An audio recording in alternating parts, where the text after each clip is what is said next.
Hello, everybody. This is your friendly neighbor, Lisa Foxy, and today I am dressed up as Luno, but I'm here to talk about the new episode of Wuthering Waves, one of the latest episodes that I've just finished. And of course, next month will be the same thing. We'll probably have another complete chapter of Wuthering Waves, so I'm already going to be making sure I'm on it the moment this video comes out. So I hope hopefully you guys will enjoy today's episode. Basically, I just want you guys to know that this is a moment for you guys, of course, to relax and unwind and enjoy the full gameplay. And yes, it is quite a long gameplay, but just consider it in case, like, maybe if you do go to sleep and you just want a sound to be played, like maybe the Wuthering Wave sounds. I try to make it as, simple and relaxed as possible just for a full play. Maybe if you like to watch and see everything that happens, you can. But other than that, I appreciate you stopping by. And I think today's Wuthering Waves episode, to me, I think it was really interesting. I got to see the story of Luno, and I also got to see the story of Augusta. I think both of them are really, really good. As in, I feel that Augusta's story is a little more touching, and then I also felt that Luno's story is so touching. It was like, of course, I can understand that feeling. I can, of course, relate to that with Luna, how she felt. But in the end, I will not spoil how it ends. But hopefully, you guys will be sure to enjoy what is to come of that. But other than that, I will let you guys go ahead and unwind. And of course, I'll see you guys on the next new video. Bye.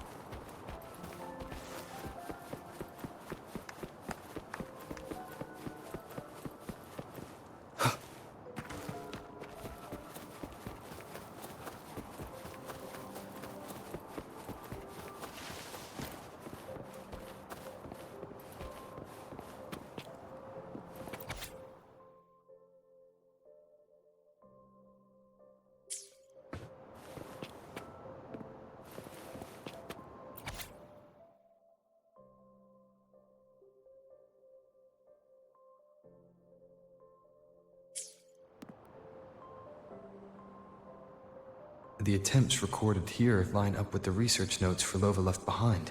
Could this be her home? The friend she mentioned meeting at the concert. That person must be very important to her.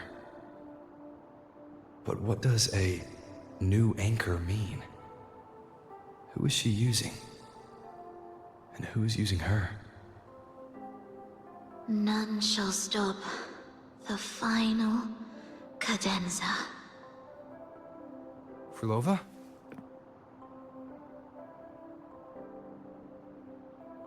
That was her voice. I'm sure of it.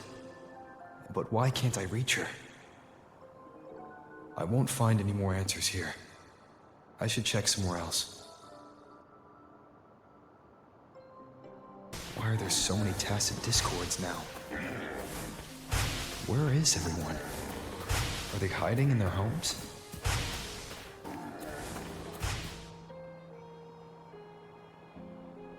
Did you forget something? Run! Run! This place will soon be devoured! We can't escape. No! Let's practice the performance. Yummy! Why do these tacit discords sound like the people from earlier? Could they be one and the same? It can't be possible. They looked indistinguishable from real people. I didn't notice anything off at all. Wait. Frolova said there's no divide between humans and tacit discords, and their frequencies can merge. Merge. I see now. She wants to use the gem to fuse the bodies of tacit discords with human consciousness, bringing them back to life. She's trying to fulfill the desire that's always haunted her. That's insane. Given their unstable nature, these reverberations have never truly become human again.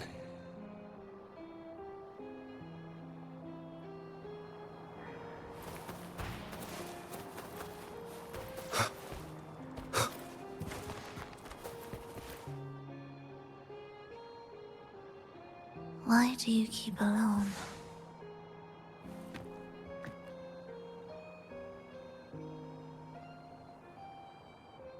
Of what sorriest thoughts do your companions make, clinging to what should have died with them? All life in this world has already died. No, this isn't irreversible. I won't simply succumb to it.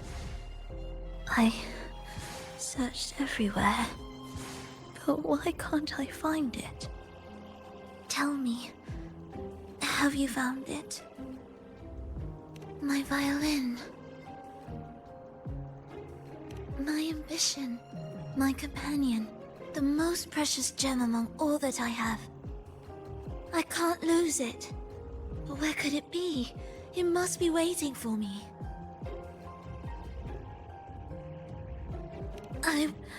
I won't leave without it.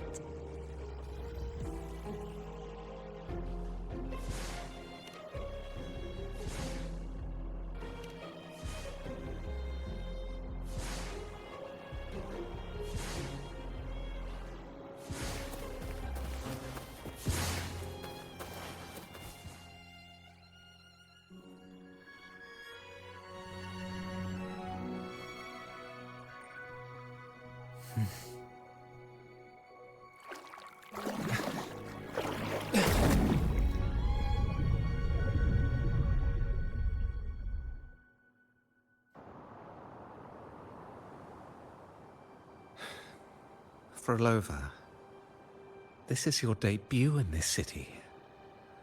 Are you sure about this? That taking the stage in a dress of mourning and playing an elegy? I am certain. I want my melody to sink into the very bones of this earth, so that they hear my return, loud and clear.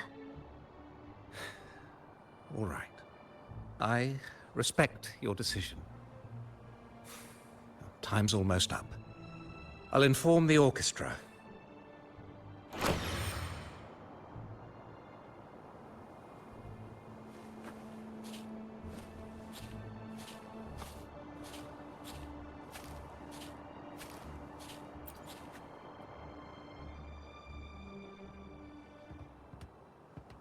The Blessed Maiden, unable to fully govern herself, still becomes a thread in your grand tapestry. Manipulating reality behind her back, reviving the Threnodian's lingering power within her, through the progression of a tale. That's now nearly impossible.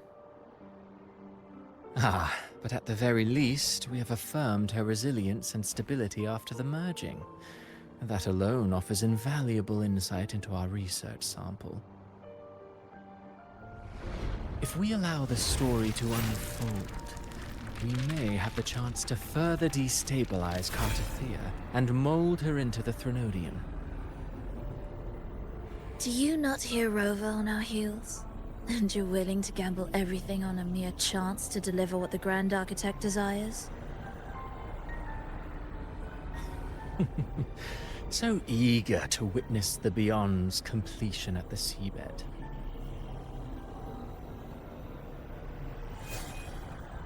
Why not nudge Septimon's plot just a little? Use your original plan to mask our true purpose. The Resonator's second awakening, the attempts to merge with the divinities, these are but advancements for individuals. Why not place our wager on ordinary souls instead? The moment is ripe. Worry not. Whatever the Grand Architect promised for your plan, I have already accepted. Your actions aren't at odds with our ultimate goal. We need only ensure that the Threnodian's lingering power remains firmly within our grasp.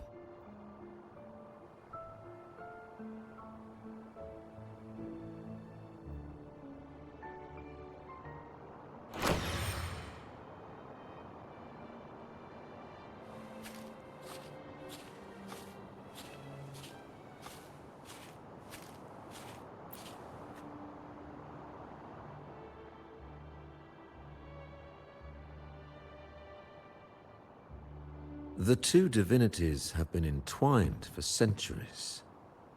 To sever them is no simple task.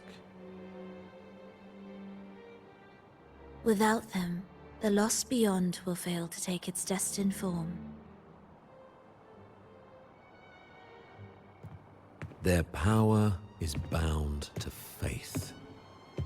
Only by deepening the people's beliefs can we ensure a successful separation of the divinities. Yet, I have devoted much time assisting with your endeavor. Tell me, what will you offer in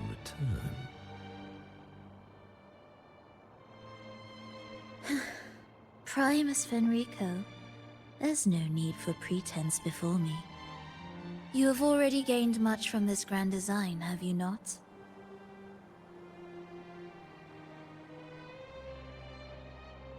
Speak freely. What is it that you desire?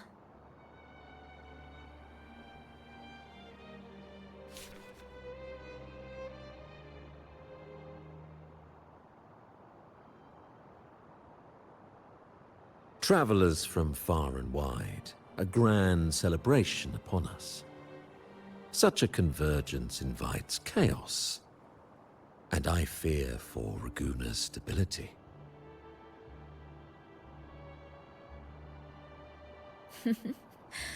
I see your concern. Very well. Allow me to lend a hand. Oh. Are these outsiders also intolerable to you?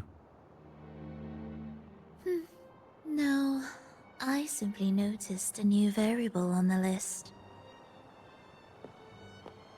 Perhaps this is no misfortune at all. If my understanding is correct, no one would be more determined to sever those two divinities than him. He may be the final cadenza heralding a new chapter for this world.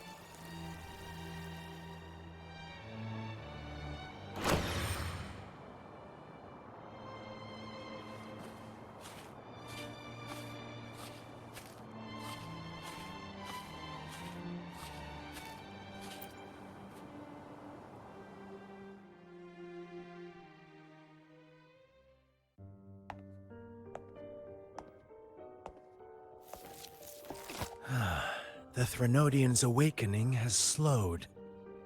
Could the Midnight Rangers have caused this? Soft cries will never command its attention. The ceaseless tolling of funeral bells, the restless wails of lost souls. How could it continue its slumber? It's only a matter of time before its eyes open.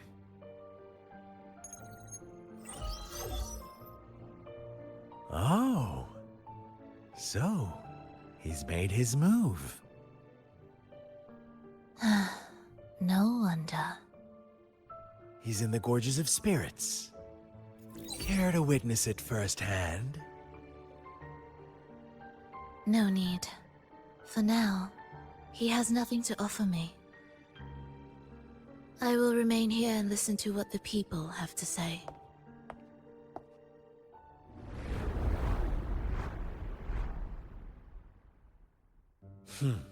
Staying behind to merge reverberations with the Tacit Discord's bodies. Don't you need Leviathan's power for that? Just a few simple orchestrations. I alone will suffice. What Leviathan shall carry is all that stands behind me. Huh. Well then, I'll go see what this big shot is really made of. Don't underestimate him. Excessive improvisation will disrupt the original composition. You do remember your task, don't you? What we seek lies in the depths of Jinzhou.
How were your performances? All smooth, I hope?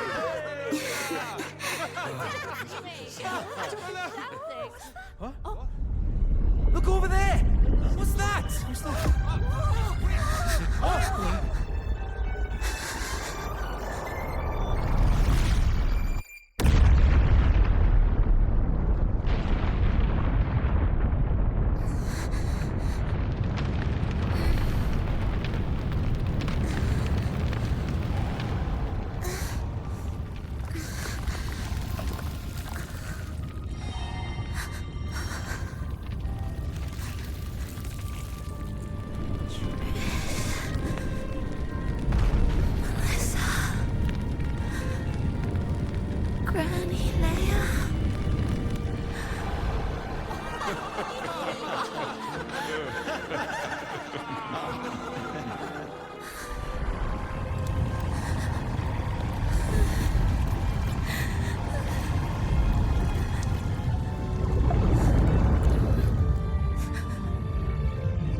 Miss Frolova, mind sharing the story behind that piece you conducted? I hear there's been some talk about some ancient forbidden compositions discovered recently, supposedly written by a musician who shared your name. Wouldn't you know? There are all sorts of strange rumors about those pieces.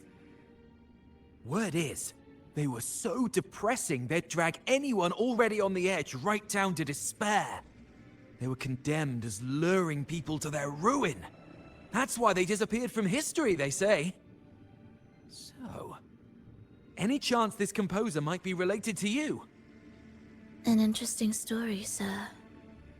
Unfortunately, interesting stories aren't of concern to someone like me.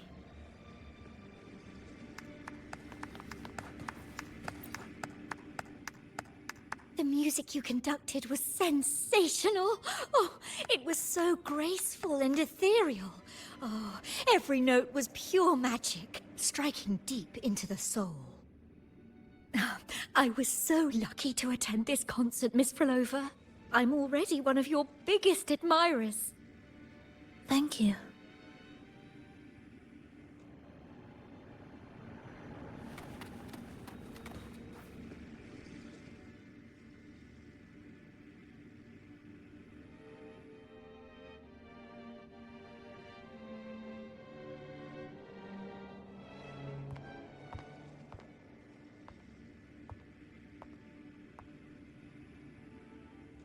You didn't clap. Perhaps a silent mourning is more suitable for such a depressing piece. You're the first to say you found sorrow in it. So, what were you mourning for? For the fragility of life, the tribulation of survival. That's too general. The sorrow it conveyed is more than that. What makes you think that? It felt uniquely authentic, like it came from something real.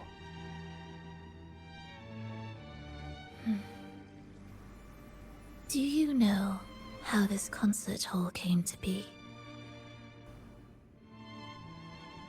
It was built upon the remains of an ancient town. An ancient town? Yes, an insignificant one.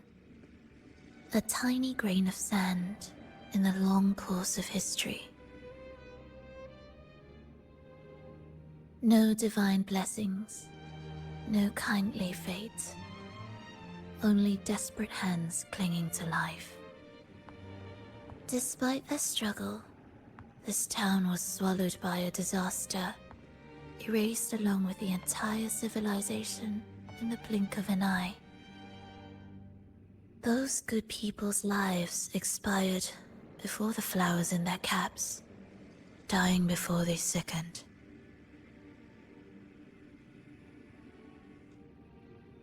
And the land beneath our feet turned to ashes, bereft of its former laughter and joy. Sighs, groans, shrieks that rend the air. And no, nothing. That was the way the world ended. Not with a bang, but a whisper.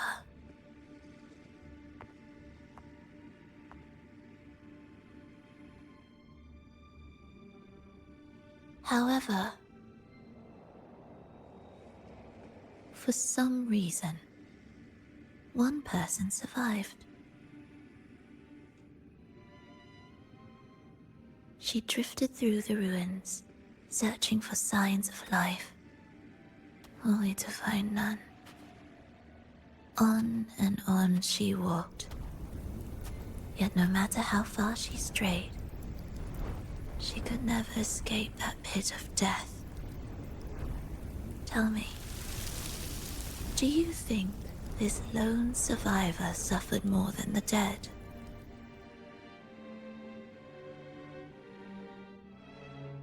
Maybe.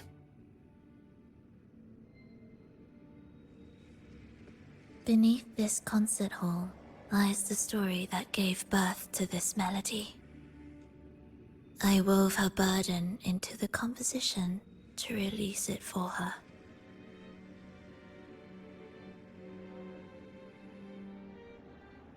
I still remember the words she could never let go of.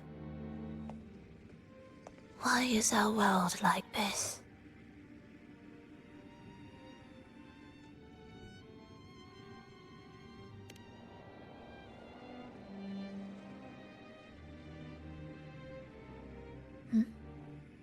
What do you mean? If this world can't be changed, then maybe it's time to take a different path. Even if it's nothing like before. Just like how I chose to change myself. You changed yourself? What kind of change was that?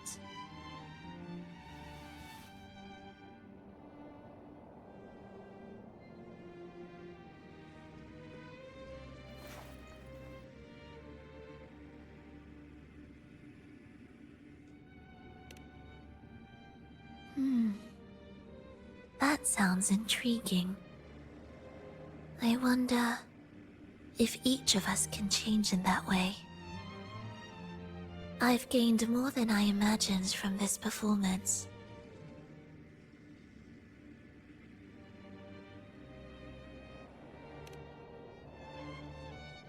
But it's still not good enough.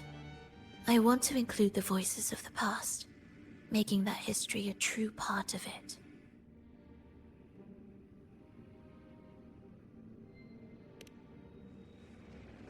Is that a promise?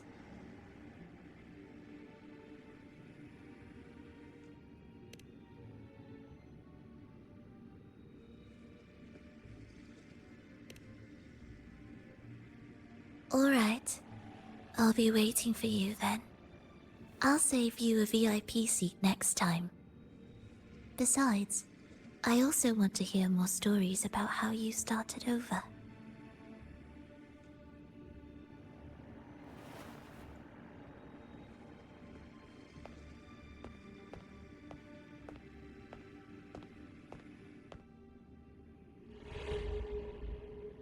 This tour led me to a friend.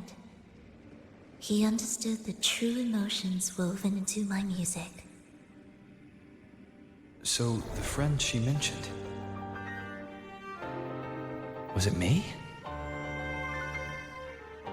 And the one she's been waiting for is also me. No, that doesn't seem right. Did we really meet at this concert? It could have been an illusion she created on purpose, not something that really happened. With a gem at stake, this could be her attempt to throw me off.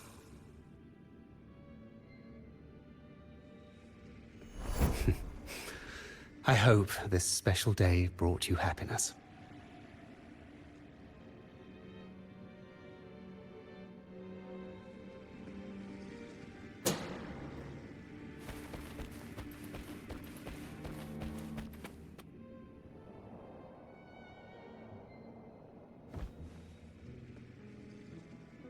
Thank you. I'm happy. This reunion is an unexpected surprise. Today was just grand. We sailed together, watched a play, and even had our own little concert by the road.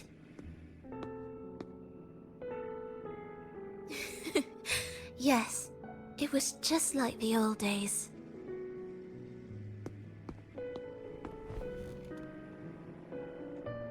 Verlova, did you notice how many people were cheering for us?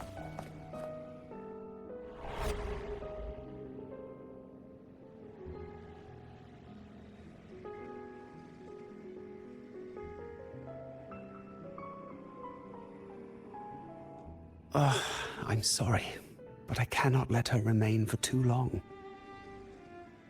I once bowed before the Divine, a servant in its name, offering my faith in return for those I loved. Yet the Divine remained silent, watching as fools took my abilities as a free elixir. I once sought science, surrendering my own flesh and blood to prove resurrection was more than a dream. But I was deceived, used as a mere material in their pursuit of immortality. I once turned to the people, asking if the wave-worn phenomenon had ever cradled life. But I was cursed, branded a harbinger of doom by the terrified. So I begged no more. I sought in silence. Again and again, failure upon failure, loss upon loss. Until today. Until you let me see Triss. A fleeting moment, yes. But this is only the beginning. You seek to start over, don't you? Then make full use of your power. Survive. Be bloody, bold, and resolute. Laugh to scorn the power of humans. Make her last longer than she did yesterday. Tomorrow and tomorrow and tomorrow. Time will creep forward to the last syllable of recorded time until the day she's more real, more joyful than ever before. Until the day Leia drives with you to another concert. Until the day old Aeschylus rehearses by your side once more. Until the day you voice the apology you denied your mother all these years. Even a fragile civilization deserves the right to grow. And you, Frolova, will be the beacon of that hope. The road ahead will be long, grueling. Such is the nature of any righteous cause. Fear not. We will walk it with you. The resources, the knowledge, technology, all will be yours. You have met the others. Though our pasts differ, our goal remains one and the same.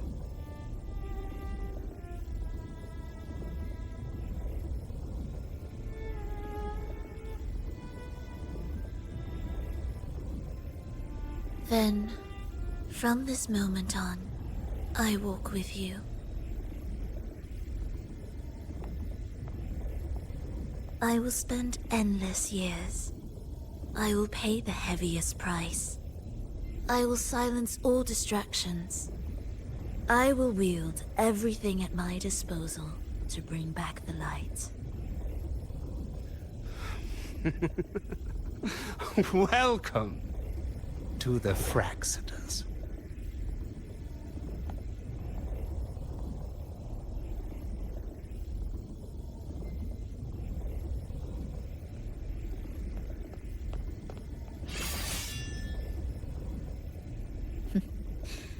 You're too sharp. A shift in melody means a change. That's what you taught me. You're truly one to leave mixed emotions. From operating the orchestration mechanism, to wielding tacit discords at will, to opening the gateway to the beyond by yourself. It seems that your recovery is in sync with the merging between you and the beyond. And yet, there's no reason for you to raise your blade against me. Not now. The gem is no longer in the beyond. If we are to retrieve it from Fenrico, we must work together. The modulated melody failed to play its part, and so once again, the choice is yours.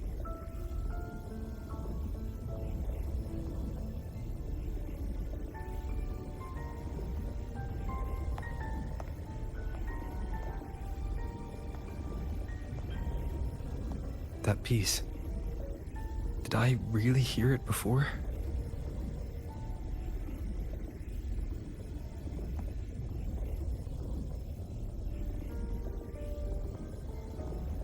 Whether it's real or not, it changes nothing.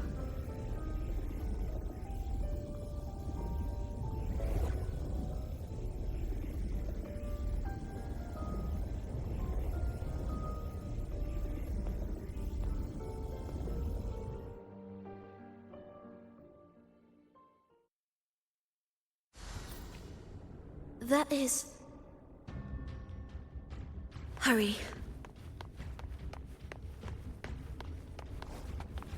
What significance will you grant them?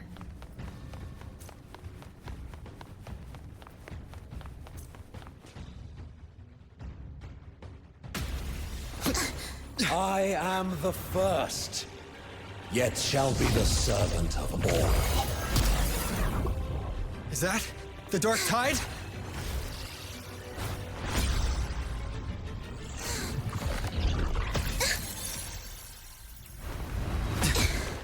It didn't work. I remain here to guide the lost.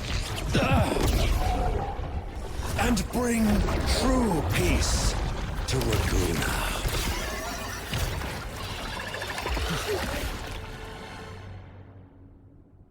Fenrico can summon the Dark Tide creations. From among the faithful, a powerful harbinger shall arise, bringing both life and annihilation from the Dark Tide into this world. He's the harbinger.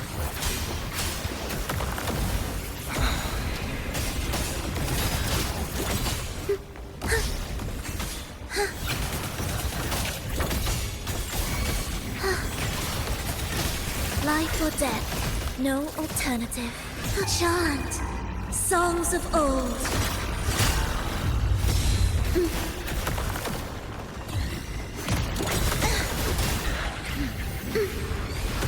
Wind calls, waves follow. Hopefully this helps.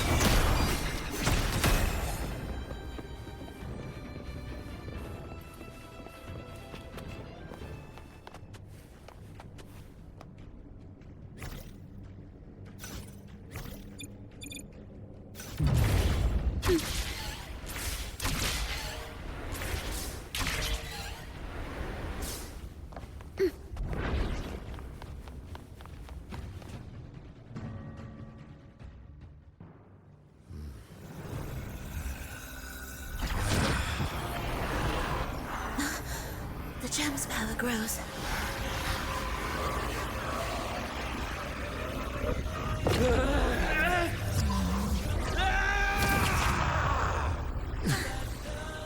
Salvation, ascension, and unity. This will be the one true path.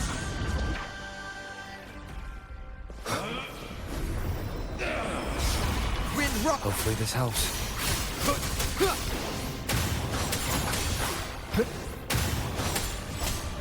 Tempest of slashes. Do keep up. You're in my way. Symphony of life.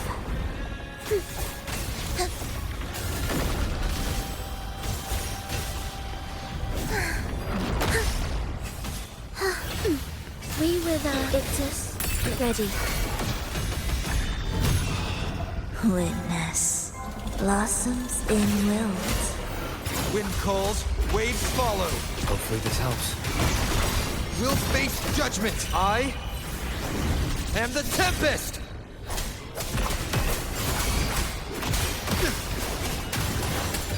The faithful shall not falter.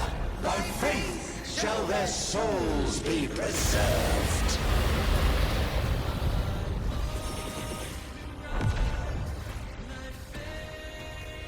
Thou shalt walk in my statutes and keep my ordinances.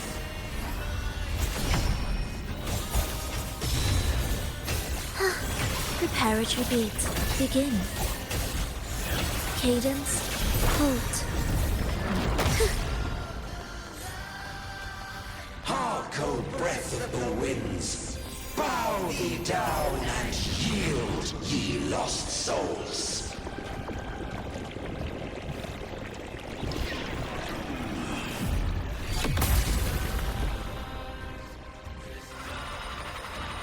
Meaningless rumble.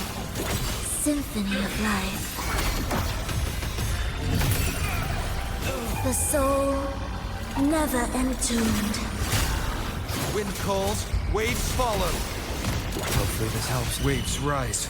Judgment strike!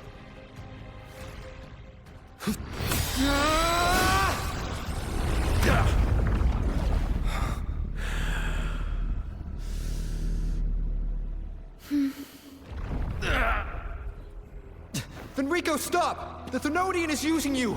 You are the harbinger of the Dark Tide! Absurd! I stand against it! How could I ever be his puppet? O Sentinel, return the souls in darkness to this world. Let all wills be made one.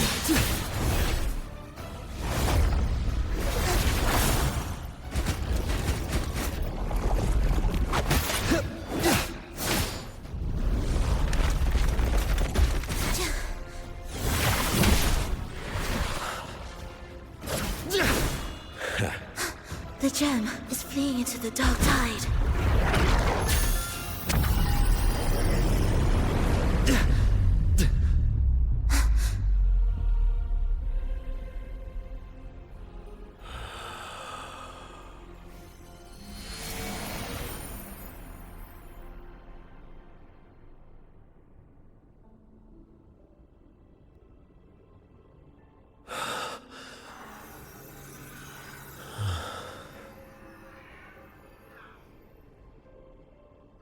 My predecessors.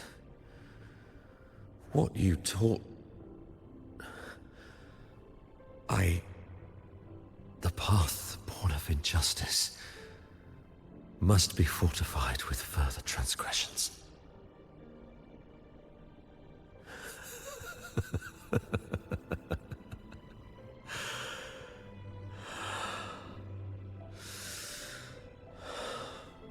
No. Even with the body perished, hope and salvation shall endure. Righteous One, please, save Rinasita's souls from the paradise.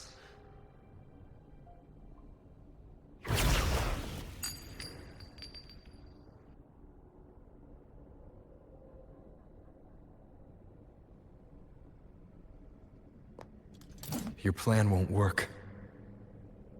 Says the one who hasn't witnessed the years, the failures, the countless attempts I've made.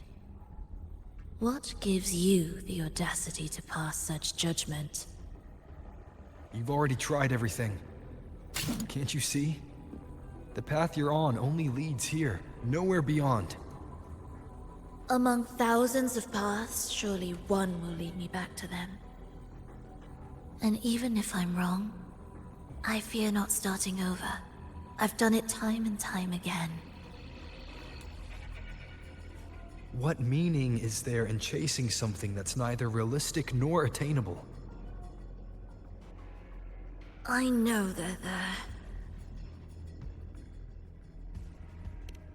Those fading reverberations did not and cannot return to life. No matter how long you hold onto their frequencies, the result will be the same. The villagers are dead. What you've created are tacit discords.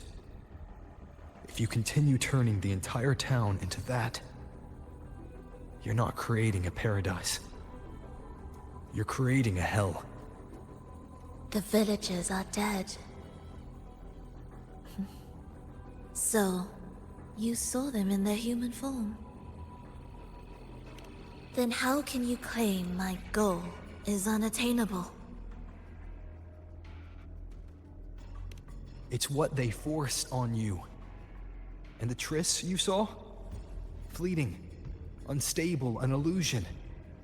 And yet, you still believe everything they say can become real. The Fraxidus showed me a way forward. Even if they have their own motives, even if we're only using each other. I care not. If they can help me take this step, then another step may follow, and another.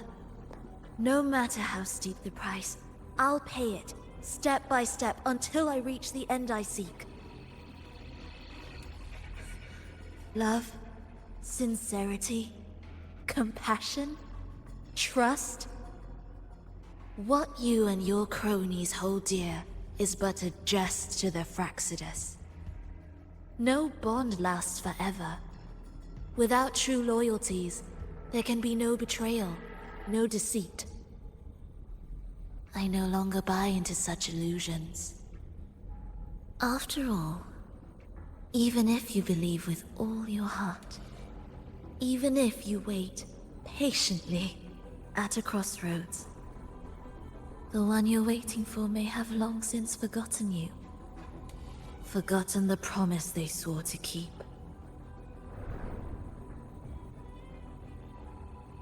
I waited for a long time. I won't wait anymore. What was once an unforgettable encounter between us can now be the thread that weaves a paradise for them.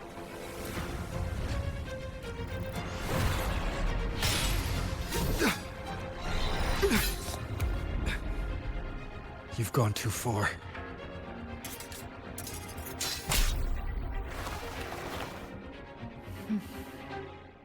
You're one to talk. How amusing.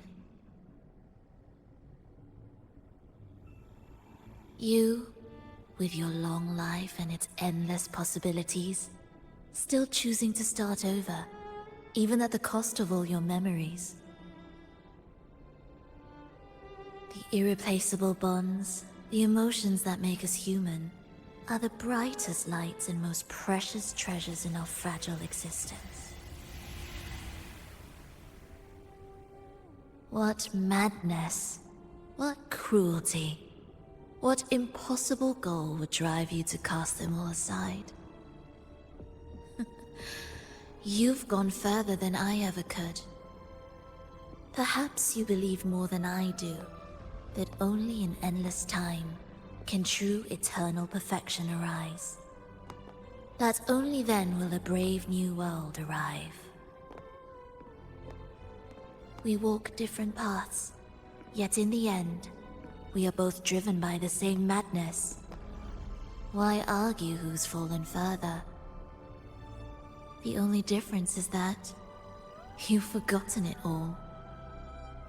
You never understood the true value of human life. Nor have you stepped beyond the boundary that death has placed upon the human soul.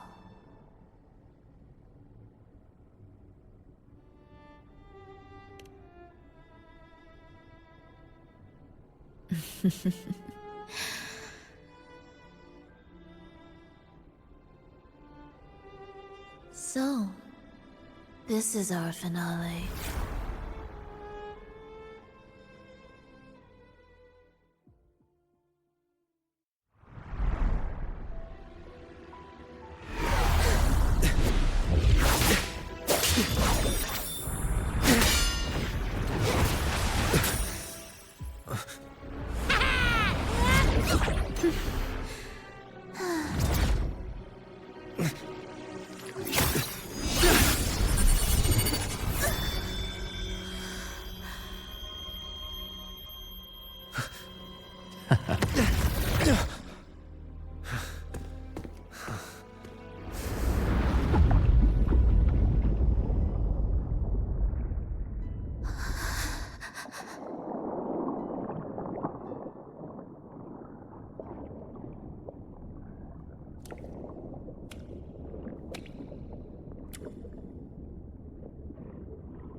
I've come home.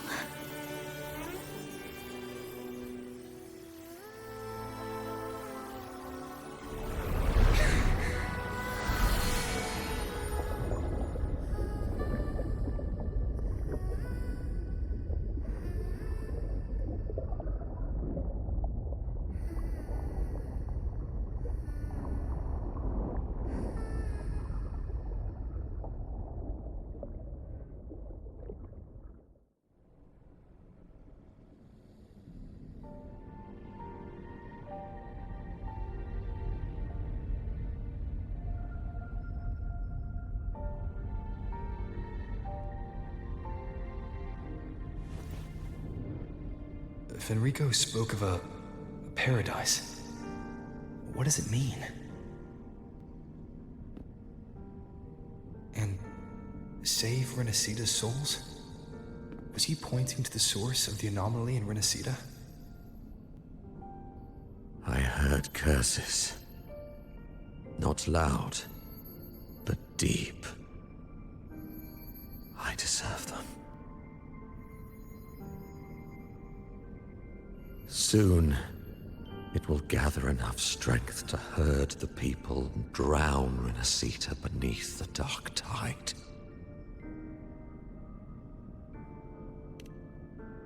The gem isn't the true heart of the problem. The false journeying paradise has created an illusion of everlasting peace, hiding the real source of the catastrophe. I will remain here to stem the dark tide's spread. Now, I can sense it clearly. The fluctuations from the paradise are not in Raguna, but in Septimont. I cannot reach that far. I must rely on you to go, find, and solve the crisis there. Only then can those who abandoned their faith save their homeland.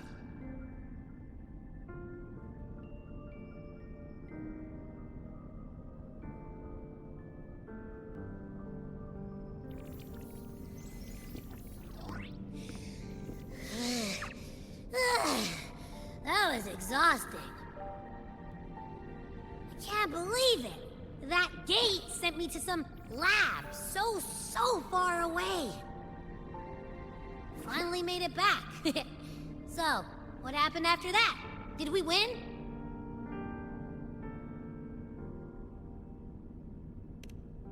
What? What should we do now? Let's track him down. Huh? What's the bigger deal? We were after the gem to find the source of the anomaly in Renacita. Now, we have a better lead. The journeying paradise. That might also explain why the Fraxidus took the gem, and what they're really after. We'll head to Septimont to uncover the truth. Maybe it's time we spoke with the F-War. Oh, alright. Are we heading back now?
Achoo!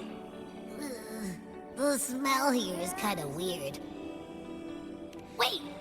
It feels alive.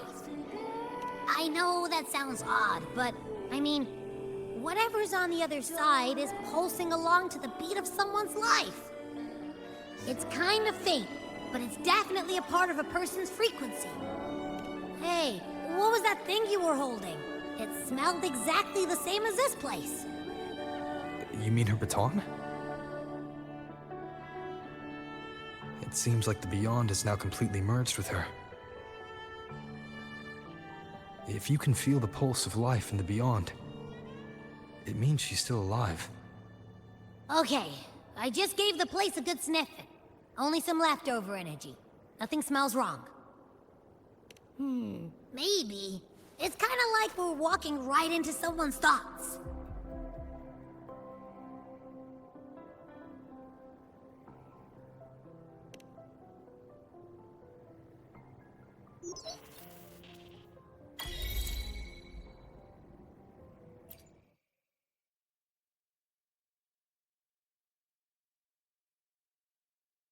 I wonder if the unrest here has spread to Raguna. I'd better return and check it out.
Oh! Pour me another! Wow!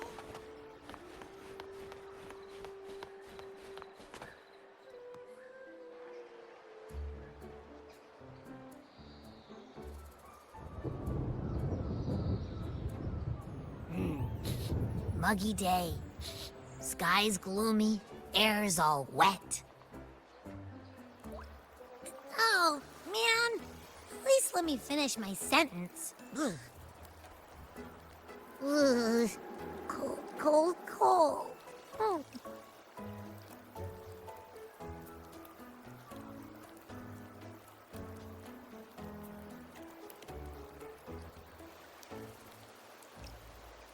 All right. I'm famished. We barely had a bite sprinting all the way here from Raguna. Whoa! Pinch me! This is a feast and a half!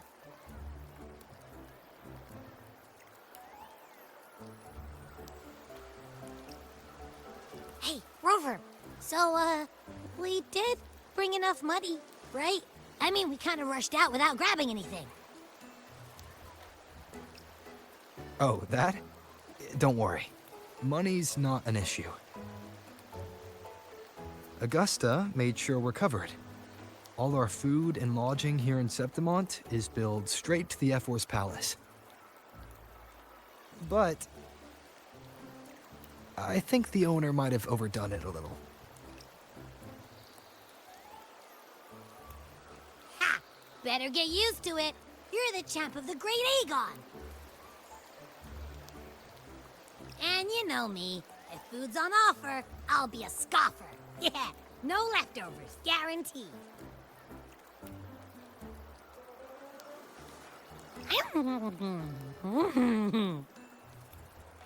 Free stay? Free meal? This effort really knows how to treat guests.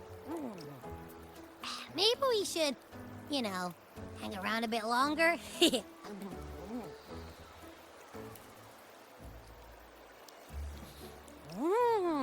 This smells amazing!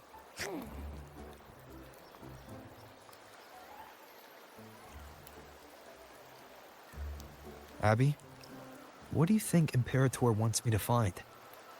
If Cardathia is right, the last clues should be somewhere on the Sanguis Plateaus. We're so close to the finish line, just one step away. But our pace is slowed. Relax. We're already back in Septimont. What's the rush? I remember Lupa said there's this weird blight cloud hanging over the Sanguis Plateaus.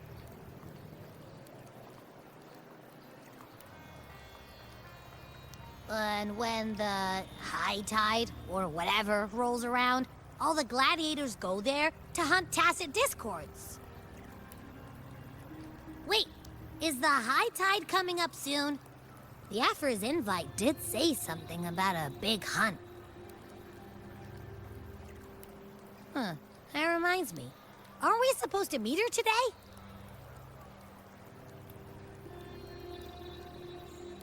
A messenger came this morning. Augusta is dealing with an emergency, so our meeting's postponed. It looks like it'll be a while. An unexpected change.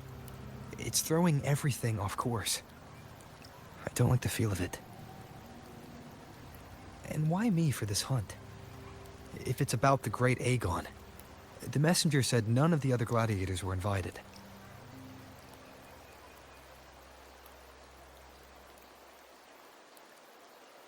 Who knows? Maybe she just wants to test her strength against you. Typical Septimontian, right?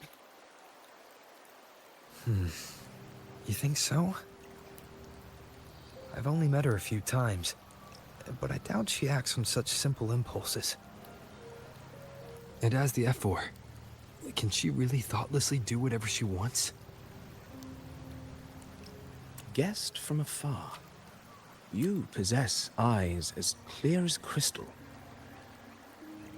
But what troubles you so that eyes once bright as the highland sky now darken with rolling clouds?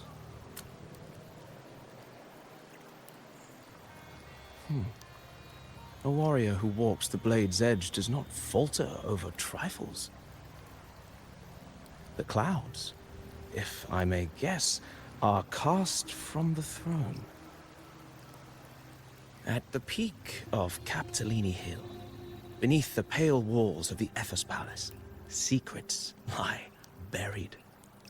And the most intricate among them are those born from the pursuit of power. Even one as honorable as the Epher must learn when to be ruthless. In Septimont, a city forged in iron and blood, Anyone who seeks the throne without knowing the cost is no better than a lamb marching to the butcher's knife.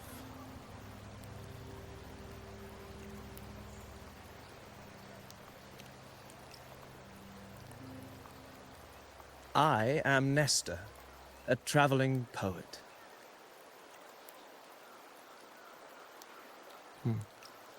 The rains in Septimont never seem eager to leave this season. So then.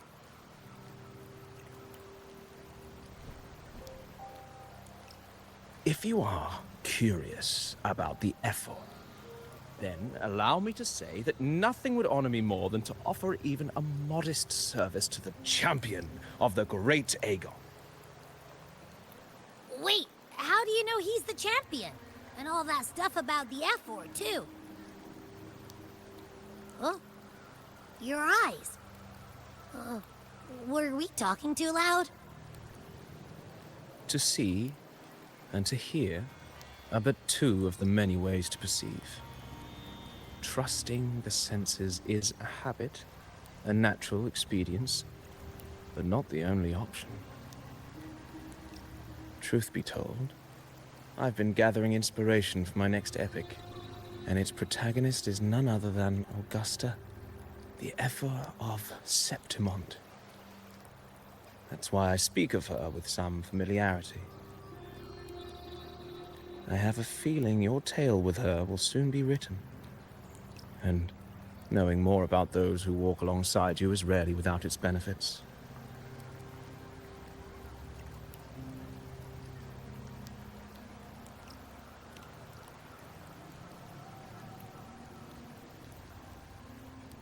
Augusta. A girl of humble birth, a resonator of modest talent, a commoner without noble patronage. And yet, from the den of wolves that is Septimont City, she rose and eventually claimed her place. Just like the burning sun was once a cloud of dust.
fail enough times, and you might eventually succeed.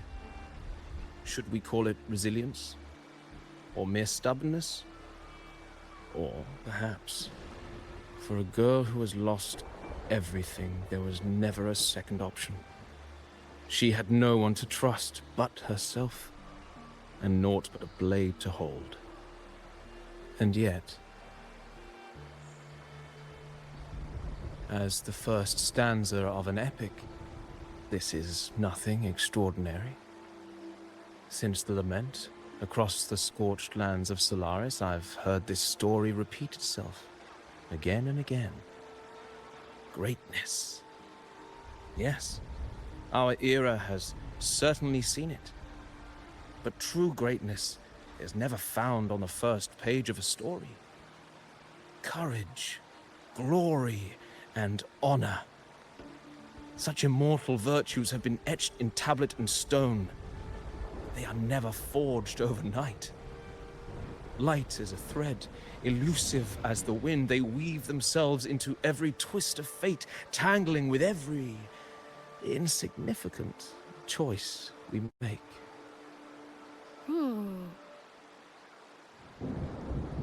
I don't know. It's just unbelievable.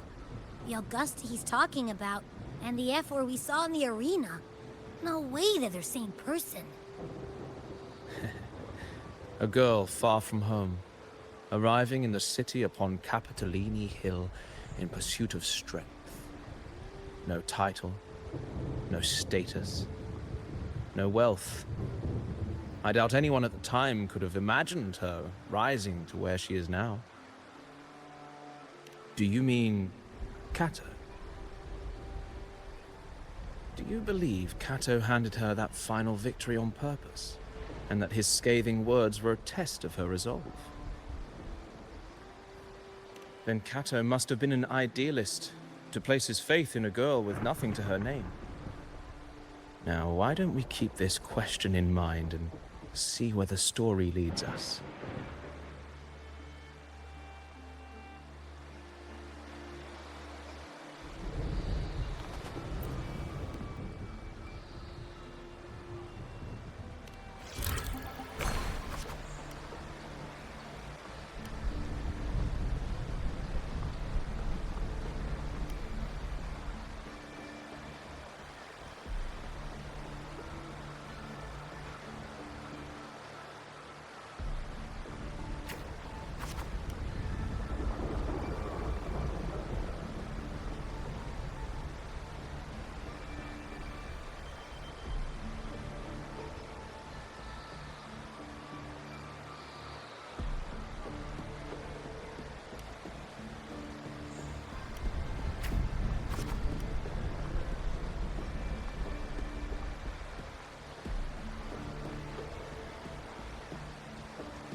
merely the rough shape of a short epic.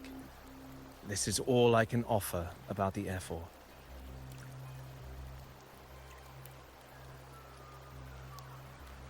Now, as a listener, what do you make of my narration?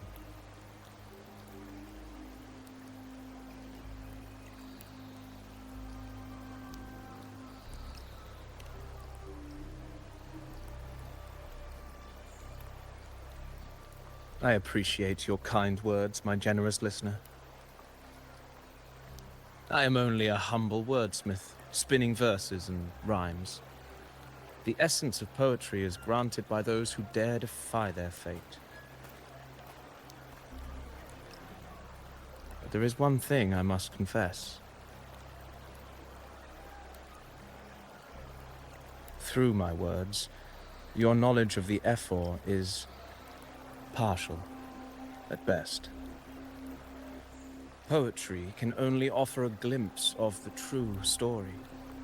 The reality of people, events, and things slips beyond the grasp of words.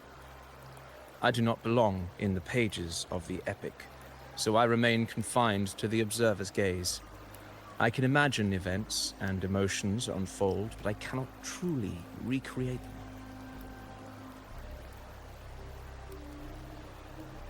Here's some advice for you, though I hesitate to call it such. If you want the truth of a story, step into it. Become part of it. The opportunity stands before you now.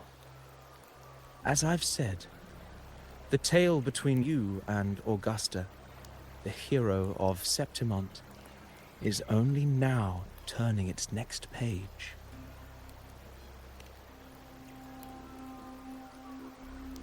It's not difficult to see. Fate flows like the stars, tracing their course.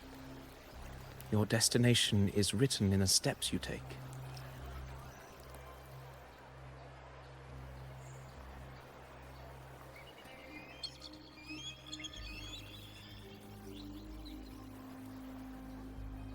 The rain is passing. I hear it ceasing its symphony upon the earth. It is time for farewells.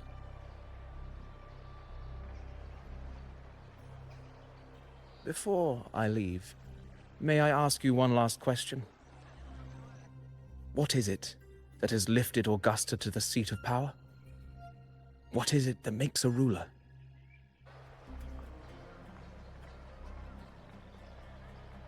Well, I'd say strength.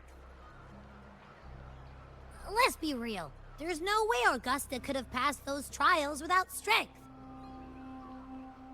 Rover, what do you think?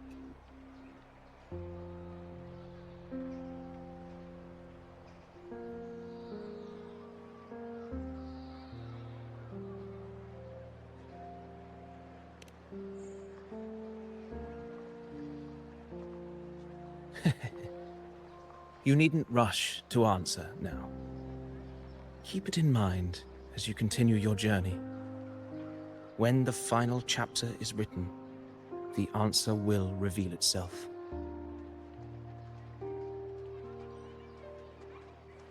Farewell, my friend. Our paths crossed by fate and by chance. Soon, after this brief encounter, everything about me will be gone with the wind. But you, your epic continues.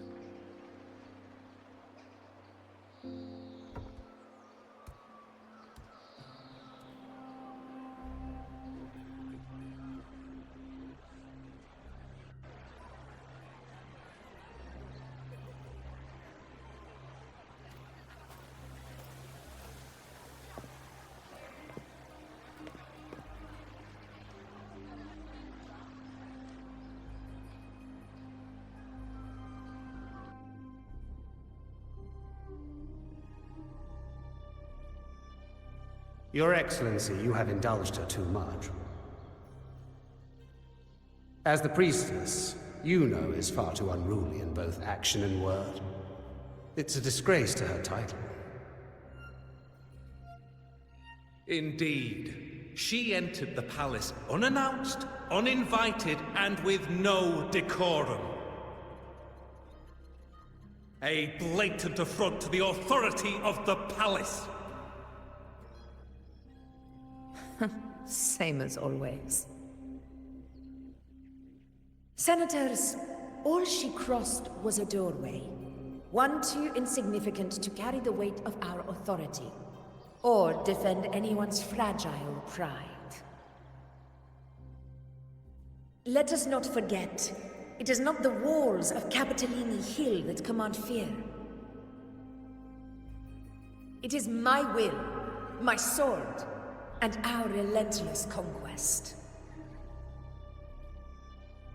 I know your fear. You fear a priestess's voice drowning yours, and a rebel challenging the Senate's rules. But listen well. Power does not bow to sycophants, cowering behind their traditions. If you seek power, then step from the shadows.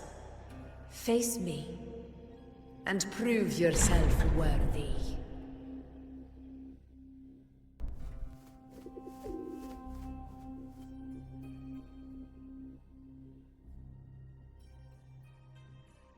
Took you long enough, Augusta. Handling the senators takes time. You know that. Well, to keep our esteemed priestess from waiting, maybe next time I'll just leave them to their own devices. I'll make sure they record every detail of your feat, and relay it word for word to Grandmother Lilibet. Priestess Iuno, unruly behavior, left Tetragon Temple without permission, and trespassed into the Ephor's palace. I wonder, who will lose it first? Lilibet? Or you? Let those old foxes report me all they want. If they step into the tetragon left foot first, I'll shoot the left. Right foot first, I'll shoot the right.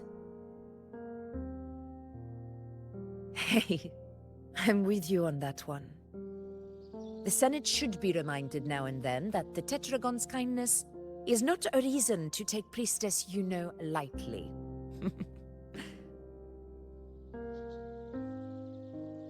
Why didn't you wait there? I had everything handled. We depart for the hunting ground tonight. If anything changed, you could have reached me by my terminal. You didn't need to come all the way here.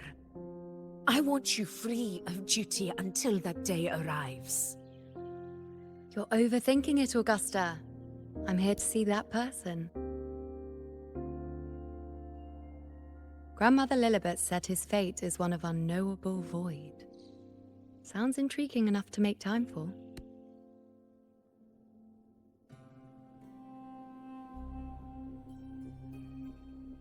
So that's it? Too bad. The ship from Laguna won't dock until tomorrow morning, and we'll be gone by then. Ugh, what a hassle. Patience, you know. The warrior has accepted the invitation. So, you'll have plenty of time to meet during the hunt.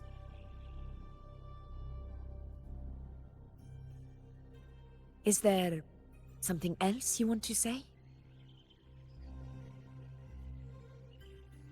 I read Grandma Lilibet's Book of Prophecies. The hunt and our plan, neither end well.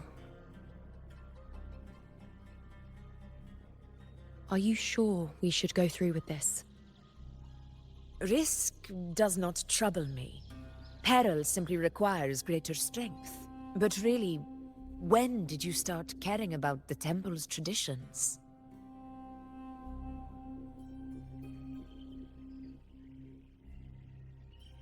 O ye faithless of Septimont, the divinity is enraged. Should your ruler defy their will again, doom shall be your fate.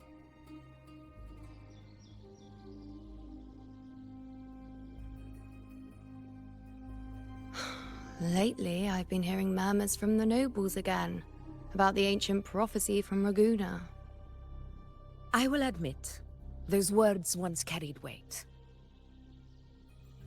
But when our ancestors crossed the waters and climbed these hills, Raguna's divinity didn't get a seat on the ship.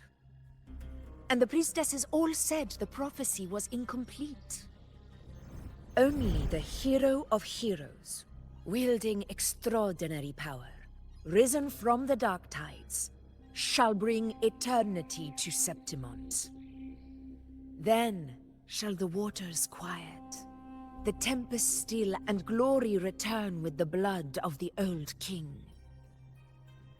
Do not forget, this is the other half of the prophecy. Fabius, Attilius, Valeria, one after another, these heroes have saved Septimont from the brink of ruin. As long as a hero stands, no disaster can break this eternal city. What if this time is different? What if ruin is our fate? Then I will sever that fate with my blade.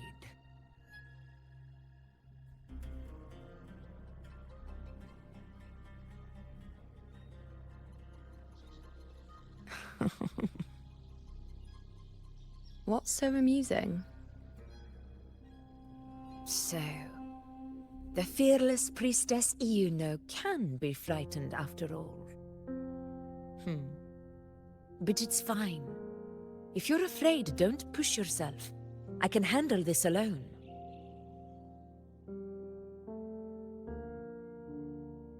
Most revered priestess, wait for me in the temple. I shall return victorious. Frightened. Me? If anything, it's you, trying to shut me out and face it alone. Fine. Go ahead. You'll come back to me sooner or later.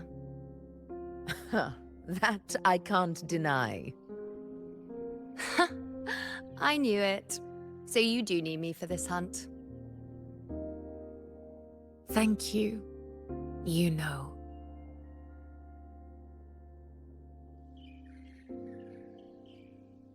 Why are you saying this?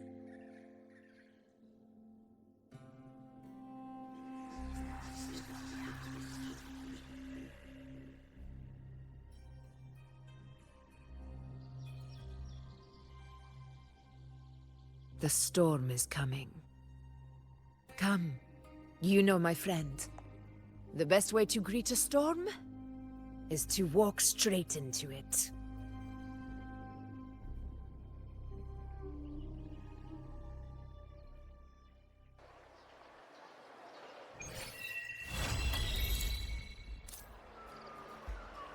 Oceans, bow before me.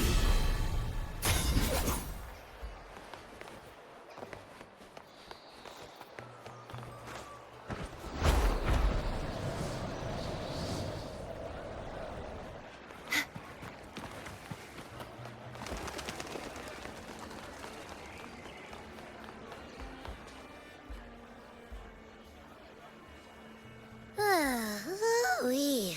Sure is a beautiful day. So, any news from the F4 rover? Or are we still chilling like we've been for the past few days? Good day, Sir Rover. I am Damien, an attendant in service to the F4's palace. By direct command, I have come to deliver you Her Excellency's personal letter. It concerns a matter of utmost importance. Me and my big mouth. Hey, what does it say? Scooch up a bit. It says Augusta is taking care of everything on her end. She's ready to meet us at the F4's palace as agreed. It's most likely something to do with the hunt. We shouldn't keep the F4 waiting. Time to go, Abby.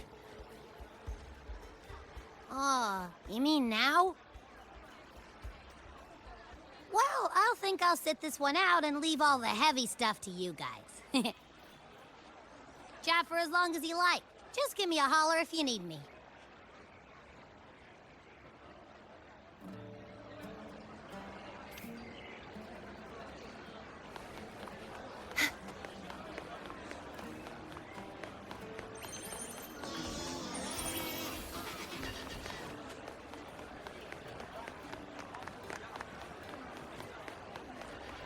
The F-Force Palace is just ahead.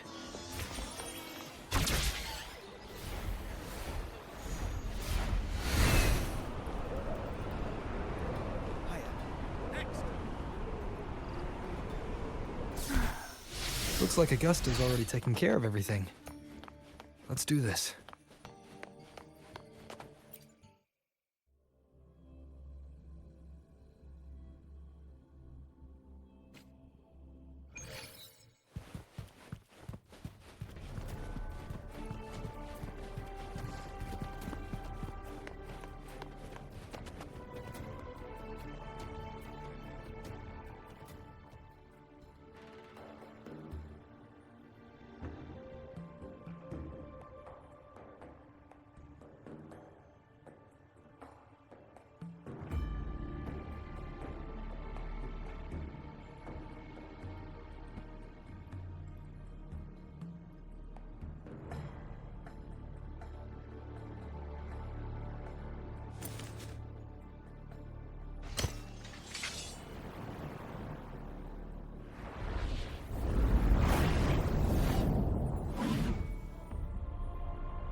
Impressive!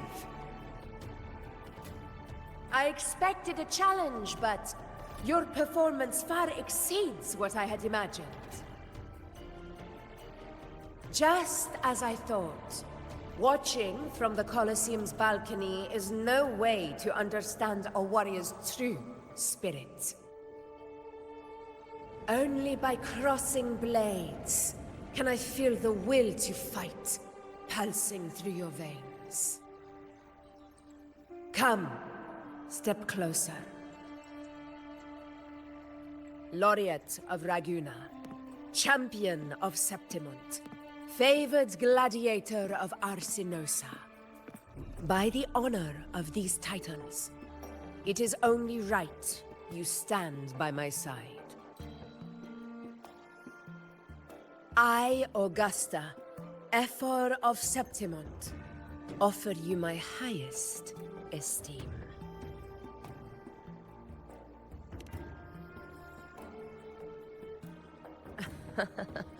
Simple and efficient. No need for pleasantries. Here we let our blades do the talking. The Septimont way.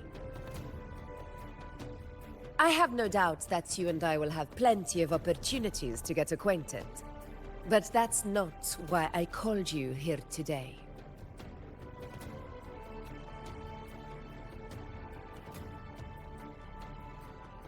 On my behalf, and that of the Ephor's Palace, I extend my deepest apologies for failing to keep our appointment. I hope this delay hasn't dampened your enthusiasm for the hunt.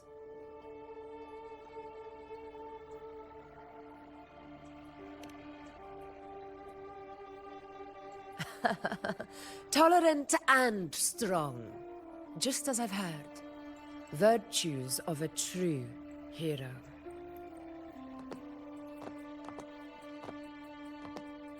Well then, Seeing that your interest still holds, shall we discuss it?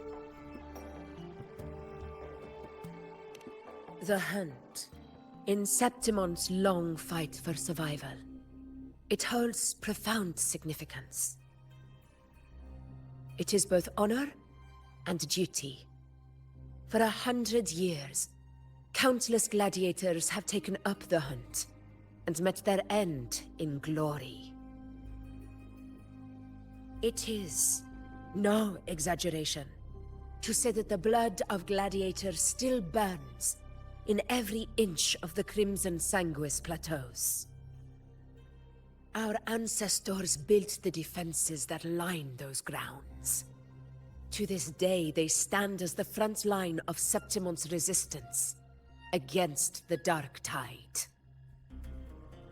You've surely noticed the lingering blight cloud that hovers over the Sanguis plateaus.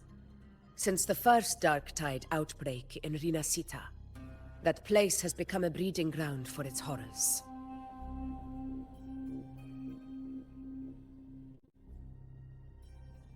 As you've no doubt realized, our prey are tacit discords, born from the Dark Tide. Only those who desecrate Septimont fall beneath the gladiators' blades. The high tide is upon us, and it will be a storm like no other. My hunting party requires unstoppable warriors. Sacrifices are inevitable, but I believe you will be a banner that stands unbroken, Rover.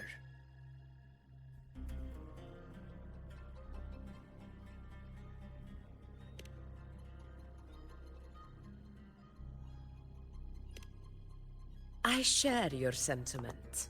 Septimont takes pride in its many remarkable gladiators, but you are exceptional. A grand hunt awaits us, and my warriors and I long to do battle alongside a fighter such as yourself.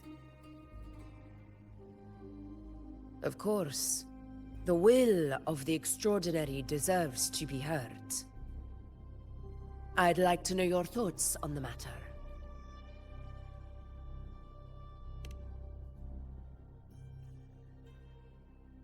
A straightforward answer.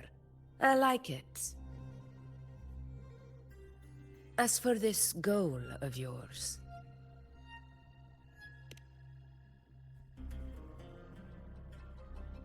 Ah, yes. The Journeying Paradise. I've heard that laughable name before.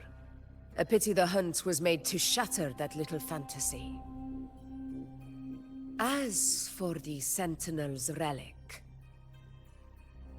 go to the Earthrend Wedge. It's where the Sentinel Imperator first descended upon the Sanguis Plateaus, and is the epicenter of every hunt to this day. However, due to its significance, not even Septimon's highest officials are permitted near it. But if that is what you wish, say no more. I will make it happen. The trust I place in you stems from your recognition of my character. I admire your honesty, and I will honor it to the fullest. Only those bound by trust can go the distance together. I look forward to the hunt ahead. It honors me to journey by your side.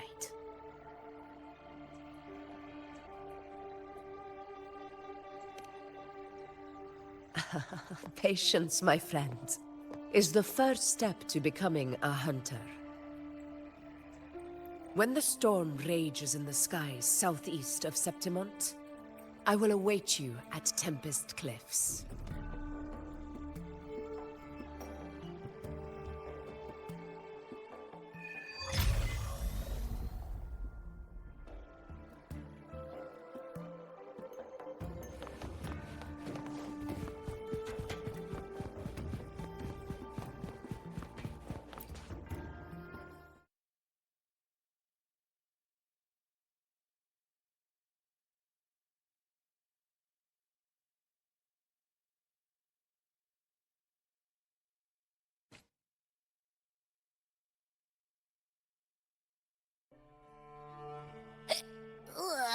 can't eat another bite. That's another full stomach for Abby. Huh? Hey, Rover? Look, over there.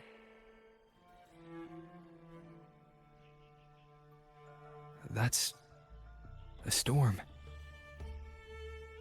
Which means it's about time to meet up with Augusta. Tempest Cliffs. I remember that's where she told us to go. Well, you better hurry. Same as always. Call me when you need me, and I'll be out in a flash.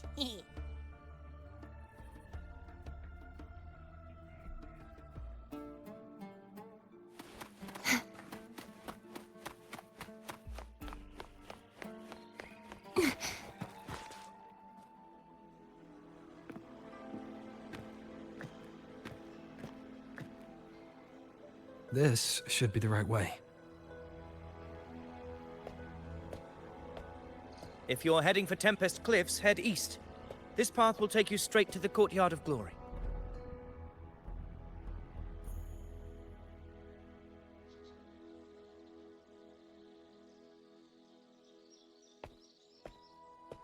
Or perhaps, would you care to travel with me? After all, we share the same destination. Your reputation precedes you, Honorable Rover. I am Gladiator Avidius, at your service.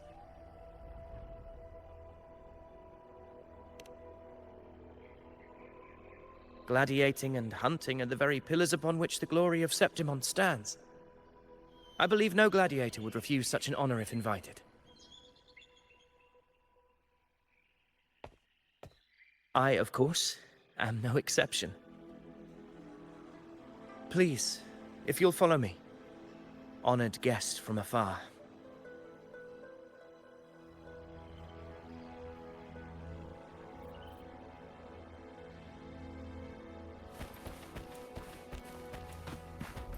Augusta spoke of the great surge we're about to face. The Ephor speaks the truth. And this year's high tide has come later than usual, which bodes ill. It's a shame even the sharp ears of the Senate could not chisel through the high walls of Tetragon Temple to hear the whispers beyond. Is this an auspice of calamity or a prelude to a new legend? Only time will tell.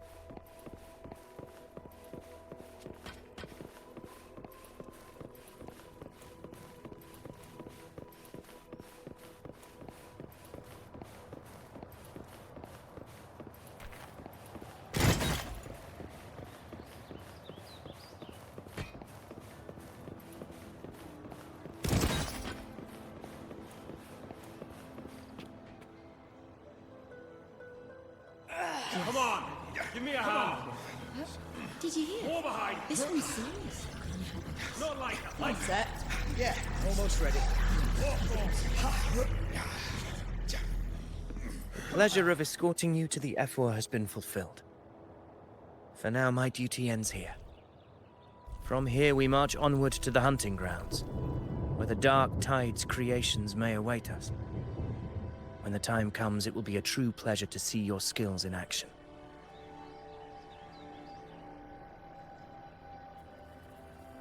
Happy hunting.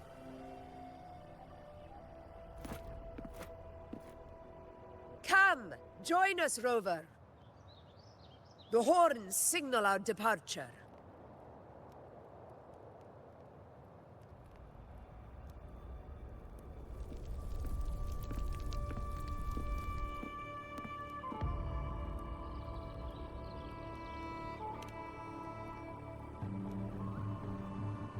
Precisely. These cliffs mark the opening of our campaign.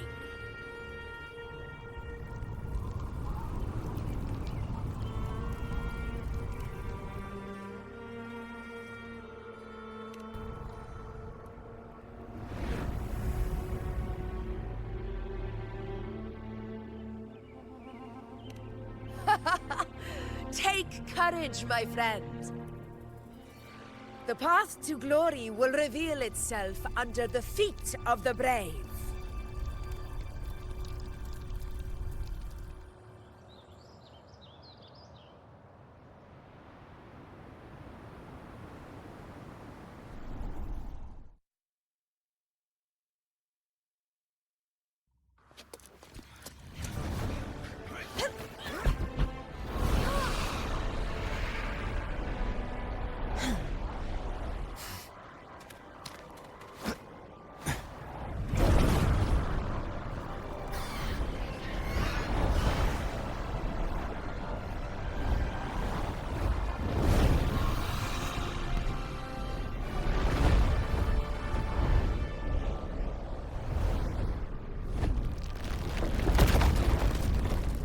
Is that?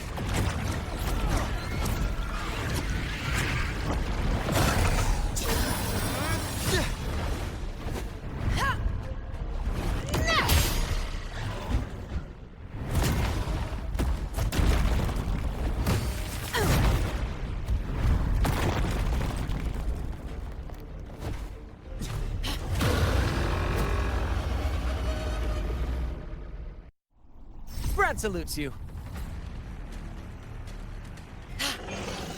Getting restless, are you? That is a Chorosaurus, an abomination of the dark time. Do exercise caution, Rogue.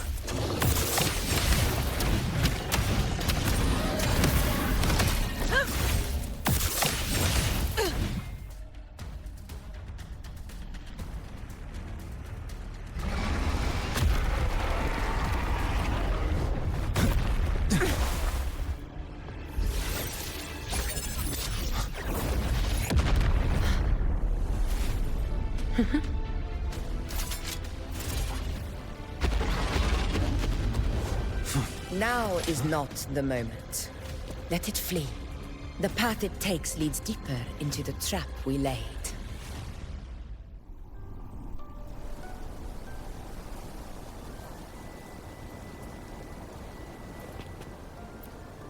That sound. It's from Hornet. An echo. It's signaling we retire for the day, that's all. Augusta, time to bring your party back to the Hunter's Den. Of course, Priestess.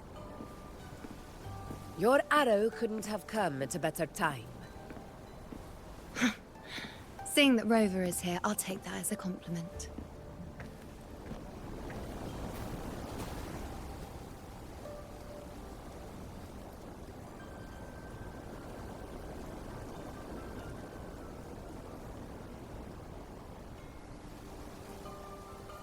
The Hunter's Den. The busiest gladiator encampment across the Sanguis Plateaus. Nearly every hunter passes through here on their way to the hunting grounds.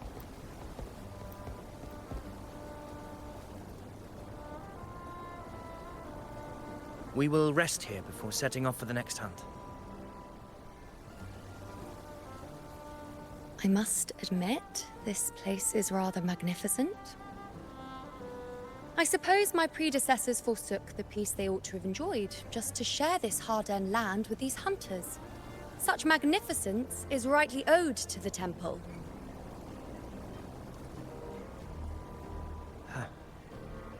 The priestess's words are not without merit. I am well aware that I stand under blessings and will forever remember the sacrifices of the temple. Now, if you'll excuse me, I'll be taking my leave.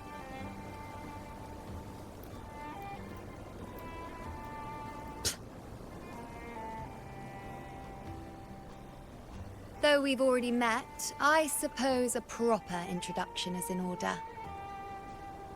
I am Yuno, priestess of the Tetragon Temple.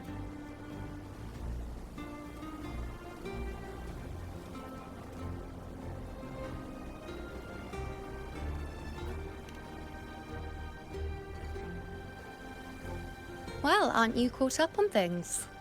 What you say is true, though I've long since grown tired of such affairs. Come now, Rover. Surely you can find me something more interesting to occupy my time. For instance, the hunt. Quite frankly, when it comes to dealing with the dark tide, none of these gladiators can hold a candle to me. Ha! Look at those looks. I've seen them all before. What can I say? When you're as dazzling as I am, jealousy tends to follow. I'll be making my way back, Augusta, lest my shine further sting the eyes of certain people. If you find yourself with free time later, consider visiting me at Tetragon Temple. Not every Outlander is granted access to its sacred halls. Make the most of it.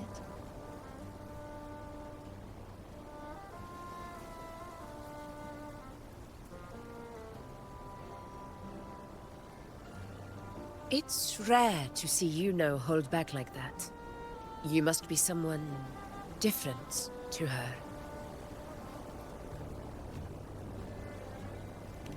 Perhaps.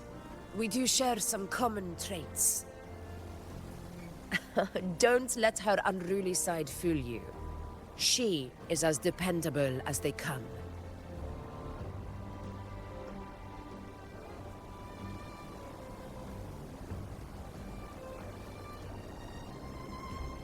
A Chorosaurus. Avidius was correct. It is a tacit discord born from the dark tide. What he didn't have the chance to tell you is that it is the deadliest Chorosaurus of them all. We call it Tyrannos. A vanguard of the dark tide that rides its surge to reach our lands. The Threnodians' attempt to plague Septimont never came to fruition. But do not mistake that for victory. Our enemy will not bow so easily. The dark tide, immortal and indestructible, carries out the will of its creator, the Threnodian Leviathan. Only the Earthrend Wedge, that bears Sentinel Imperator's power, can sever the link between the dark tide and the Threnodian, burying the calamity deep beneath the Sanguis plateaus. The hunt is how we disrupt the dark tide's frequencies, by capturing and eliminating its creatures. However, the Earthrend Wedge's energy range is limited.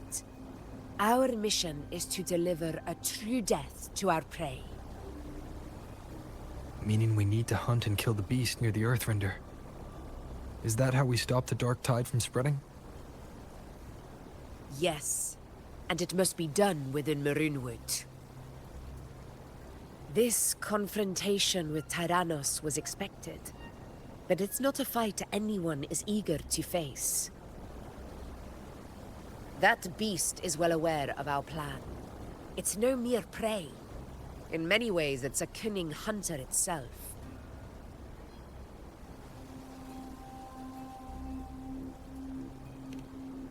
Now, we wait. We wait for it to enter Maroonwood. The real hunt begins when the beast's hunger drives it to the wilds.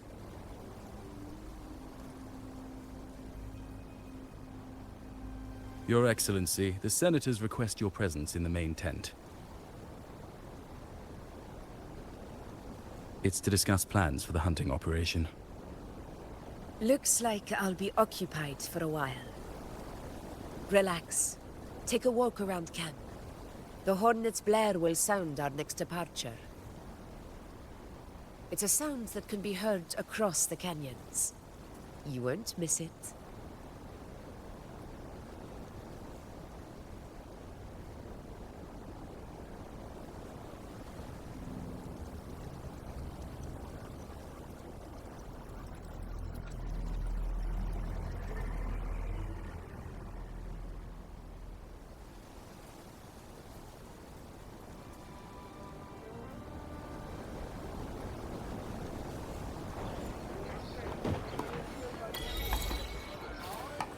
The high tide of unprecedented scale.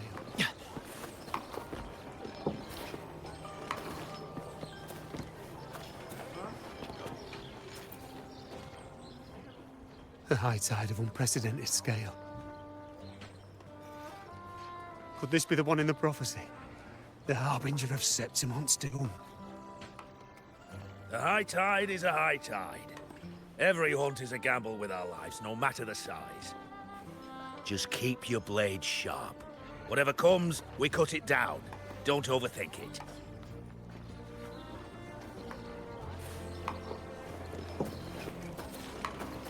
Did you hear about Avidius and the Senate? Did you hear about Avidius and the Senate? A power struggle. Nothing new. But going up against Augusta is a steep hill to climb. Without a strong forte, Augusta's strength was always going to have limits. She lacks the extraordinary power mentioned in the prophecies. Hard to compare her with a hero of heroes of the past. I wouldn't put it like that. Knowing how Augusta operates, Avidius would even have risen to prominence if she hadn't allowed it. That kind of grace is the mark of a real ruler. Yuno mentioned visiting her at Tetragon Temple. Got a bit of free time, might as well pay her a visit.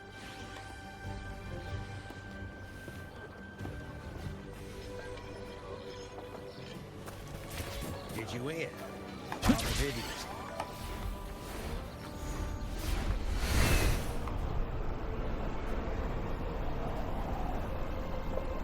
I didn't think I'd find something this grand way out here in the hunting grounds. No sign of Yuno, though.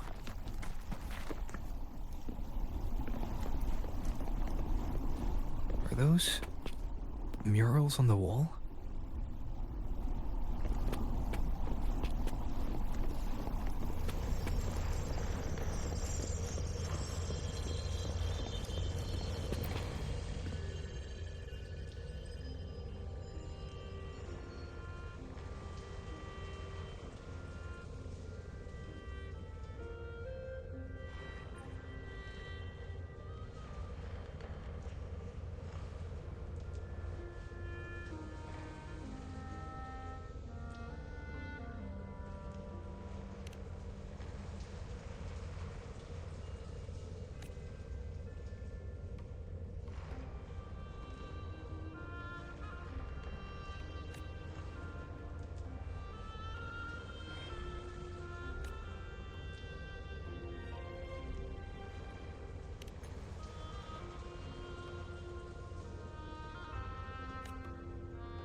Good day to you, Sir Rover.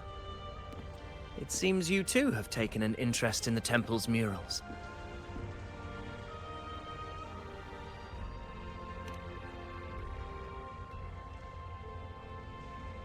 They are the works of past priestesses.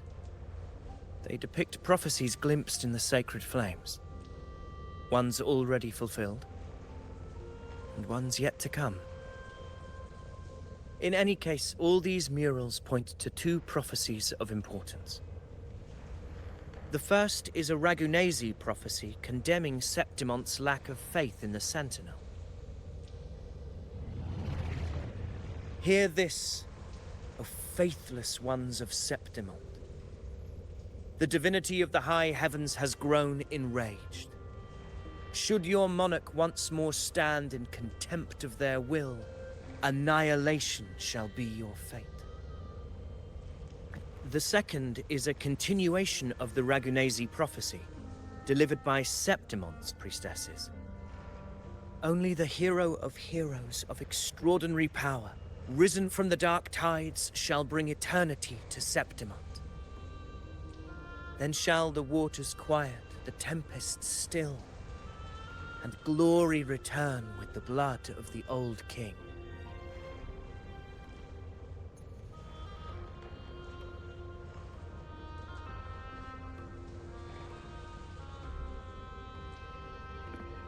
You seem drawn to that particular mural. It tells of a calamity yet to come. And, as always, the hero of heroes, who shall rise among us to turn the tide of fate. Yet the identity of this hero remains a mystery. Coincidentally, much like the absent part of this mural, the prophecy of our victory over the coming disaster remains untold.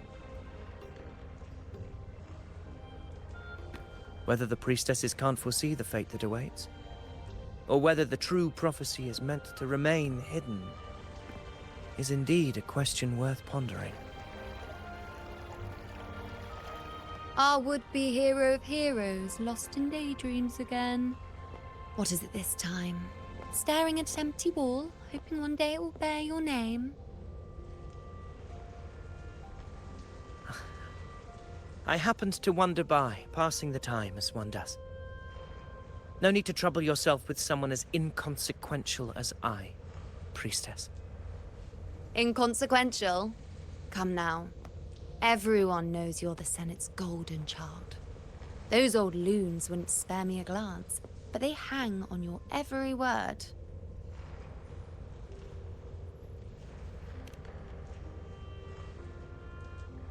Have you been waiting long? Oh, I can't believe he got to you first. Isn't paying respects to the heroes fairly commonplace? Surely we needn't allow rivalry to come between us, priestess. I'm not blind to your tricks, Avidius. Do you really think Rover would take sides? With you? Let me guess. Eliminating Tyrannos and the Dark Tide before anyone else would be the perfect act to prove you're the prophesied hero of heroes. 4 expeditions to Main's Deep, plus a Homeleaf medal, and now you think you can usurp Augustus' place? Don't make me laugh.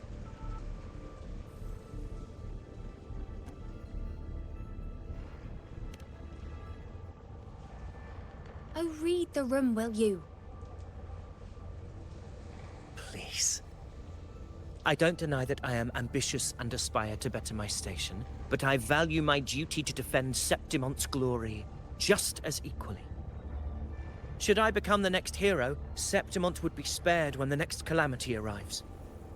Is this not what the Tetragon Temple has prophesied? Why, you...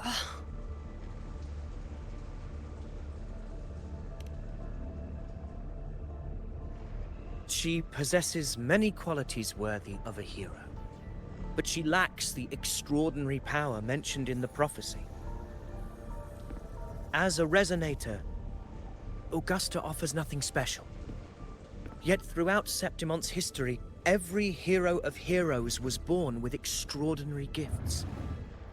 She may have the strength to wield a sword, but I doubt her ability to endure pain and the slow, wearisome passage of time like other resonators. It's a pity that in a city built on prophecy, Augusta is a disruptor of the rules. I assure you, Priestess, I will not act from the shadows. If Augusta seeks a fair challenge, I shall honor her with the respect she deserves. Priestess, Rover, I beg your leave. Perhaps we will bear witness to the birth of a new hero in the hunt to come.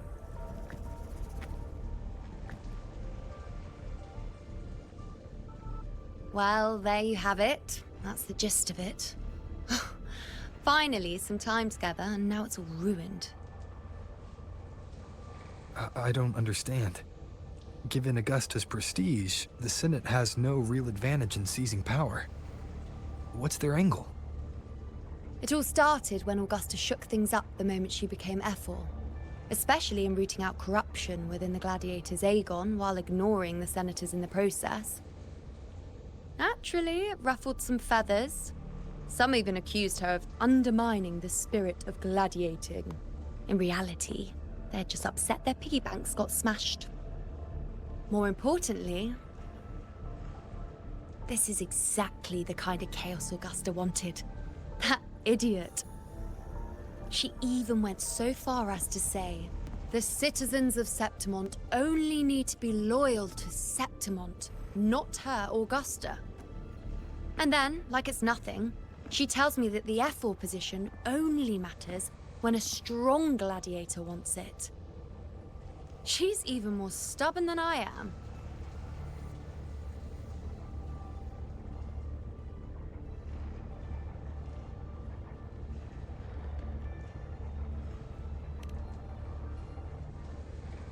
Now, why would I be worried about that? I'm sure you've seen her sword. The inlaid blades are trophies of every gladiator she's defeated.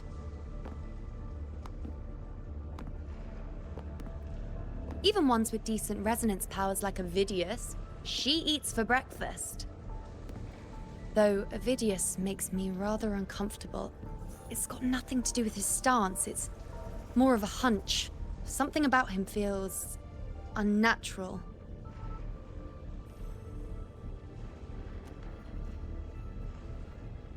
Or maybe I'm just overthinking it.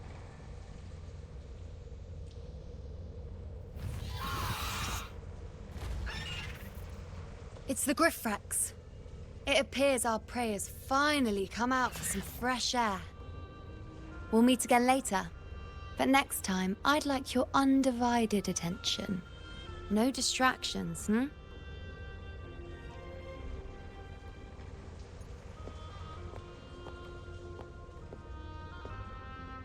Is that lady over there looking at me? I'd better go and greet her.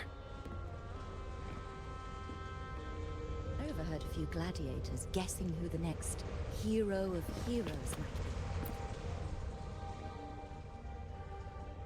Ah. We've been expecting you, roving hero. I see... A void. An unknowable fate. Worry not, my child. A void is by no means nothingness. Follow its guidance, and let it lead. It will open the path to boundless possibility, guiding us through the fog to shores untouched by any before us.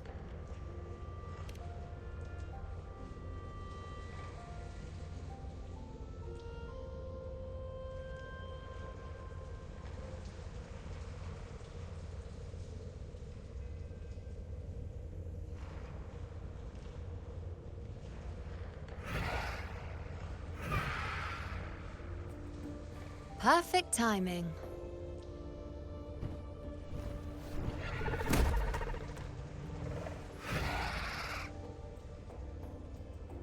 I'll stretch my legs a bit. Huh. Grandmother Lilibet and Rover are talking about? Never mind. It can wait. Let's get eyes on this beast, Aquila.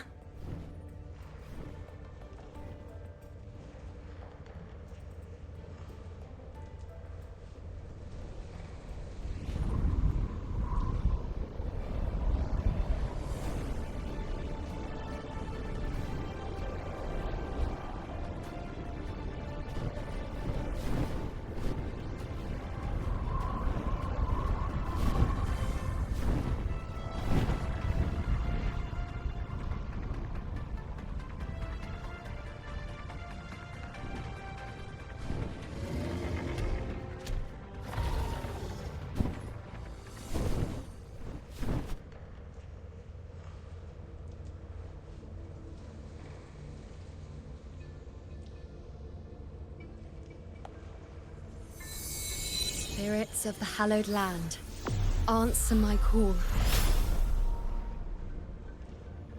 May the eternal sacred flames grant us boundless sight.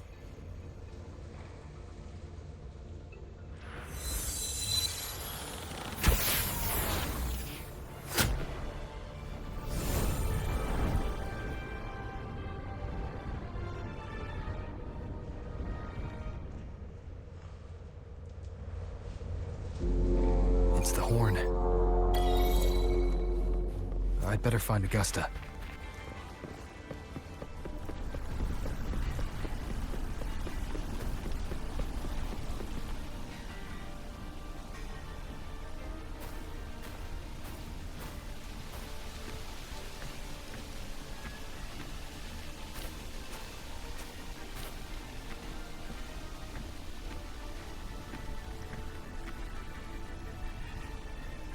Over there. Behind that cliff is the Earthrend Wedge, a relic of Sentinel Imperator as ancient as these lands. The destination of your journey, my promise to you, our shared goal.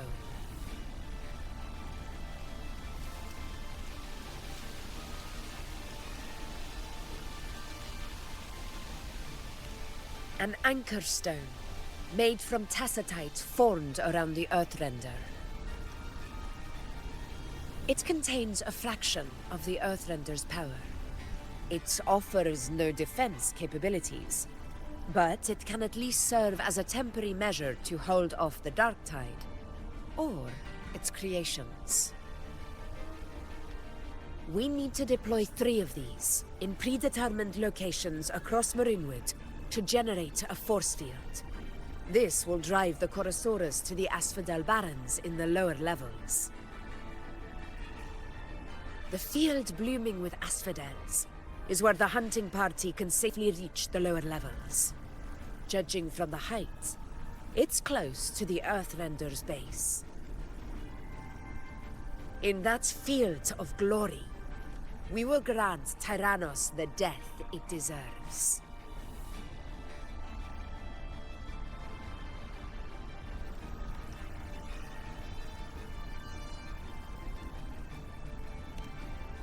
Tyrannos' calling card is the vanguard of the dark tide. Our prey isn't exactly known for playing by the rules. Marinwood lies on the other side of these cliffs. That beast has reasoned we're likely to take to the skies on Griffrexes, and has laid an ambush, waiting to drag us down into the abyss. A Chorosaurus that knows how to set a trap, waiting for its hunters to walk right into it.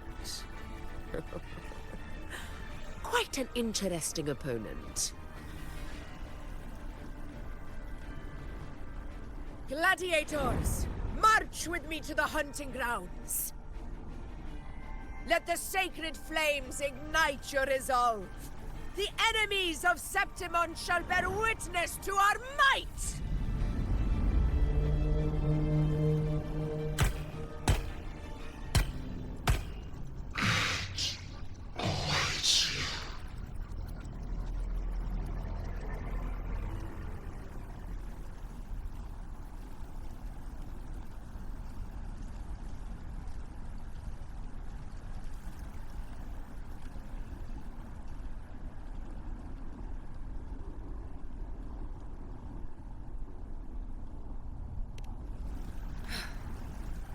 Let us be on our way.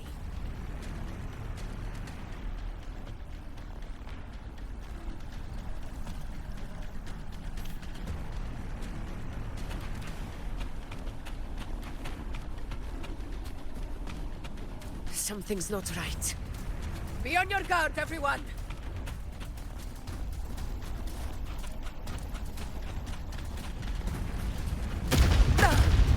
Well played.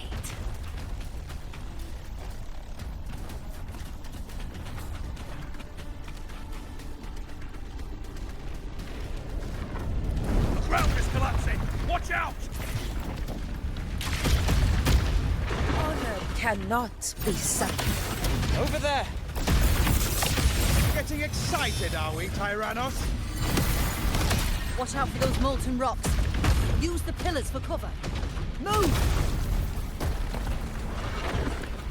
In control.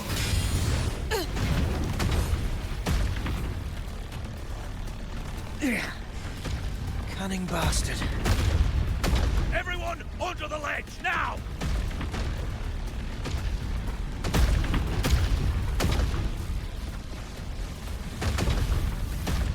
Stay behind me. We're almost at the hunting. Victory is still far from reach. We're not in the clear yet.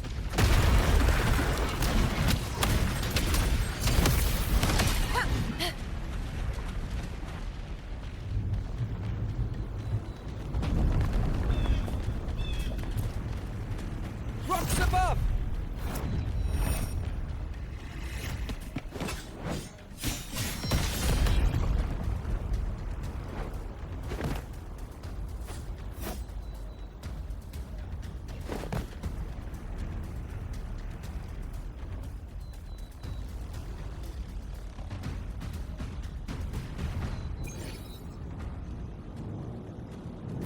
This path will take us to the first... Tacit discords. Ah, just in time. My soul has had enough of waiting.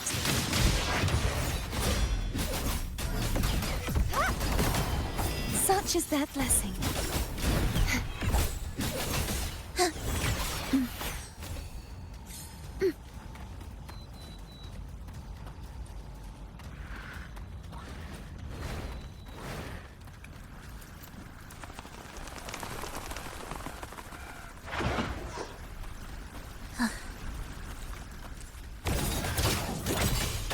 We wither together.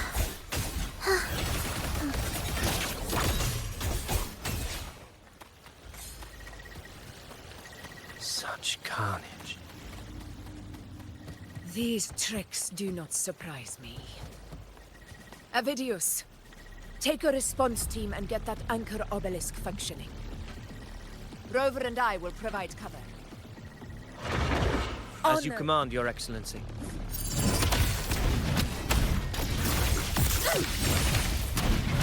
In control.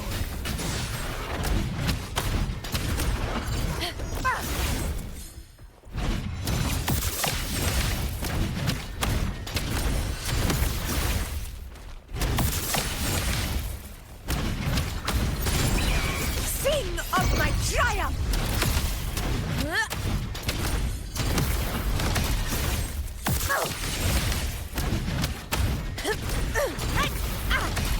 Invincible! In one strike!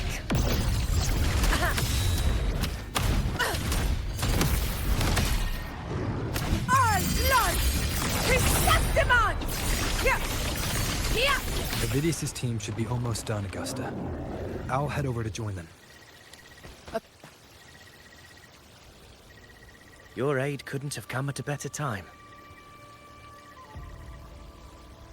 We were just about to insert the anchor stone into the obelisk.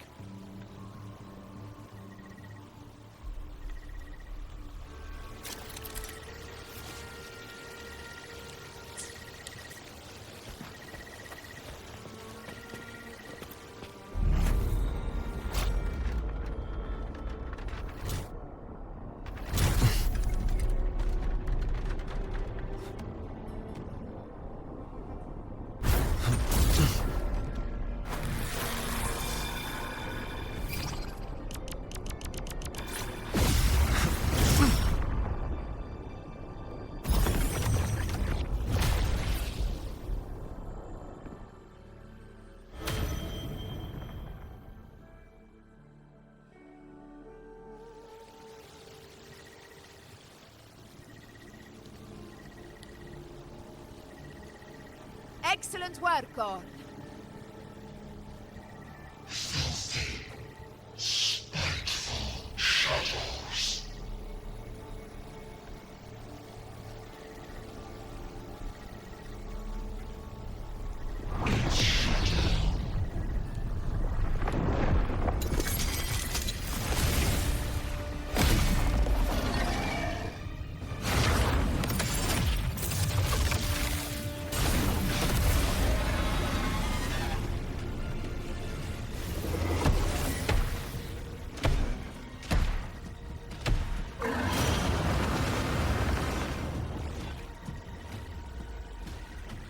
Inside these hunting grounds, the hunter can become the hunted at a moment's notice. Think that beast is running away? Just a trick to throw us off. Let Augusta humor its little performance. Beasts who think they've won are always the first to die.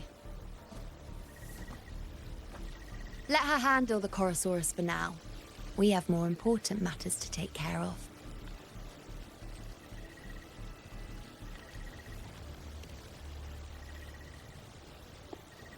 Oh, surprised to see me? I've already shared my interest with you.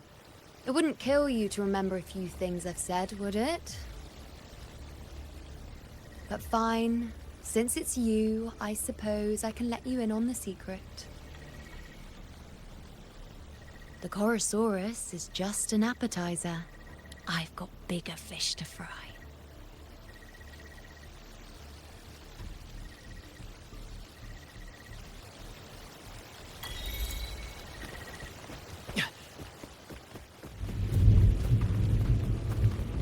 The next anchor obelisk is on the other side of the plateau. Ah, impeccable timing, my dear priestess. Consider this a privilege, would-be hero. Wingrais are here too, huh? Does that surprise you? Augusta and I prepared it all well in advance. Ride the winds and let's soar over these cliffs together.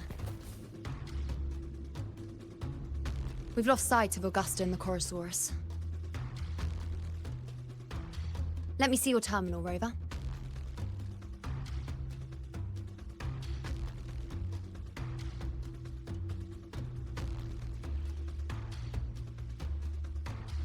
There.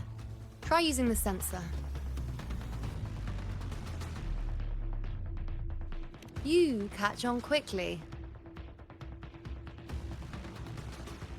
My resonance power can reveal hidden traces of the dark tide for a short time. With these markings, be it Tyrannos or Tyran whatever, nothing can escape my eyes. Yes, you're not wrong, but the beast also has its eye on them. A sly enemy like this won't play by the usual rules. The more cautious we are, the better. Ha! So it is heading for that cave. The second obelisk is also in that direction. Come, let's go have a little fun with our friend.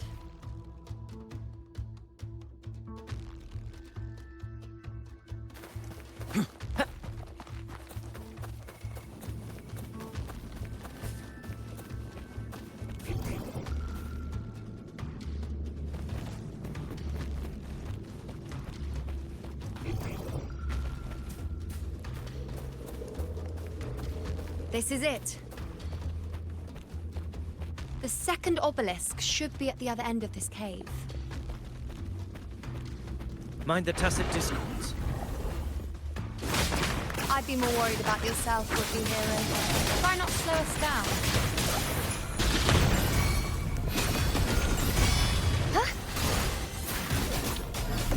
Such is their blessing. I won't back down. Epic shot!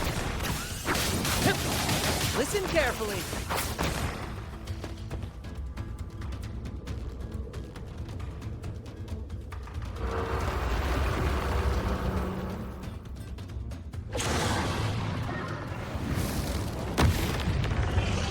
Watch out! How did it manage to get here? There's an opening in the floor. That's our way out.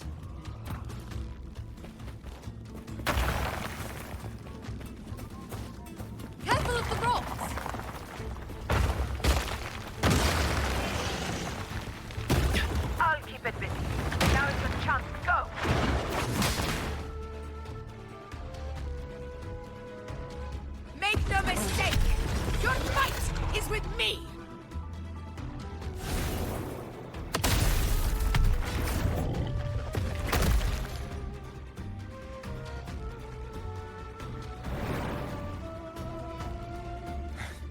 Augusta! My apologies for the delay.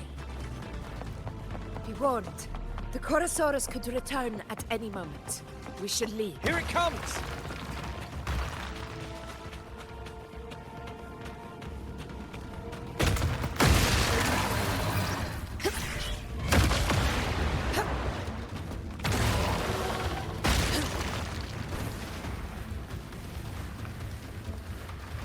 These formations seem solid enough for a quick pause.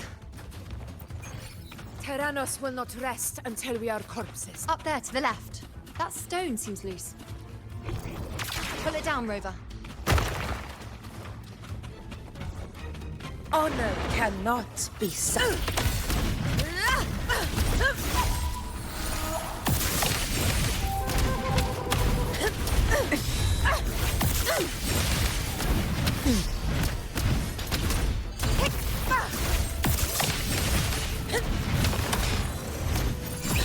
Sing of my triumph! In control.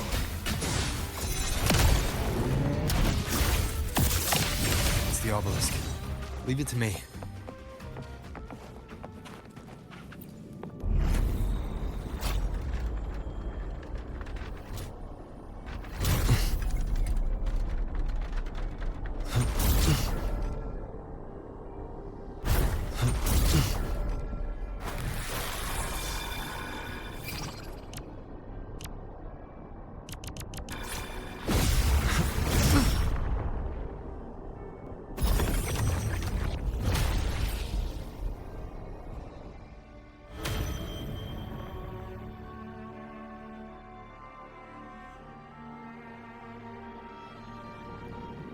Splendid!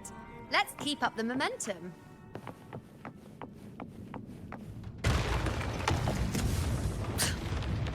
You again. It just left. Should be the anchor obelisk doing its job. Or perhaps it's up to something. The direction it's heading. Is it planning to destroy the final anchor obelisk? This fog hinders our vision. We could be walking into a trap. Makes for a fun challenge. Don't you agree, ladies? Stay vigilant. In due time, Tyrannos will learn that gladiators always keep their blades sharpened.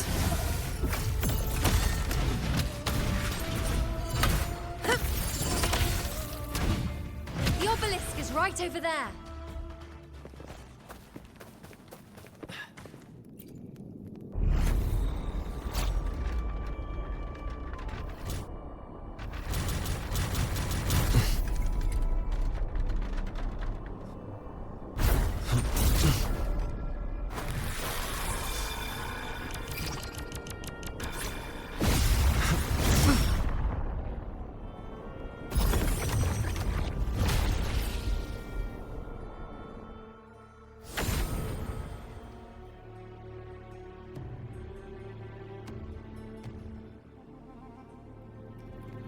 Good. You did well not to disappoint. First to the treasure! The compass points this way.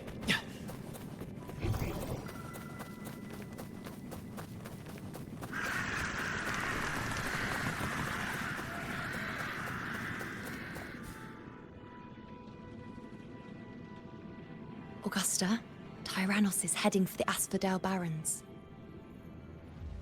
The net has been cast. It's time to reel in the prize.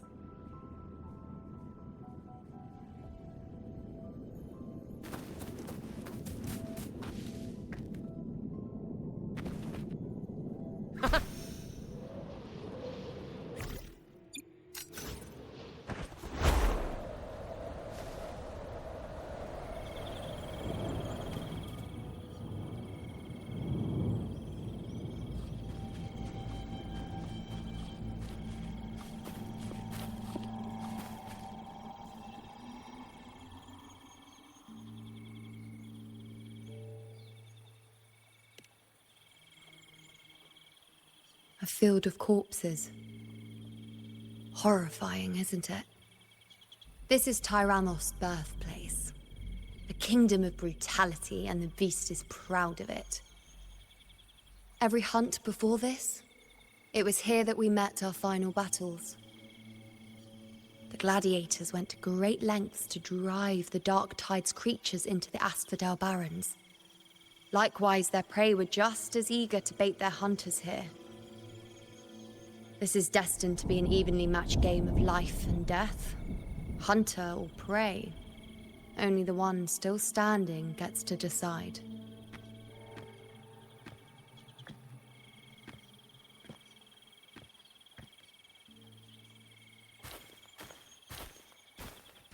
Avidius, descendant of the hero of heroes Attilius, decorated for the 4 crossings of Main's Deep.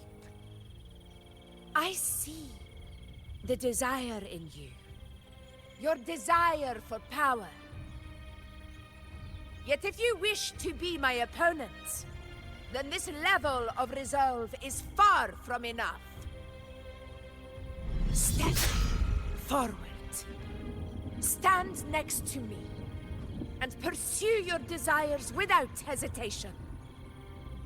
Let your ambitions burn even hotter. As you wish, Your Excellency.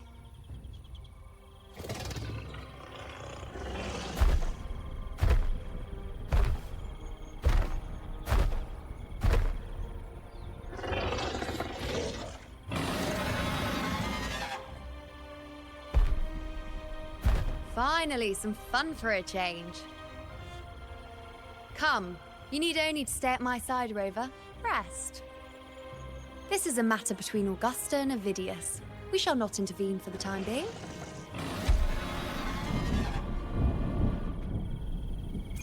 Brad salutes you.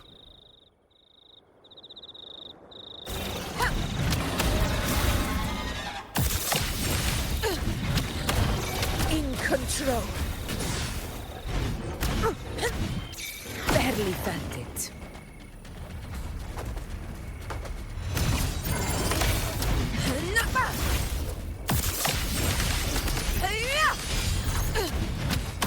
Undying glory!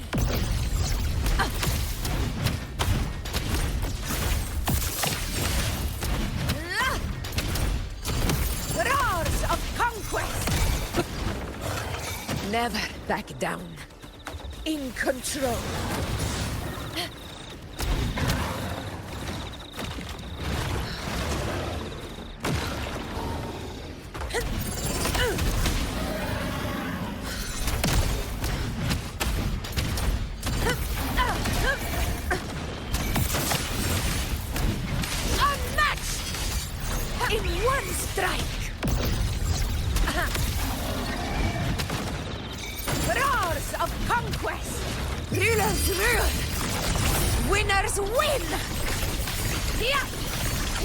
My valor never fails!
Everything is in place.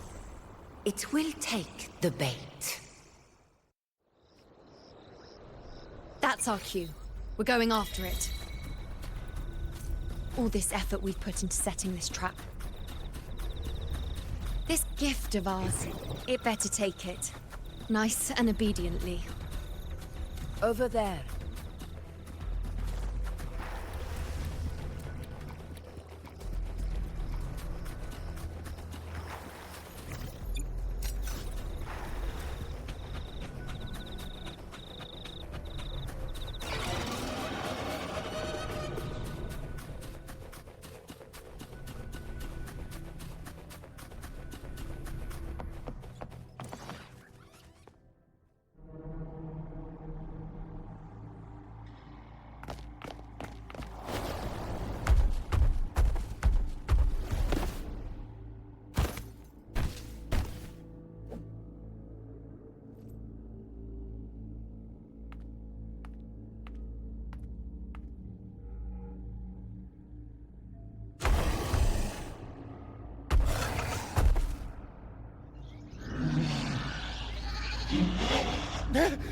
What was that?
Now.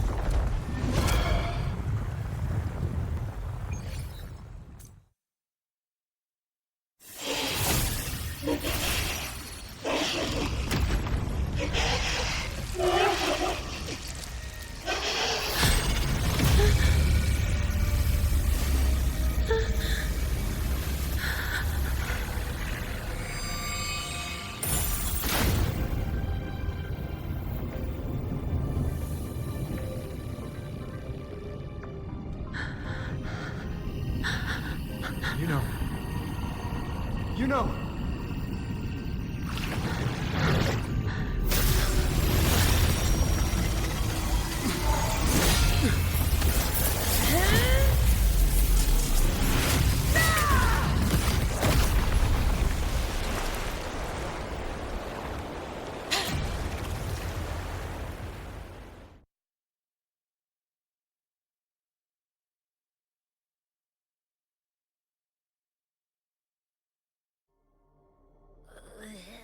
What was that about? And that black fog? It was all mushy. I couldn't even finish it. Ooh, oh boy. Did I take a huge bite out of that one? My head's gone all swishy. I need a quick timeout. How are you holding up?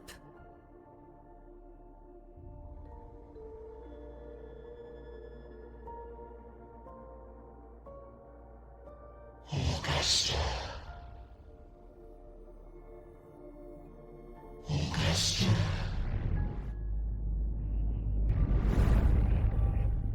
Now you've seen it.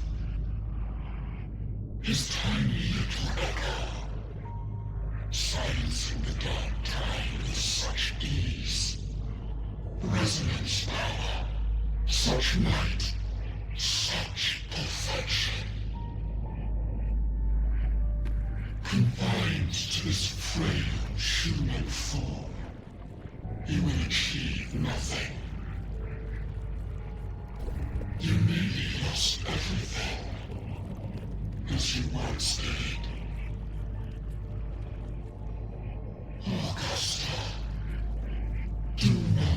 resist the gift of divinity. Follow our guidance. Return to Lawless Town. To your home.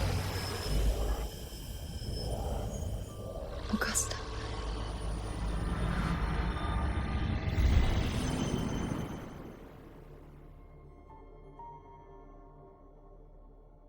Augusta.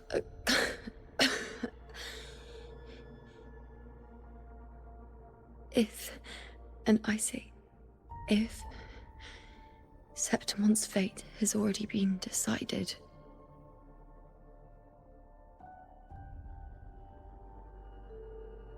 would you continue to fight?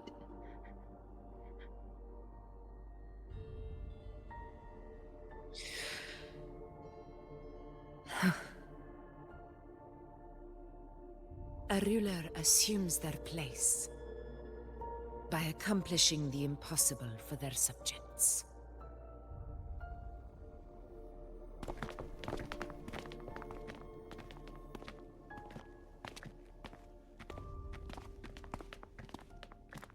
It isn't safe here. I'll lead a team and escort everyone to a temporary camp not far from here. But before that, I must ensure no one is left behind. You go ahead, Rover. I am entrusting Yuno to your care.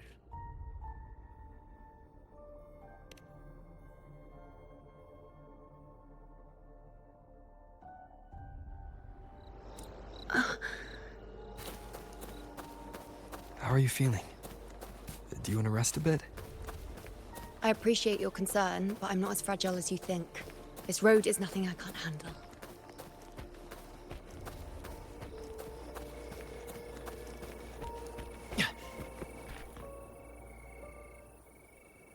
You can set me down here.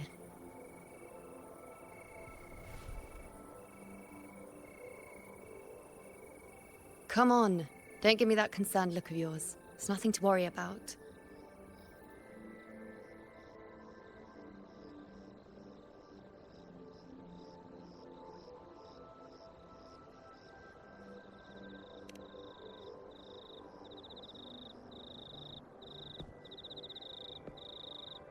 Wait. You have questions. Don't pretend you don't. Well, spit it out. It's only a minor injury. I can manage.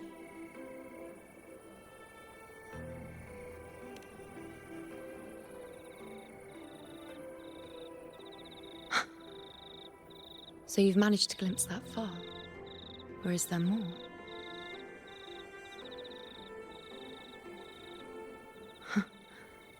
Just how many more surprises do you have for me? But I suppose only you could manage something like that. Grandmother Lilibet, the head priestess you met at the temple, once spoke of the unknowable void that is your fate.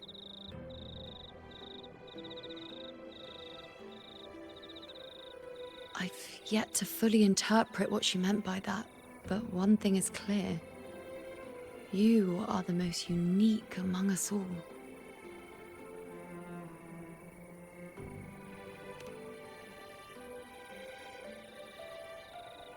They were, as I once perceived through the sacred flames, the fate of Septimont.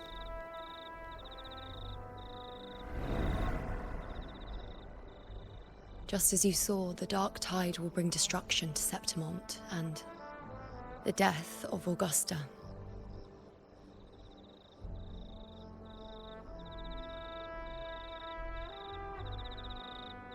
I don't know whether Raguna's predictions are actually true, but fate has given me no response but sorrow.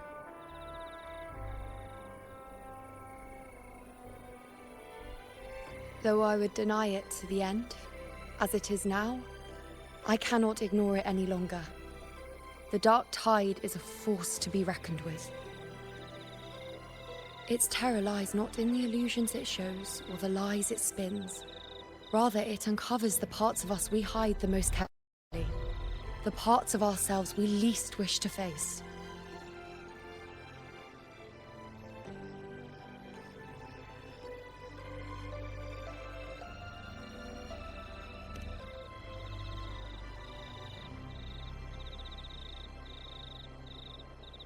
Never.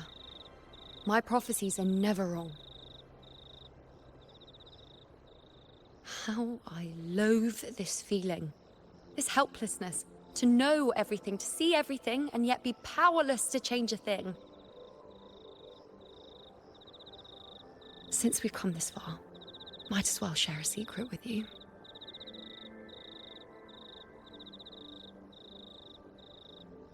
The you see before you can no longer see the threads of fate. I gave up my ability to peer into fate in exchange for the Resonant's power to resist the dark tide. Why? Because I refused to be fate's obedient puppet, bowing to its whims and letting it dictate my every step. But in the end, despite all the sacrifice, we still couldn't escape its grasp.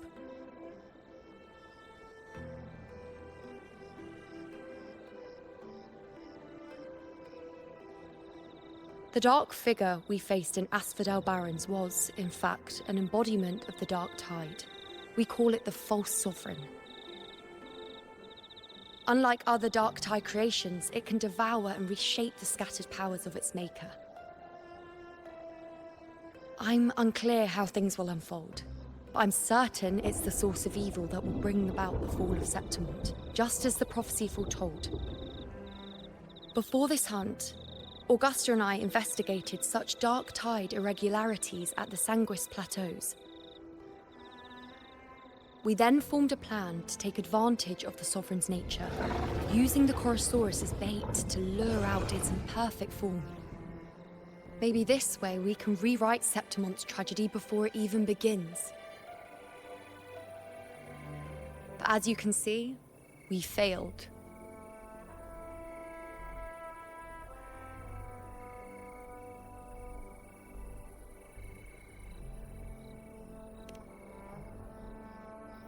I do not know.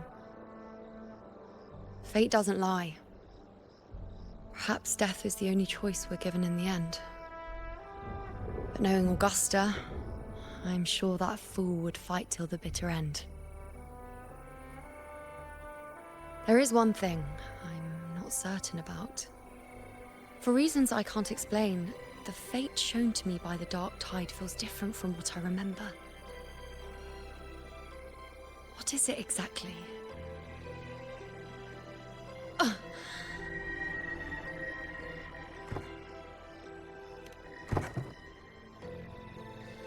A side effect of my resonance power. The dark tide doesn't exactly show up in a stable form. My powers manifest its creations in exchange for a teensy piece of my existence. That's the price to pay, I suppose.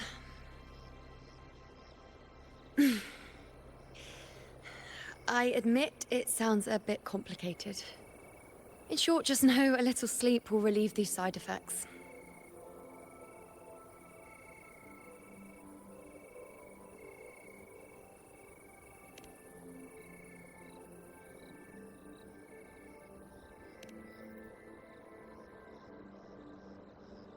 A fair point. Once I've recovered my strength, sorting out these questions will be as simple as a flick of a finger. Oh, by the way, take this.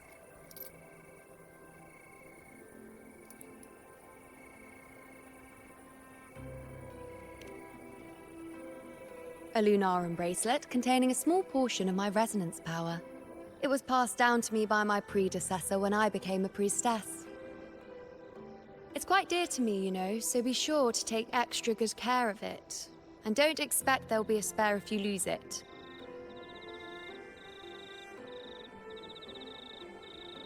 Rely on it in my absence. Who knows? It may even help fill in for me and help you and Augusta in my place.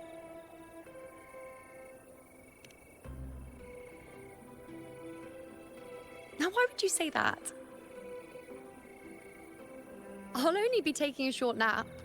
Don't you or Augusta even dare think about leaving me behind, is that clear?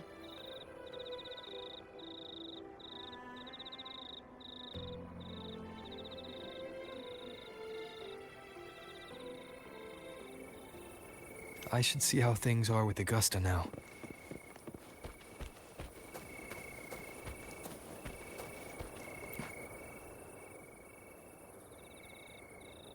The situation we're currently facing is more dire than any I've come across. For the sake of Septimont, I must momentarily set aside my quest for power.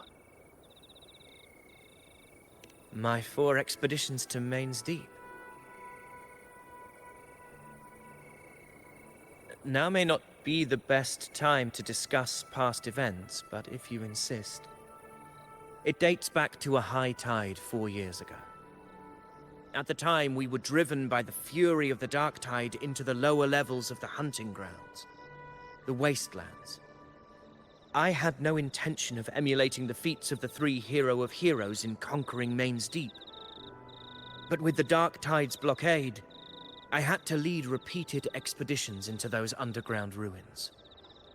Fortune, however, did not turn its back on us. In that dark and treacherous place, my companions and I managed to carve out a path to survival. Fate has its ways. Now only I remain able to face the hunting grounds trials. Many of my companions fell to the corruption of the dark tide.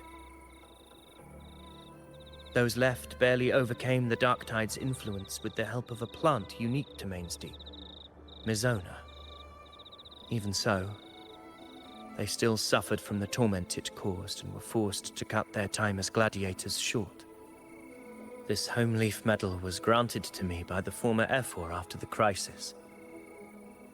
A victory, yes, but one laced with pain. My companions should never have suffered the dark tide's disgrace.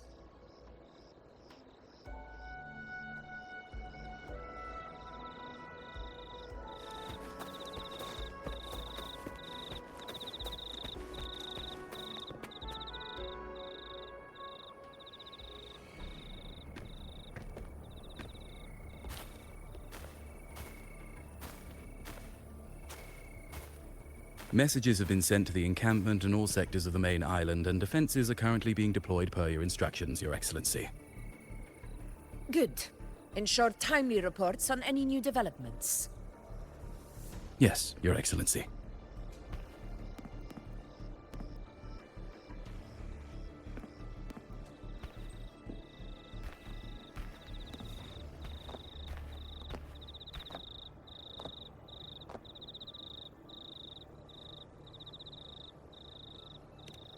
I've made arrangements for the war effort. Strategically, we must always brace ourselves for the worst. Communications with the Black Shores are also underway. The Ephor's palace has previously established a connection with a consultant in the Rinascita region. We've reached an agreement granting the Black Shores permission to access Septimont's resonance nexus. They'll be able to monitor and collect data on the Dark Tide during the hunt. In return, should any complications arise, the Black Shores are to fulfill their side of the agreement and provide us with the necessary technical support. A consultant active in Rinascita? That's right. Her name is Buling. An interesting young lady. Left quite an impression on me. Huh. So it is her. Why don't you let me handle contacting the Black Shores, Augusta? We talk from time to time. It'll help make things smoother for us. Of course. I'll leave it to you then.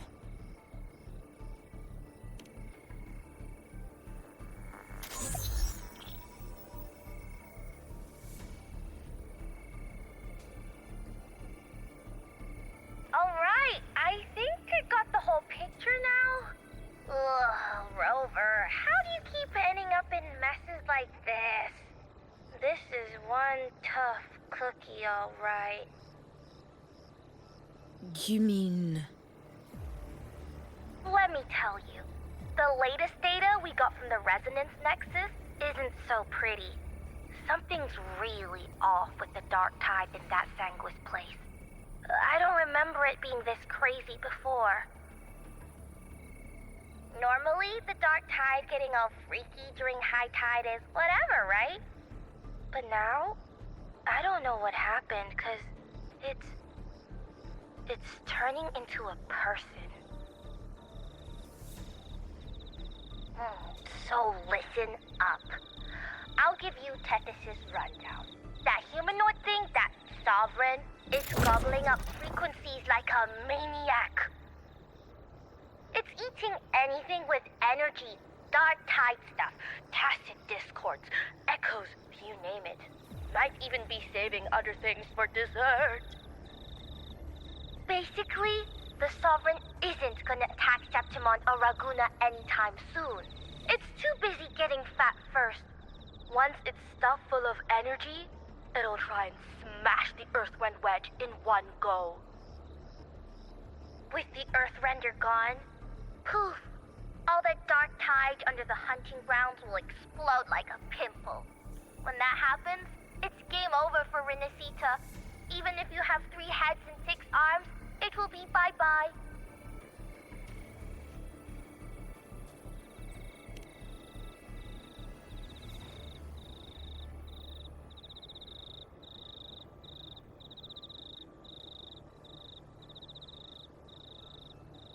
But Smooth Moves team, cutting through the clutter, I see what you're doing. This Corosaurus is just the bait to hook the big fish, isn't it? Your real plan is to stop the Sovereign before it fully forms. Nip it in the bud. Am I right, boss? You are right on the mark.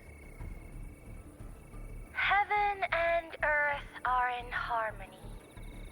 That's my reading, so your plan shouldn't have fallen apart like that. But then again, smooth sailing isn't always a good thing either. Too much harmony invites trouble. Tethys did pick up a strange frequency midway through the hunt. Everything was fine until that frequency came out of nowhere, and then suddenly the Sovereign took form way ahead of schedule. Talk about flipping the table. Well, let me get another reading. Oh, the cheese all messed up. It's kind of hard to see. It's like someone clouded the heavenly signs on purpose. One way or another, we must find the Sovereign and stop it before it absorbs any more frequencies. This might be our only option for now. That's right. Supernatural powers or not, the Sovereign can't escape good old Tethys. Let me see. Yup. It's wandering in an area with a whole lot of other frequencies. Looks like it's east of the Sanguis Plateaus. Yeah, that place has lots of dark energy. Bet many tough people died there. Murmur's Town. Understood. I will stop it in its tracks.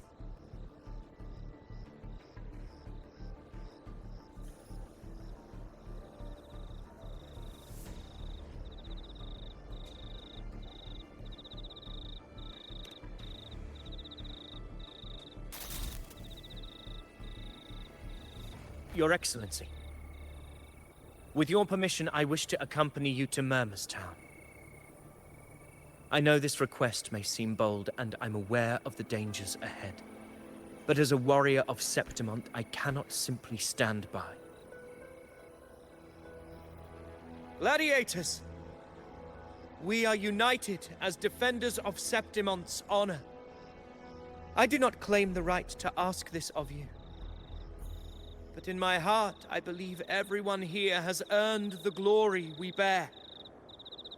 Let our deeds today reflect that greatness.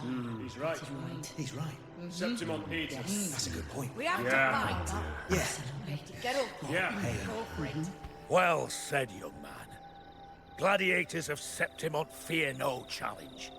When the storm approaches, Can an eagle soaring in the skies remain content as a fledgling beneath another's wings? Your Excellency, we will follow you anywhere. Very well. You have sworn your allegiance to Septimont with your resolve. Your bravery is witnessed not only by me, but by the fallen heroes lying in Capitolini Hill. They take pride in your courage. If you wish to fight together, then so be it. I will afford your fervor its due respect. Come, take up your blades. For Septimont! For the name of heroes eternal! A wise choice, Augusta. It is time. Return to where you belong. Fabianum has long awaited your homecoming.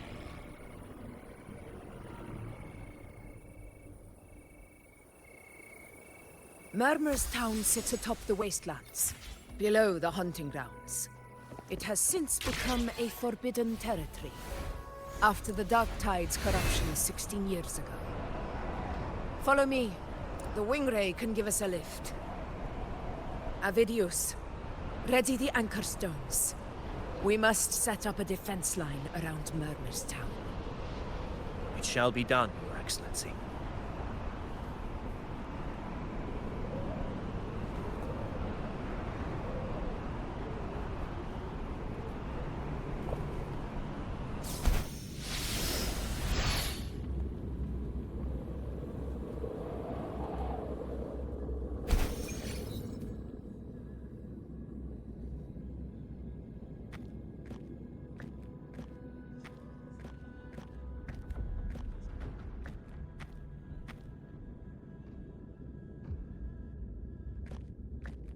The wastelands.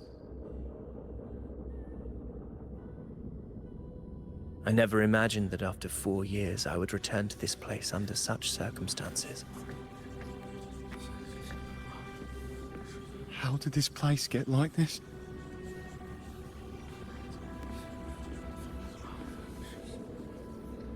This is where the Dark Tide started 16 years ago. The fact that this empty shell still stands is a miracle in itself. Does this mean if we fail to stop the Dark Tide, Septimont too will... Oh, no. What? It's terrible. Oh, no. That's horrible. No, no. Oh, I can't believe it. What shall we do? Warriors, do not let fear stand in our way. The untarnished glory of Septimont stands behind us. The devastation that befell Murmur's town 16 years ago will never be repeated. Because now, we are here.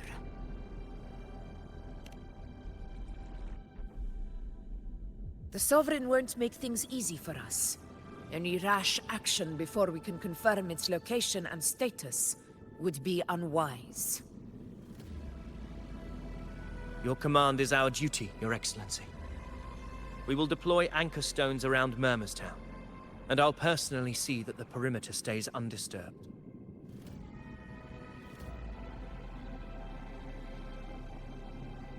Yes. This will trap Sovereign inside the town. Good. Proceed as planned, Avidius. Now then. It falls to us to track down the Sovereign's whereabouts, Rover. Time is short, so we'll need to split up. Keep your guard up! Those hollow figures do not be fooled by their stillness. Those are just the shell. And watch for their songs of corruption. They were once our own. Brave gladiators, loyal citizens of Septimont. The Dark Tide not only twisted their minds, It also raised their corpses, and turned them into mindless puppets. Not even death could set them free.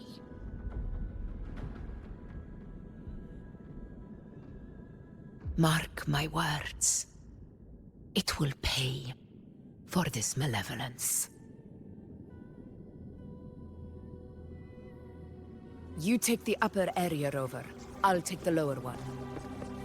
If you spot any signs of the Sovereign, or run into trouble, let me know right away.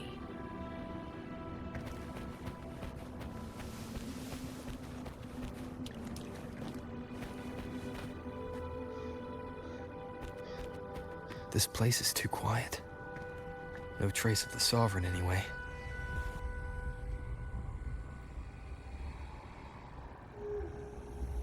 Hey, Buling. Can you help me track down the Sovereign? You got it. Give me a sec to scan things.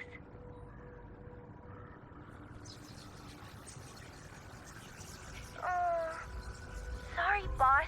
The frequencies around you are all over the place. I can't get a clear reading.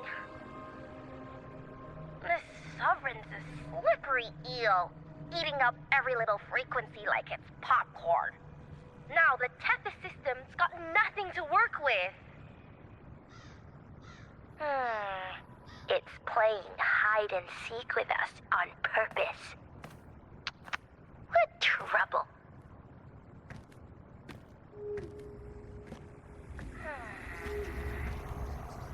Hold on. What if you bring me some pure dark tide frequency samples? Maybe Tethys can use it to track down something with a similar frequency, like the Sovereign itself or the original dark tide.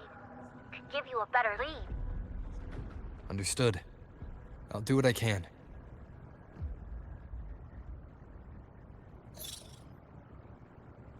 Abby? Abby? Wake up. What's going on? Ugh, I'm so sleepy. Ugh, that dark, spooky stuff I ate earlier is still gurgling in my belly. Sorry to hear that. But if my clever, brave, stylish, and sweet Abby could help me out, it'd be amazing. Aw, you're making me blush. Okay. Your best buddy Abby's on the job. Go on. So, that thing we tangled with before has gone into hiding around here. I need your help to sniff it out. Yeah, easy peasy. You know I have a good nose for searching.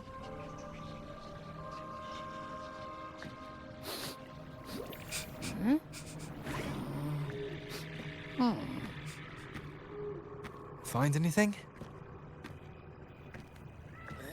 The whole place smells like a dumpster fire. And that monster, I can't tell where it is exactly. The scent's all muddled.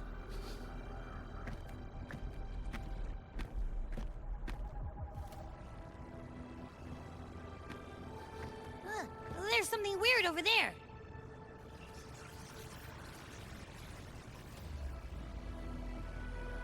Is that a waystone? I've seen those back in Septimont City. They're like signposts for Outlanders. All right, let's check it out.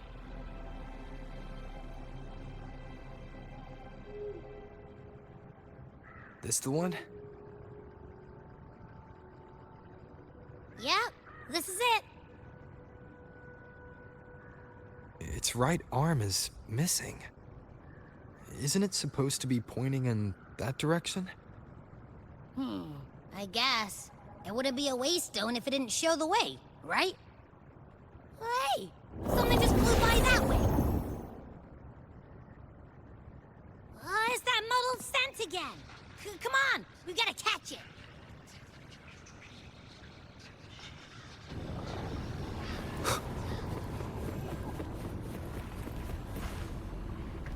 Look, it stopped over there.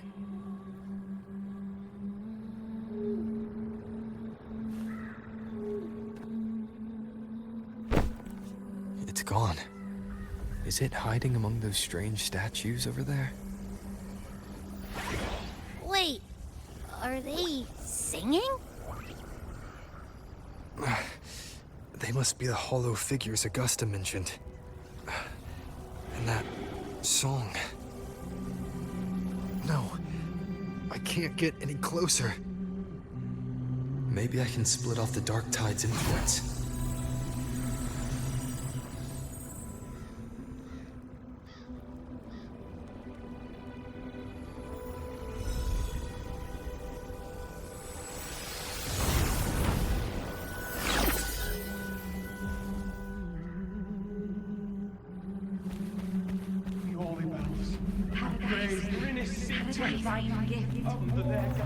What's it?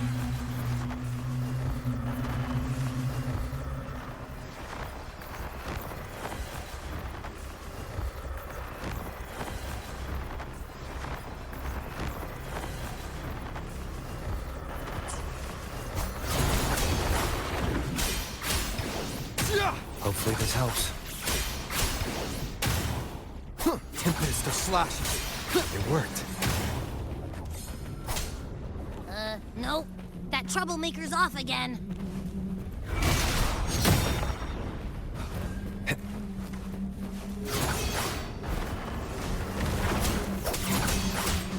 Hopefully this helps.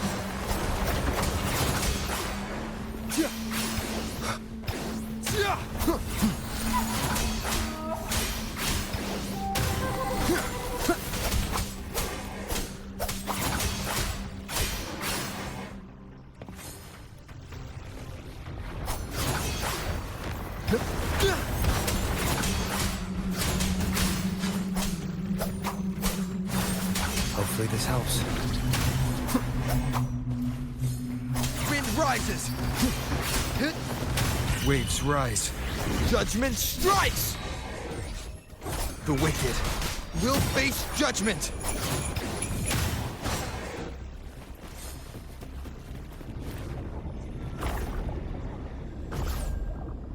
Now it's hiding inside a tacit discord? Boo! Don't worry. We'll flush it out.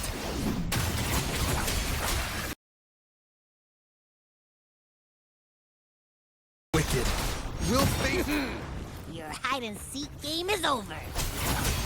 Time to finish it. Wind rises!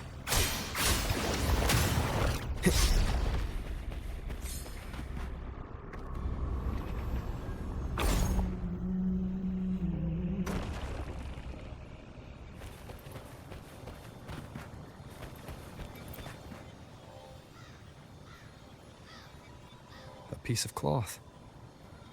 It looks like something from a gladiator's gear. But why here? His frequency is something else. Is that the same muddled scent you mentioned before? Well, it's got a bit of that smell, but the fabric's frequency is even stronger. It's not giving in. Kinda like a brave gladiator fighting a monster. I see. That waystone with the missing right arm had a sleeve that was torn. Why don't we take it to the statue? Maybe it will unlock the next clue.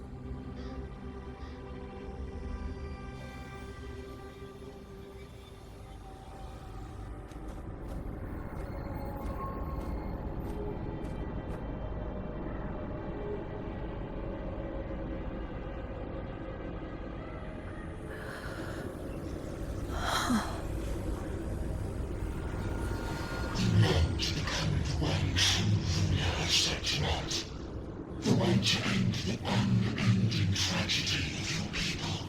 Is that not your true desire? And yet, you remain but a fragile mortal, unworthy of the greatness you seek.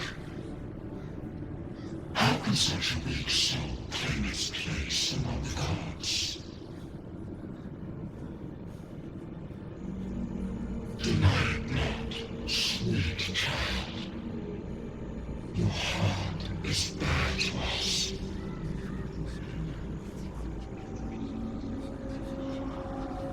Take one more step. Grasp it. Feel it. Embrace it. Awaken this power through your forte, and shed the weakness of your pitiful shell.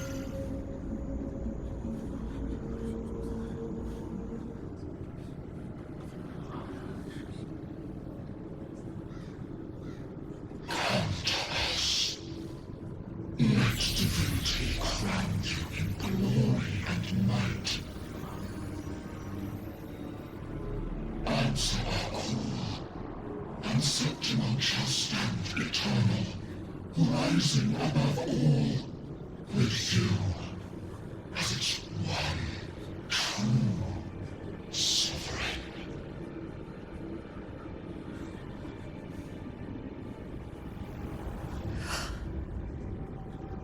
Angel.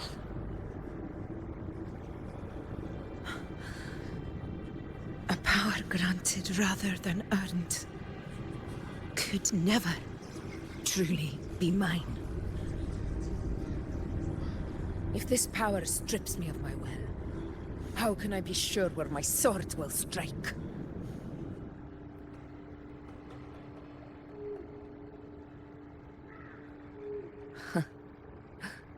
I reject such a gift.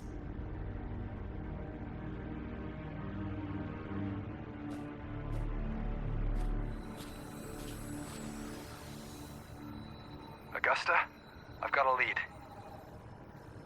Location's on your terminal. I'll wait for you there. Copy. On my way.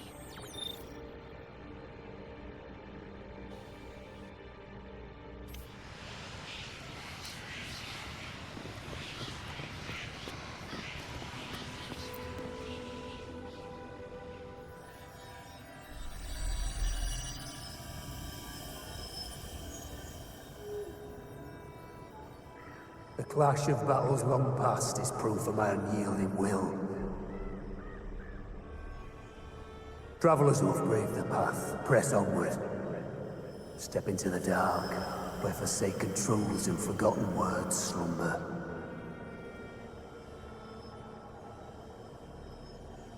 This is a Sonoro! Ah, the muddled smell makes sense now. A gladiator who fought the dark tide in Murmurstown to his last breath. His frequency still lingers to carry on the fight. Thank you for showing us the way ahead.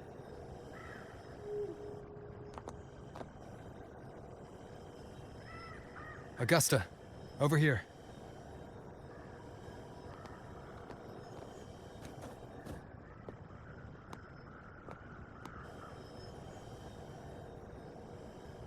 Is this a Sonoro?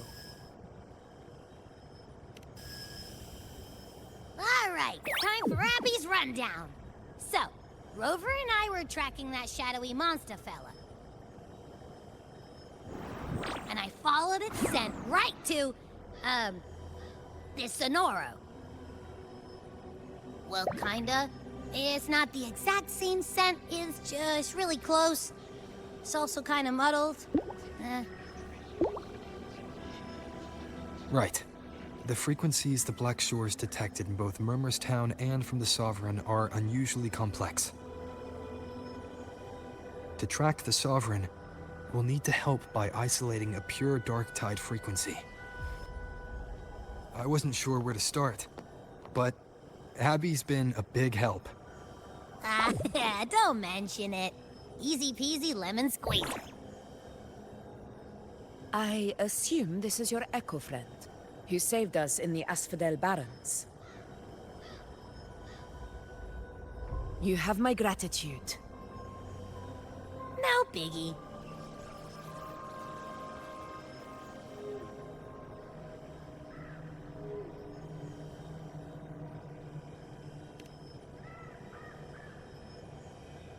The level of power it showed is indeed questionable for an echo. But I trust it, as much as I trust you. No need for explanations between allies. Did you hear that? Through me walk the path of glorious ascension. Through me enter the city of eternal bliss. Yet all who enter must first forsake all hope.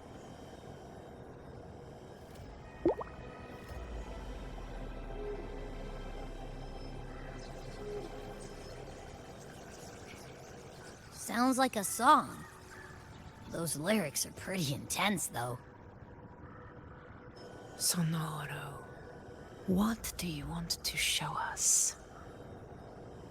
Let's enter it.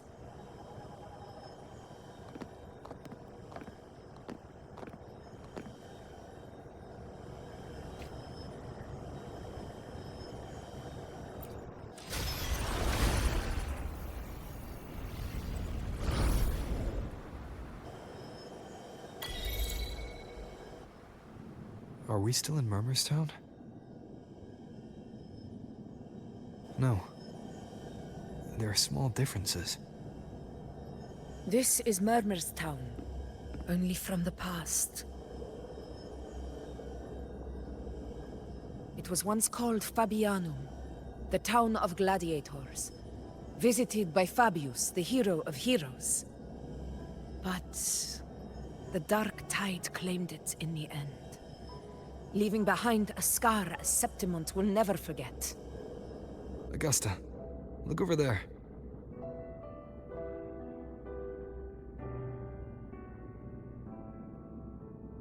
Are those lingering frequencies from the past?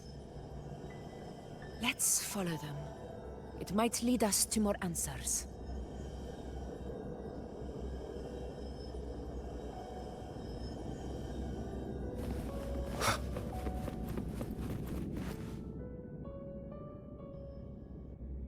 I didn't see you by the Oak Hollow today.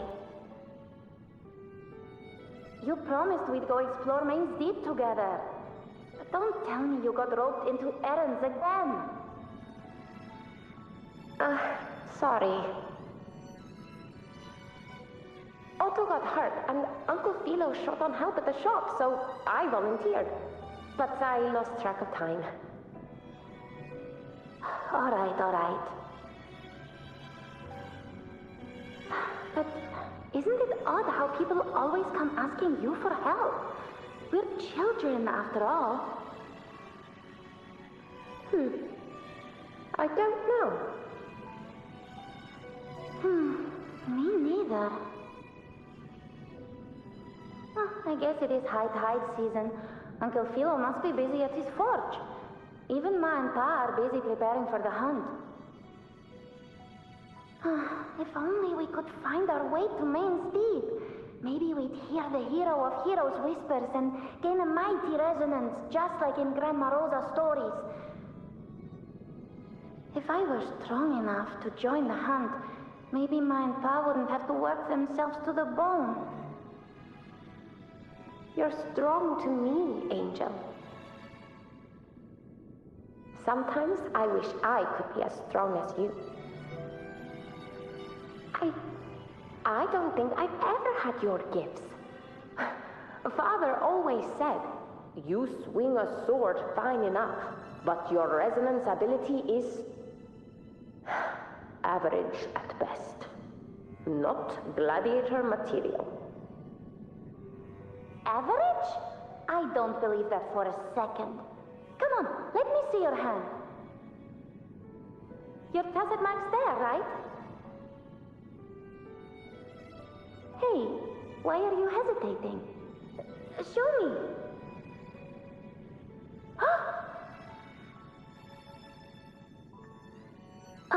This is...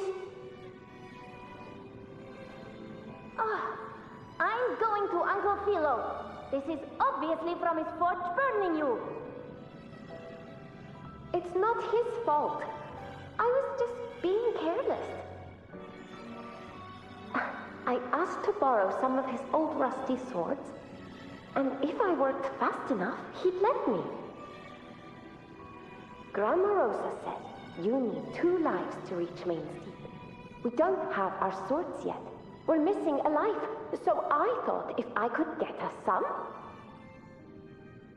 Ah, not this again. You really can be a handful sometimes.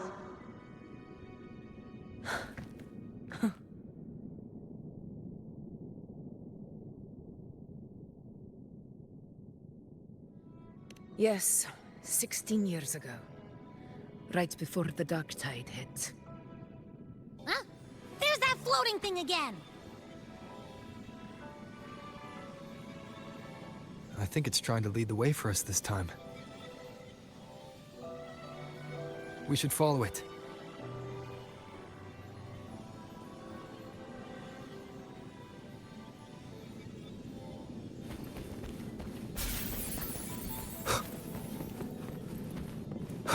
It's hovering by those phantoms.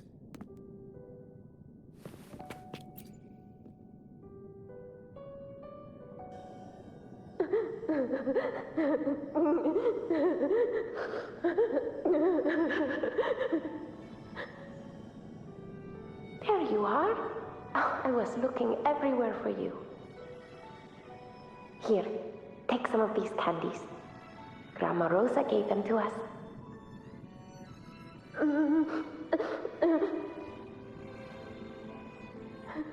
Hey, do you think what Grandma Rosa said about Main's Deep is real? Like, if I really had the hero of heroes whisper in Oak Hollow, do you think I could ask them to fix my brother's leg? With the resonance ability that powerful, maybe he could get better, just like how he was. The grown-ups keep saying how awful this dark tide will be. And my brother's leg, it won't heal. They said he'll never be a gladiator now. In that case, why not try your luck in Oak Hollow? You can take my sword. Just make sure to bring it back to Uncle Philo later. But aren't you coming too? There's no extra sword. You can't reach Main's Deep without your sword. It's okay. I'll wait till next time. I'll find a way to get more swords, so everyone can have one. That little girl. Does her voice sound familiar to you? I feel like I've heard it somewhere before.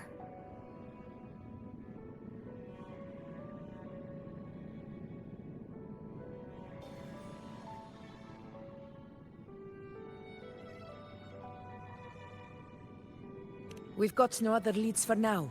Let's check it out. More phantoms of the past. Oh, look over there! I see it!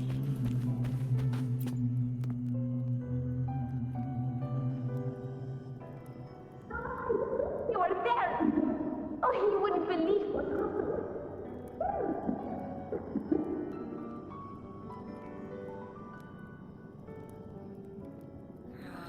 It's cutting out. I can't hear what it's saying. Rover, that floating thing. Seems like it's distracted.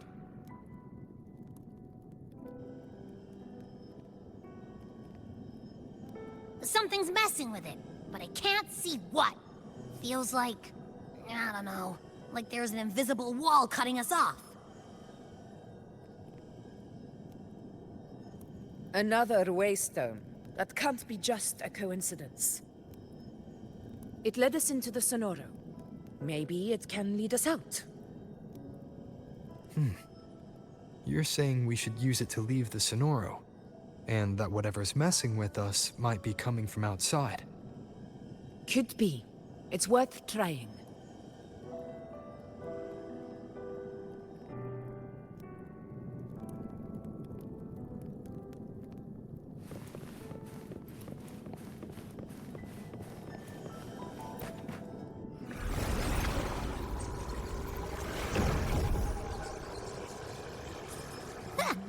can't believe we actually made it out. More hollow figures. Really was bad. Don't worry. Leave them to me.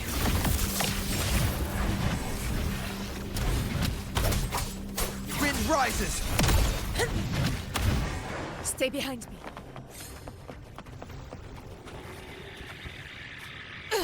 This should work. All right, team. Let's head back to the Sonora.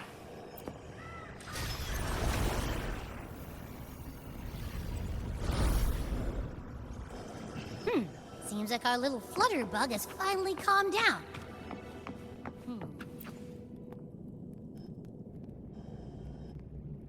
Oh, I wish you were there, Angel.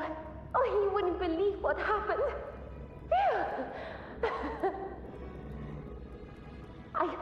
I only ran a few laps with Enric, and guess what? He got so dizzy, he tripped over his own feet and chipped a tooth. Hold still. I'm trying to get the salve on. Look at you. Black and blue and still grinning like a goat. All right, out with it. What do you do to that thick-skulled Enric this time, huh? You're hurt pretty bad. Guess that means no Oak Hollow then. Not that it matters. I bet there's still nothing there but moss and mud.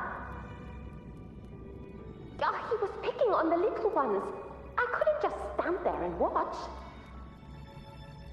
So I told him, learn how to kneel before asking others to. And that's when he snapped. Couldn't beat him, but still threw down. That's just like you.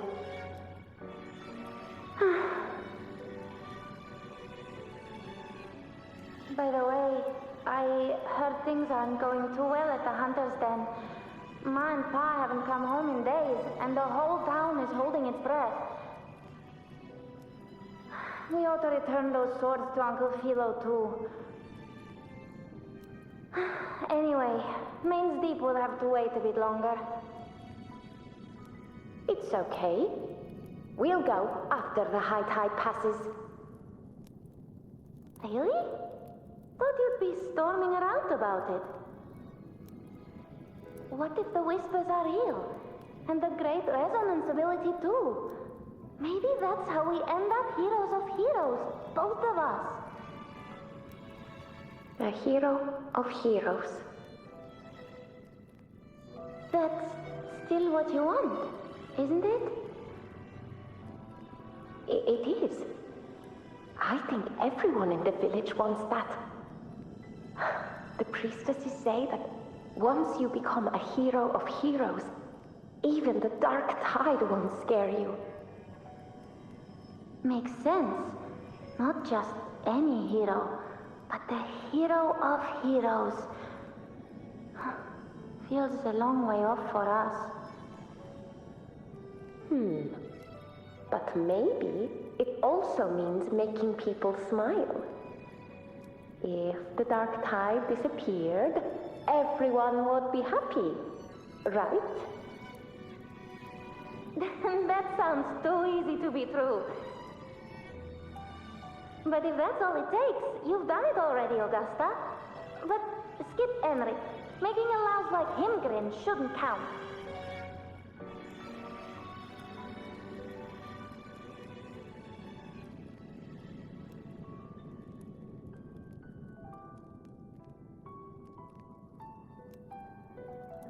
Augusta. That's me. I guess there's no denying it now. I thought I might keep my foolishness as a child from you. So, Murmurstown, I mean, Fabianum, is your hometown? Yes. It's been a long time. I never imagined I'd see my past like this.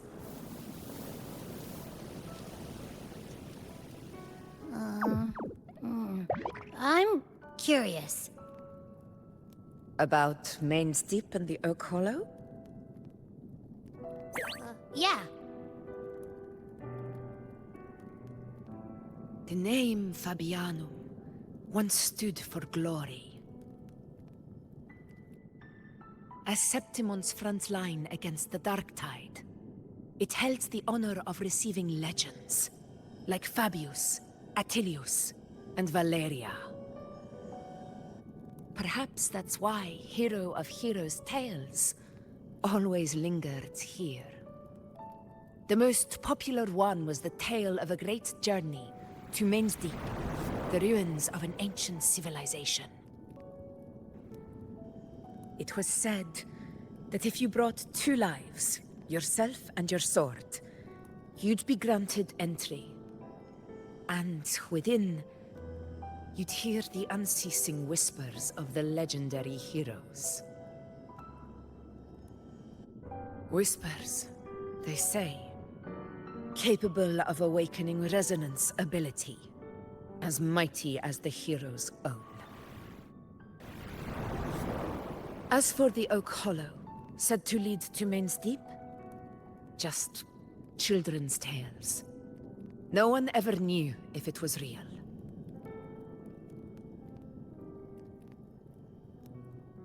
But Fabianum never found its hero of heroes. Ever since then, the name was lost, replaced by Murmur's Town. A scar that Septimont refuses to face. The whole town held out until the very end, yet no aid ever came from the city of Septimont. Later, I heard from the senior gladiators that on the very morning Fabianum fell, most of the Senate lords were still sound asleep in their warm beds. It wasn't the Dark Tide that doomed my hometown, but those in power who were blinded by greed and failed to act.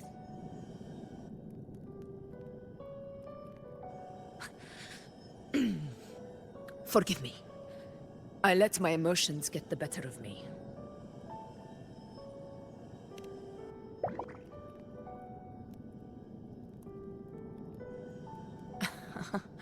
I see. Then perhaps I should spend more time with you, like you once did. Anyway, why did the Sonoro reveal all this to us? Maybe it's helping us find that, pure dark tide frequency? The scent does feel clearer now, less muddled. Or maybe it meant to show us something more.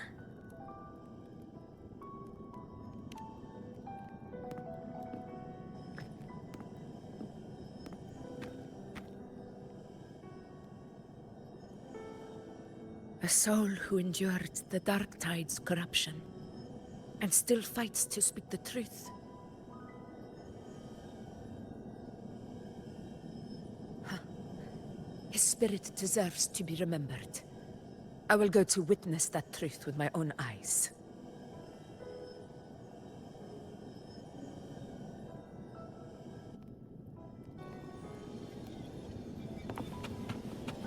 Those phantoms up ahead. It looks like they've lost control.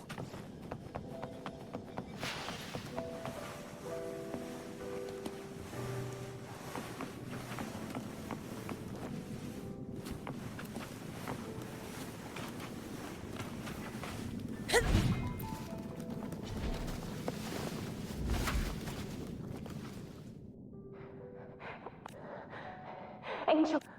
Angel? What happened? You're bleeding.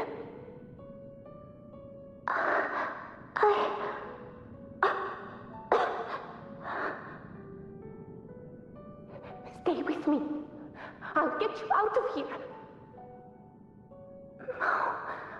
There are monsters everywhere. You won't make it. Not with me. Just leave me.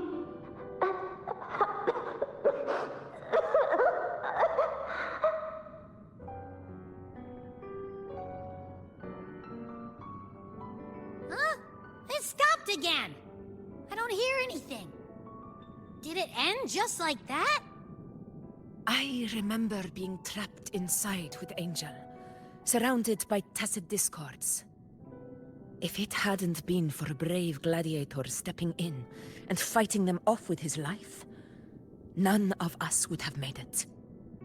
Perhaps we recreate what happened back then, to stir the phantoms. We defeat the tacit discords, just as that gladiator did. But they're just phantoms. How do you fight something that's not even real? Again, we'll fight them outside the Sonoro. All right, the Waystone!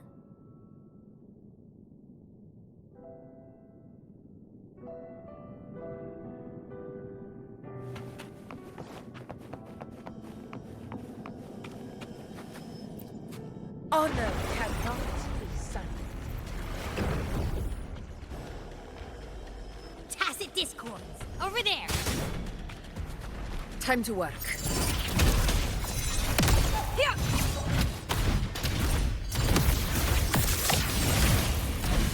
Undying glory!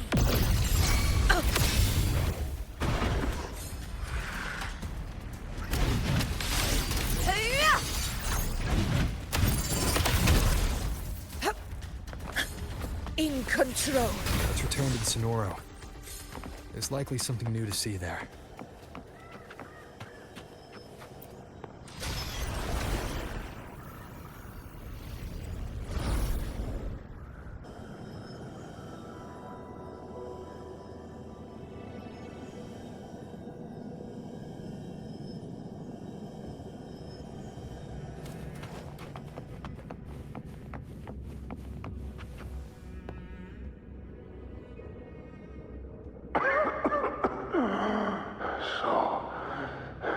This is it.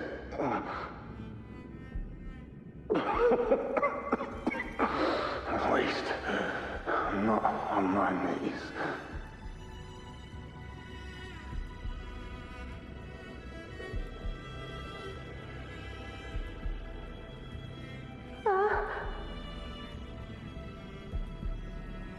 He's not breathing.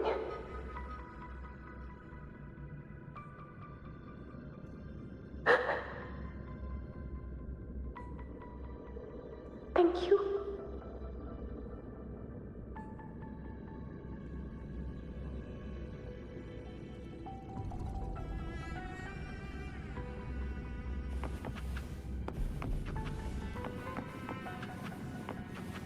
Stay close, Angel.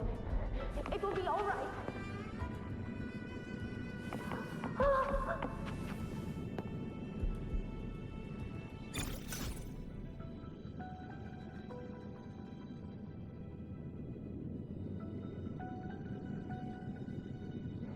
Stay close, Angel. It will be all right.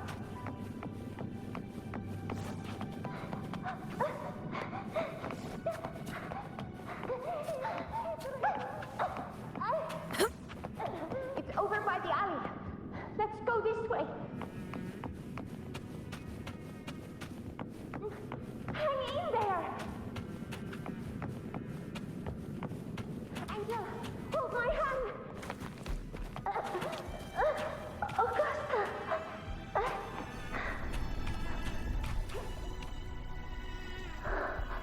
Augusta, are you going to face it alone? No, don't.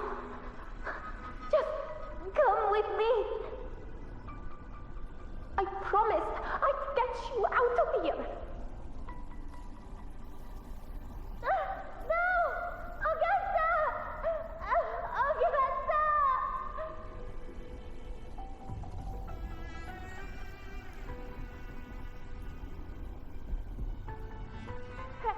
Hey you! Evil monster! Why don't you fight me? I'm not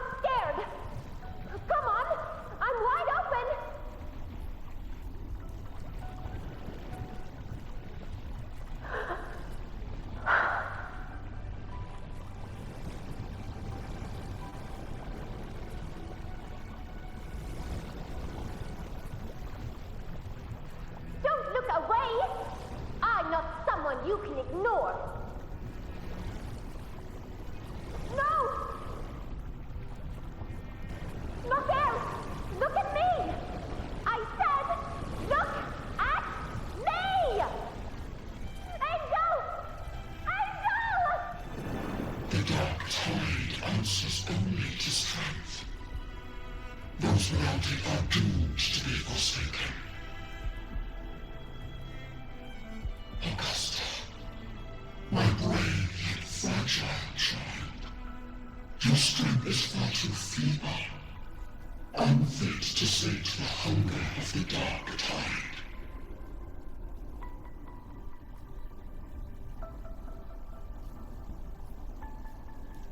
You long to become a hero, to reign by might. But tell me, can the throne of glory be claimed by one so weak?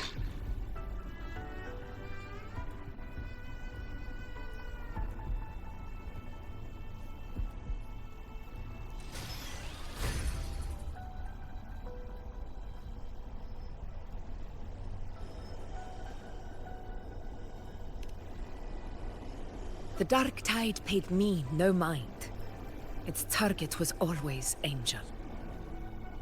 And the whispers, they were real, but not as the legends promised. What I heard were words of cruelty. None of it matters now. Those things belong to the past. I was a reckless child, a hatchling, flailing with a sword I could barely hold.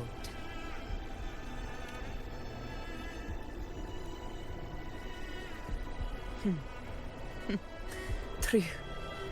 Though back then, I didn't really have a choice. This is Septimont, a place where ideals bow to strength. As a child, I had no desire for power. But in the city of Septimont, if I wished to rise beyond my origin and silence arrogance dressed in fame and fortune, I had no other path. Now, my strength speaks in my stead, and my blade cuts down every slander. All but prejudice. I know well what those parasites in the Senate are plotting. Draped in the Temple's name, they manipulate public opinion to secure themselves a place on Capitolini Hill. But their absurd schemes betray only fear. Too afraid to face me, they skulk in the shadows, hoping empty prophecies might bring me to my knees.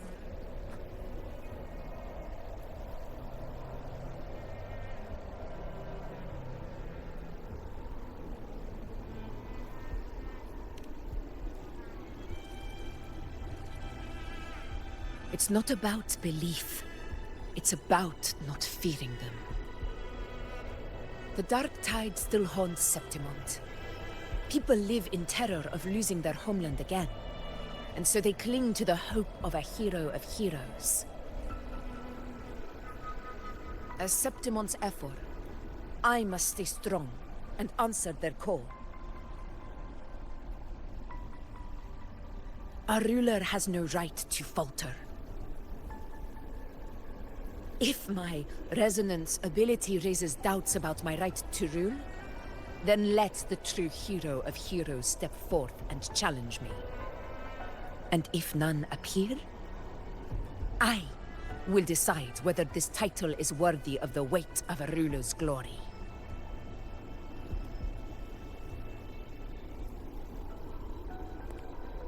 One of the prophecies speaks of a hero of heroes, wielding extraordinary power, rising from the dark tides. As I see it, you, Rover, fit that image well.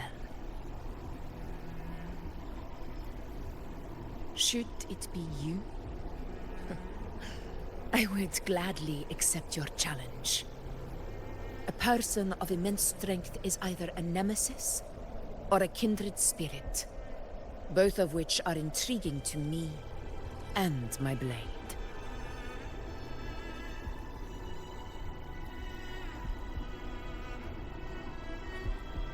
Me? Honestly, the thought never crossed my mind. From what I've seen, Being a true ruler isn't about having immense strength, whether that's a powerful resonance ability or sheer might. I've met people from Huanglong to Renacida who live with real integrity. Their skills and backgrounds were all different, and none of them were perfect. But what defines them isn't strength or anything that can be measured. It's the spirit they were born with. Resilient, unyielding. That can't be stolen. Believe me, Augusta. I see that same spirit in you. I see. Yuna once said something similar to me.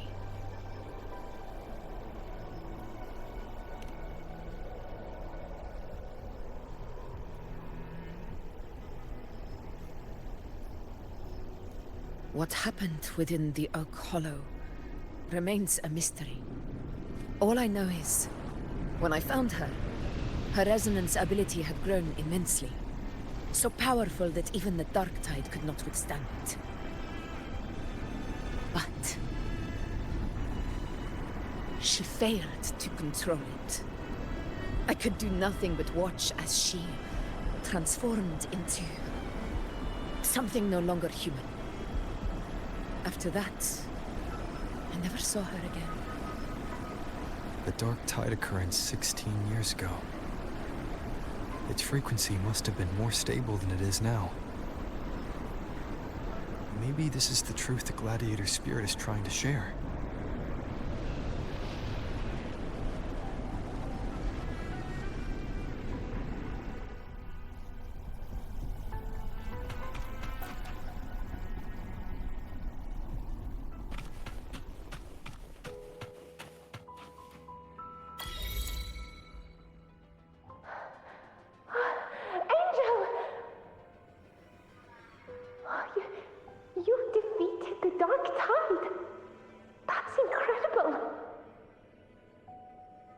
Your wounds? They're gone? Oh, thank goodness. Did the Whispers give you their power?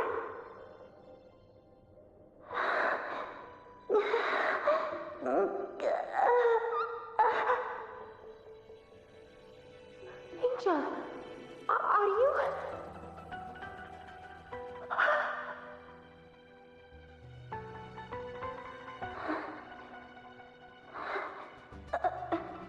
Run.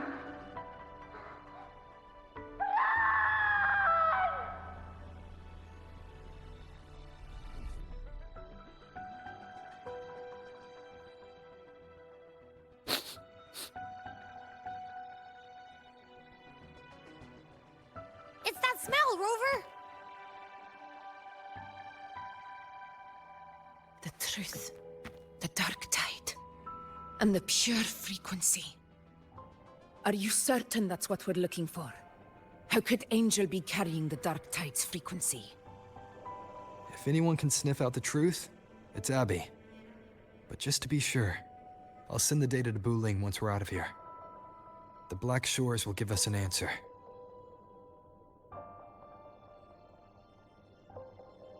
All right.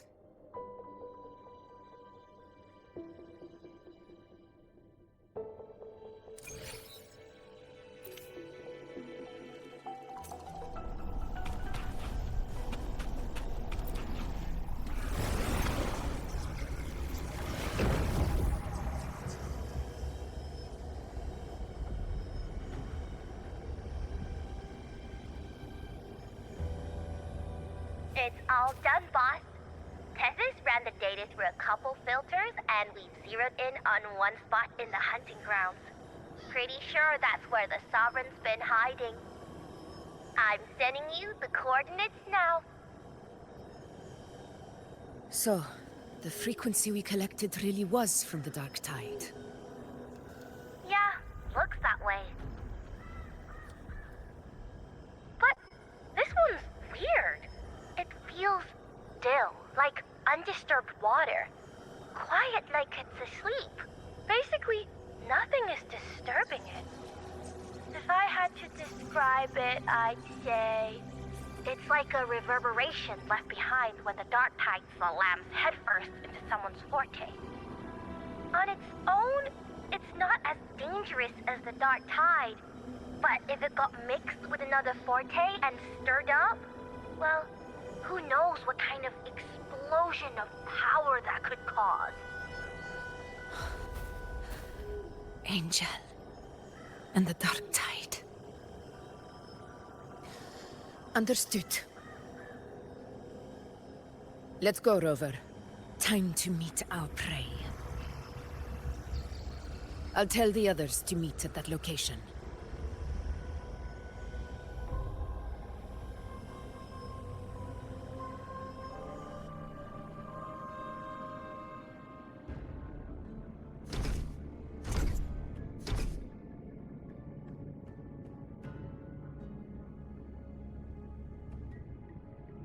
Please hurry, everyone.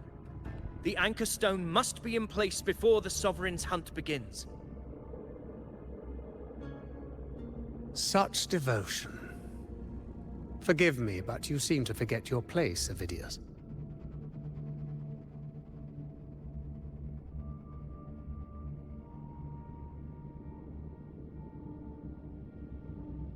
Is that so? Perhaps you'd like to remind me, my lord. You must be aware of your rather underwhelming performance during the Tyrannos hunt. The Senate's patience is not boundless. It's reserved for those who deserve it. Unless you can present a triumph to match your exploits in Main's Deep, we'll have no choice but to reconsider your candidacy as Septimon's next ruler. Wake up, Avidius. Isn't Murmurstown the very place where your glory began? That, Avidius, is your true arena. Yet here you are, entangled in Augusta's petty concerns, when you could be seizing something far greater. How very amusing, Lord Falco. You seek a ruler strong enough to lead, yet pliable enough to be led. You'd have better luck finding a needle in the sea. Were I in your position, I'd keep my mouth shut. If Septimont falls, so will your ambitions.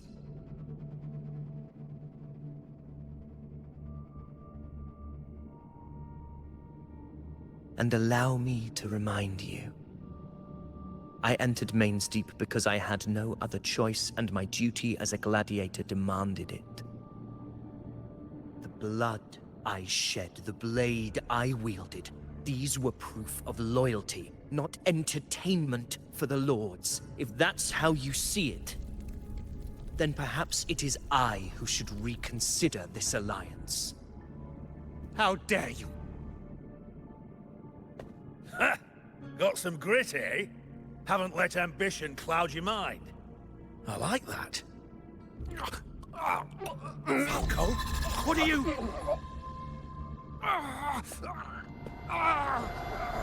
Watch out!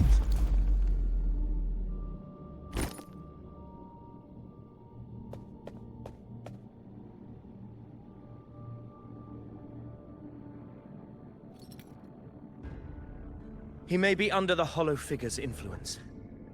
Judging by his behavior, the Dark Tide has already corrupted his mind. The Anchor Stone is nearly in place. Sir Hercule, would you please take Lord Falco to rest?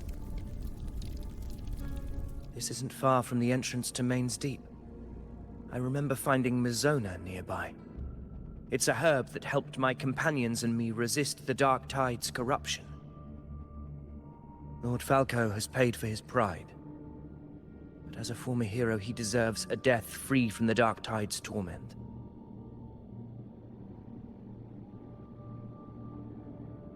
I will do what I can to help.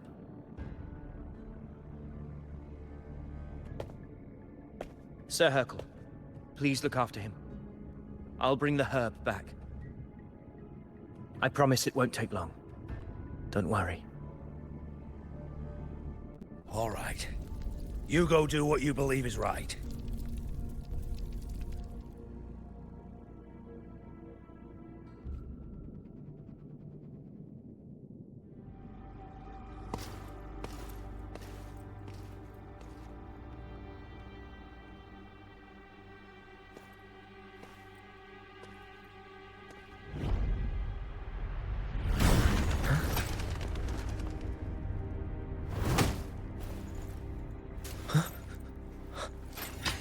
How could it be?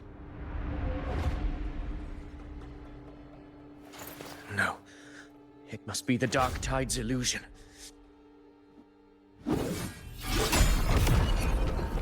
This wall. No. It can't be. My fellow gladiators, our prey has finally revealed itself. Move to the marked coordinates. It's time to hunt.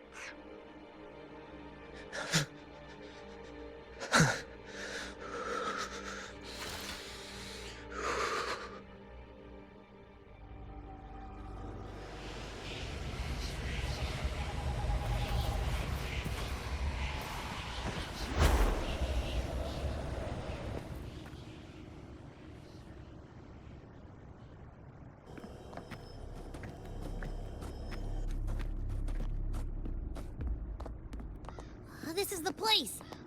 The smell's getting stronger!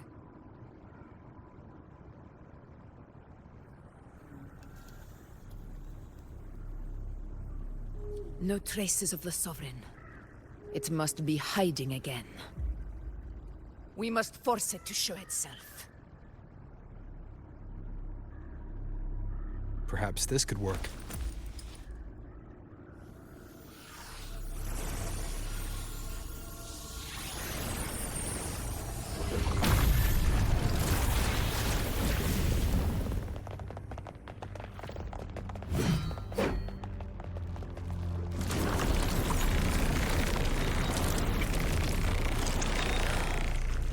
Over there.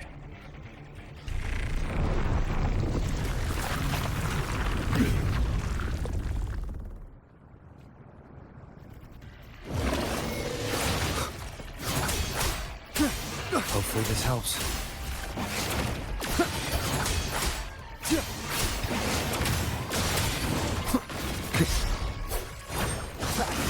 Annihilation! The wicked. This is my moment.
Yeah. But my belly is full.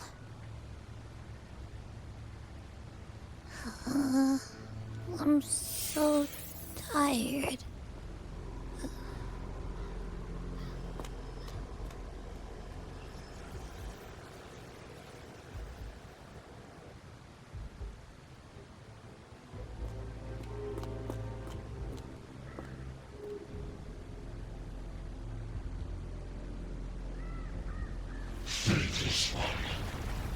This dark you refuse shall now become the blade that strikes you down. To spawn a divine gift is to invite consequence. And divinity offers mercy but once. Augusta! Augusta!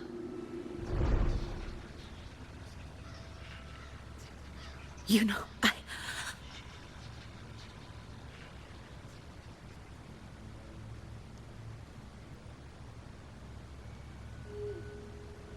No. It can't end like this. All able units, split into 2 teams. One will escort the wounded back to base, while the other prepares supplies and maintains position.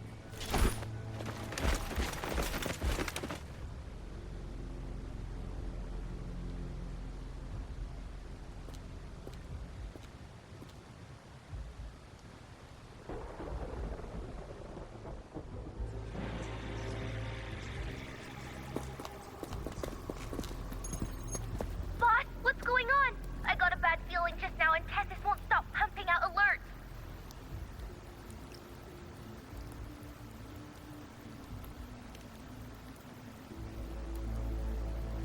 Uh-huh. Figures. That area you're in has buried many warriors. For the Sovereign, it's like having a free buffet. And sure enough, you blink, and it's already swallowed up all the surrounding frequencies. Now, it's a real nightmare. That said, the situation's bad, no doubt, but we're not out of moves yet. The dark tide isn't spreading at full speed. If we act fast and find the Sovereign's weak spot, we might just pull a miracle for Renacita. Let's see. Fire under earth, light be blocked. That's it! Tessus is showing messy internal frequencies and unstable structures. Looks like after stuffing itself with all those frequencies, the Sovereign's completely scrambled inside. If we can stir up the mess in its gut, even with something small, we might just throw him off balance. And then maybe we can wrest the Earth-rend wedge back and readjust it.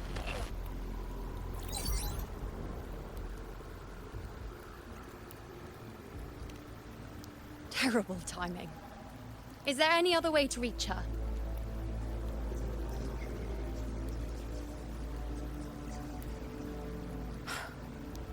It's the dark tide. The entire frequency range is under its control. In other words, we're completely cut off here. How vexing. The dark tide's inside. If we feed that monster something else. Right, the anchor stone. You're suggesting we let the Sovereign absorb the Anchor Stone. If it works, it could suppress it from the inside. Very sharp. But before we act, there are 2 things we need to prepare. First, we need to get the Sovereign to open up and swallow the Anchor Stone like a good boy. That will be on you and Augusta, Rover. Second, the dark tide itself must be stabilized to keep the Sovereign nice and solid. My job, naturally. No one else is fit for the task. No. The Sovereign is far stronger than before. And you've only just recovered. There's no way you can take on that much resonance energy at once. I'm not made of glass, Augusta. I am Juno, the most gifted priestess Septimon has seen in generations. If anyone can hold back the dark tide, it's me. And I'm not going to fall on you that easily. Besides, the sacred flames already showed me my end. In the warmth of spring, surrounded by white flowers, with gentle eyes watching over me. But that day is still far from today. At worst, I'll just need more time to recover. Everything's going to be all right. I promise.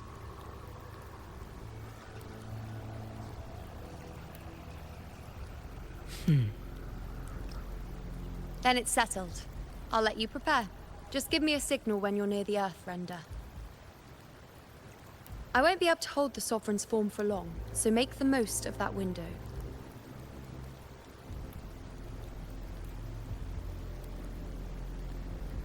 Did you forget anything?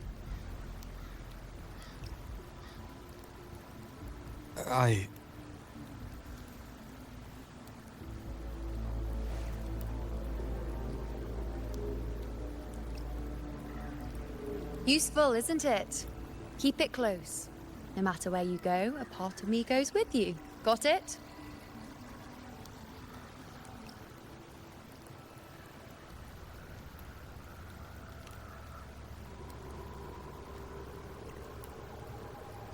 Since I've given you a tool so practical, I'll ask something in return. Just one thing.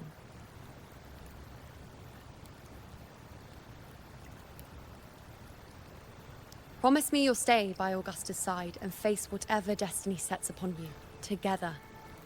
This isn't a command or a suggestion, it's a personal request. Only you can do this. You know. I think I understand what the unknowable void in your fate really means. It's not nothingness, Rover. All along, it's represented a future that can't be defined by anything but your own will.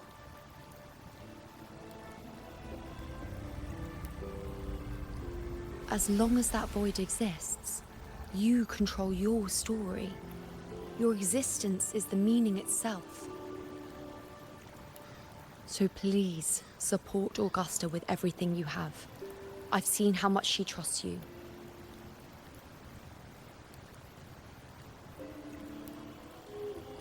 So trust her in return. No matter what happens, you are not to doubt her in the slightest.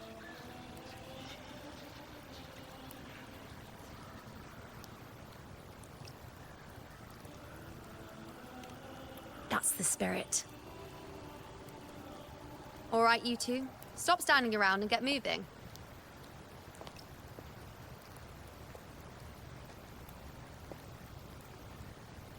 The sooner you settle this, the sooner I get to leave this boring place.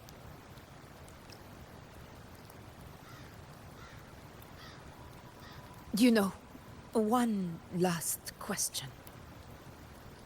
For someone without an unwritten fate, is it true they can never break free, no matter how hard they struggle?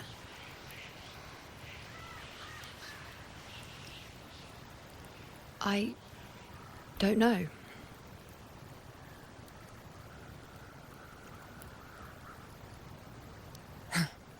That's all right.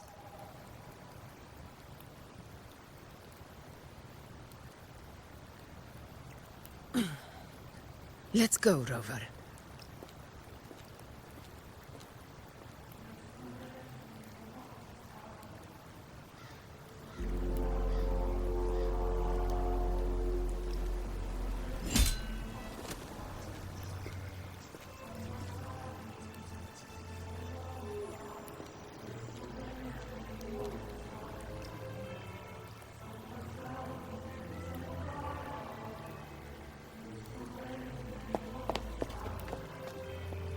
Wait, Augusta! I've been thinking. Our final fate might already be written, but how we walk that path is up to us. We as humans are meant to carve our own way forward.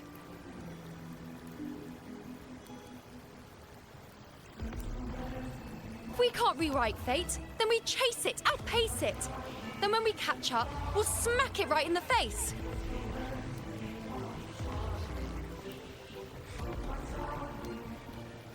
Don't forget what you once said. A ruler assumes their place by accomplishing the impossible for their subjects.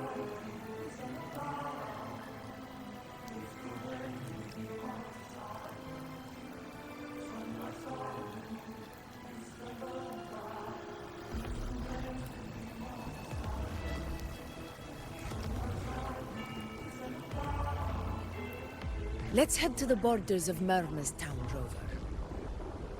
The anchor stone Avidius and the others set there could come in handy.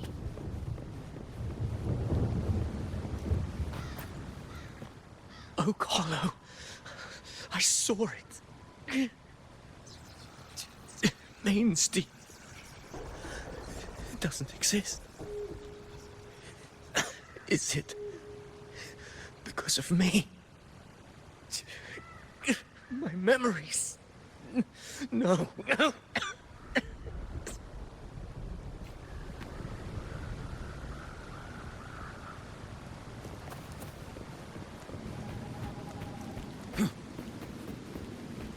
First to the treasure!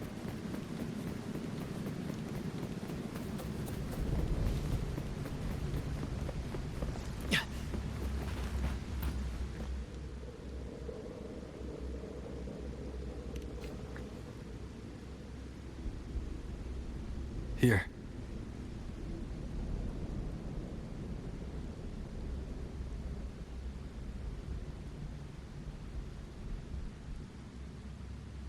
Why did you... Bulling mentioned even something small could have a great influence.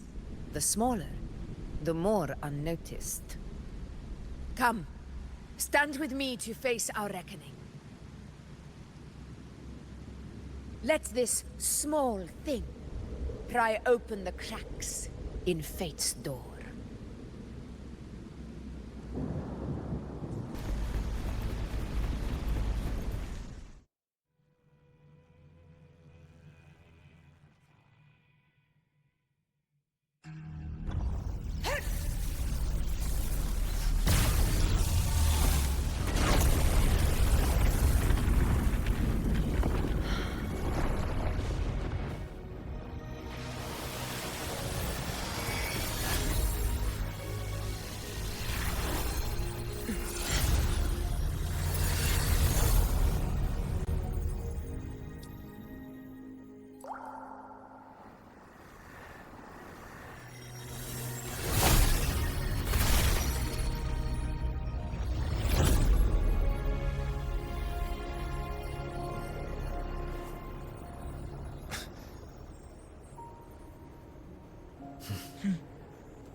Go chase your fate, Augusta.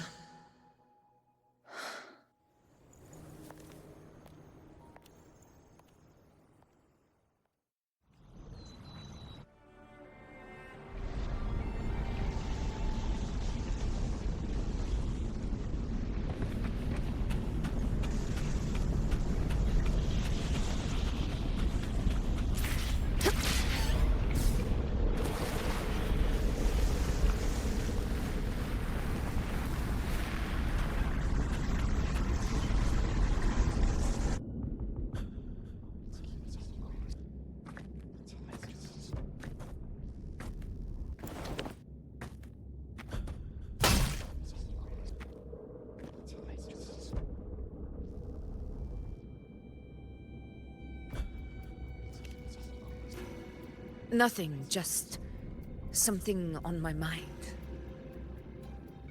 Do you still remember what the Whispers told me 16 years ago? The Dark Tide answers only to strength. Those without it are doomed to be forsaken.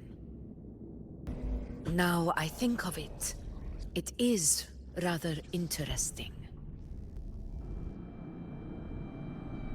I've never told anyone this before. But ever since the Dark Tide decided to forsake me, those broken whispers have never left. They echoed in every battle, telling me when to dodge, when to strike. But with each opponent that fell, the whispers began to fade.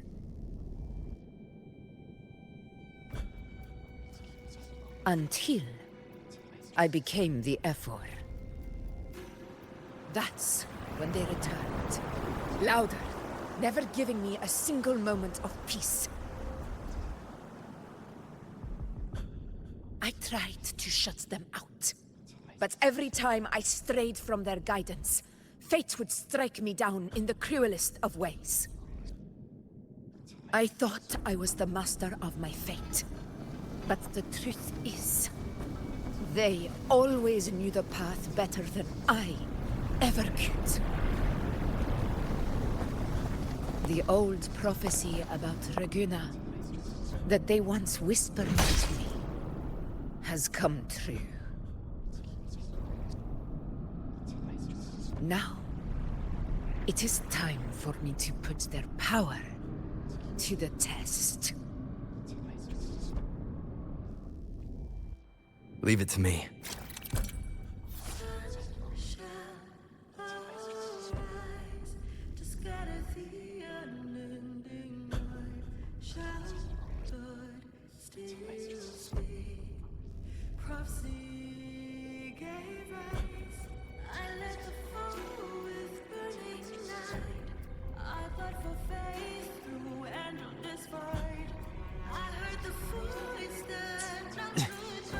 What? What exactly do you want to do, Augusta? We'll face judgment! Wind rises! Tempest of slashes!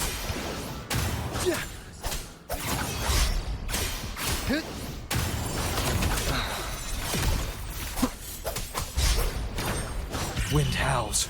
Unfettered by bounds!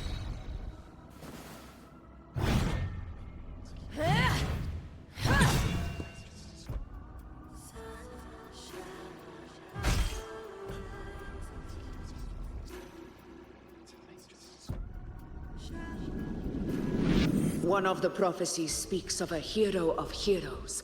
As I see it, you, Rover, fit that image well.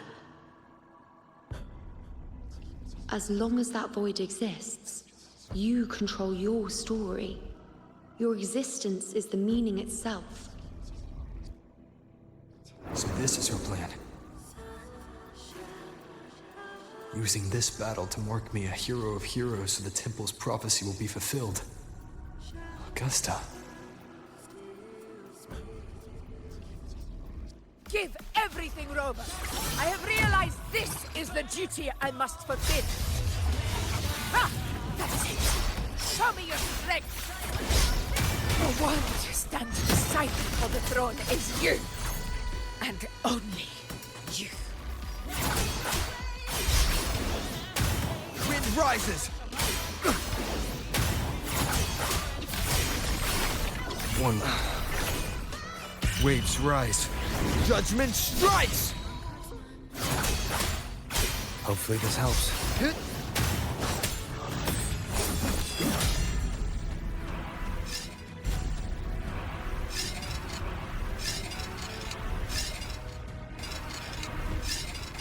You still have a chance. The divinity calls for this even the gravest loss.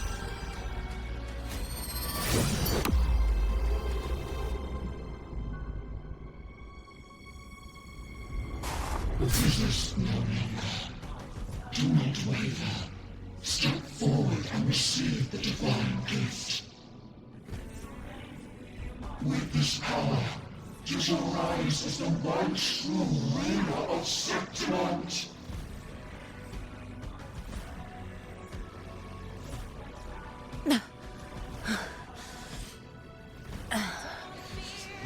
And glory return with the blood of the old king.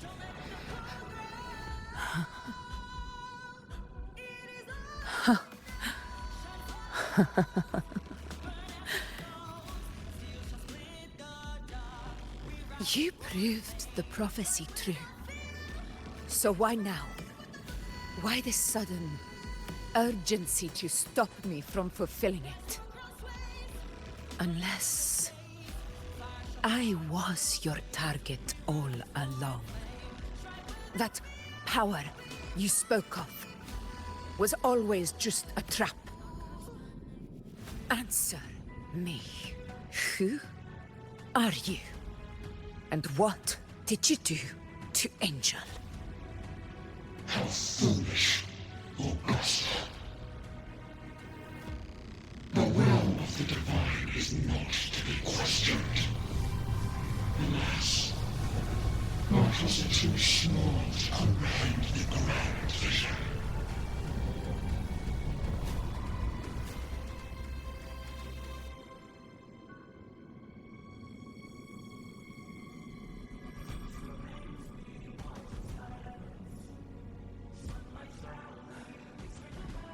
Rover, what is stopping you from being Septimon's hero of heroes? You, the Unwritten One, are blessed to shape your own fate. And I must walk my own path as ruler. Go, fulfill the prophecy that was always meant to be. I give my blood, so that the true hero may rise!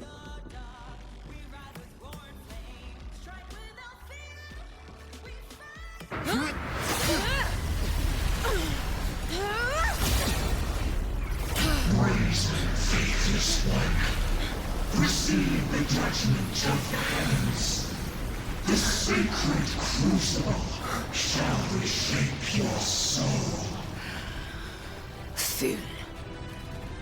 I already said Raguna's divinity didn't get a seat on the ship.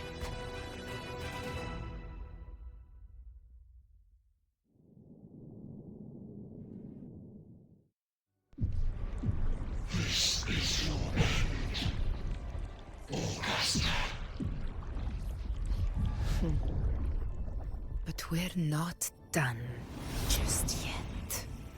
Insolent heretic.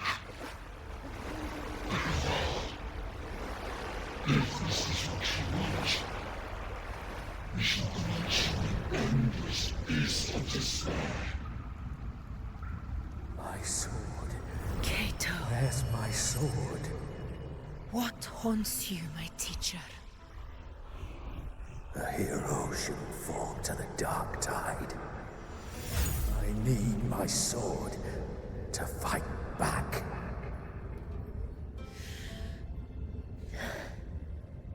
Please, take it. Take it and fight for what you believe in. Thankless empathy.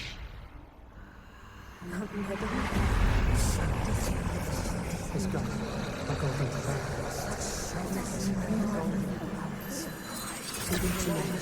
Please.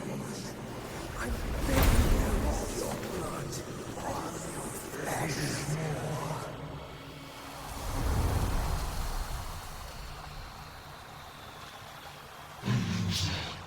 Left with nothing. Doomed like a speck of dust. The throne of glory will never be claimed by the weak. A loser. Left with nothing. How wrong you are. My lady. People follow Allow me to join you. For it never fails to light their way. This is how I rule. I will show you with my own fist!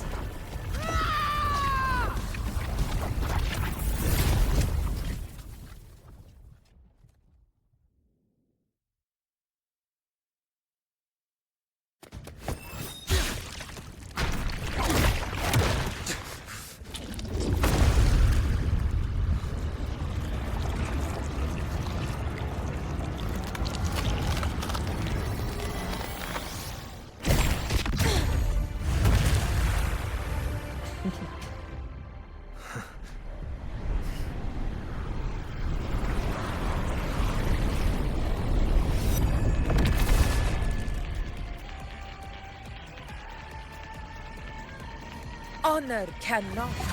Augusta. We meet again, my friend. It seems my will won't let me miss a chance to fight side by side. Come, Rover. I've been waiting for this moment.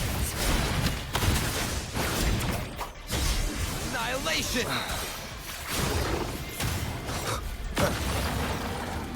Wind rises! Tempest of slashes!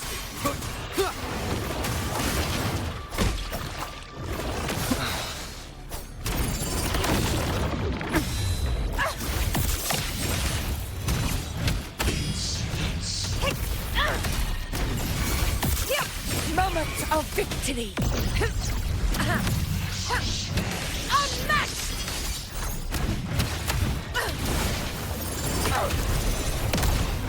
Wind calls, waves follow. Waves rise. Judgment strikes! Wind rises! Fight by my side!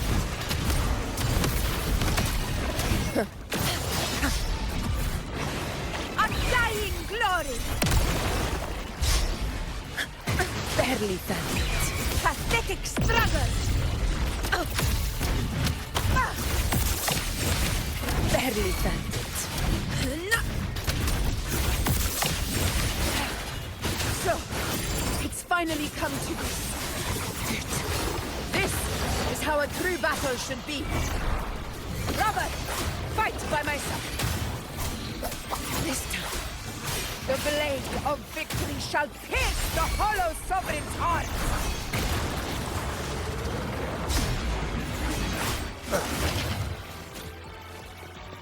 Annihilation!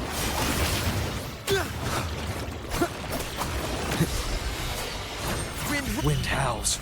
Unfettered by bounds! This is my moment.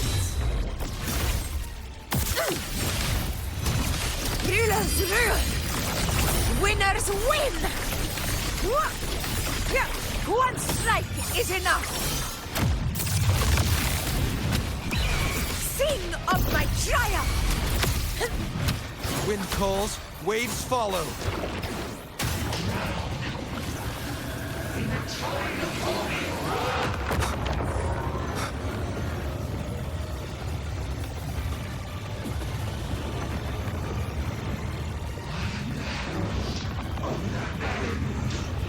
Keep it together. Hopefully this helps. Tempest of slashes.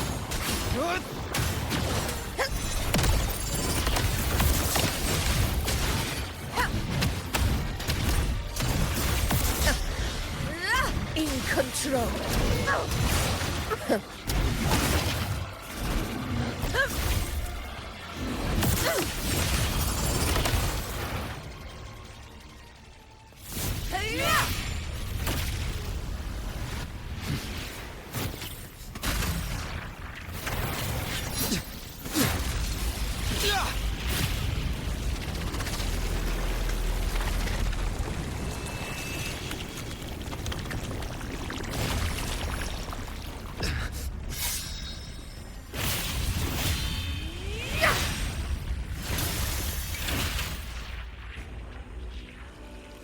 Spirits lost to the dark tide. I hear your cries. Join me in battle! Let that false divinity witness what true heroes are! And what it means to wield unshakable power!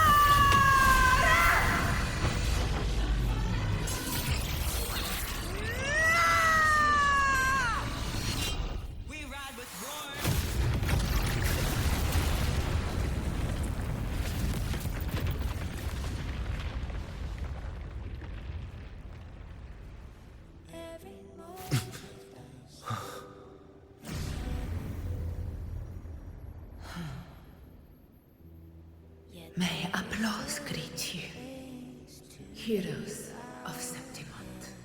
In the storm's eye, tides of blood and sand. Your sword stitches our lane.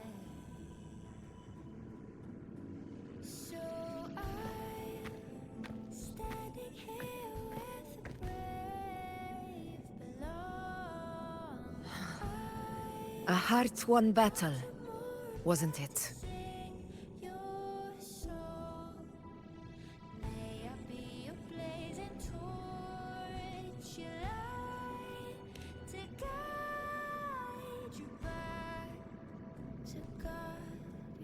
Yes.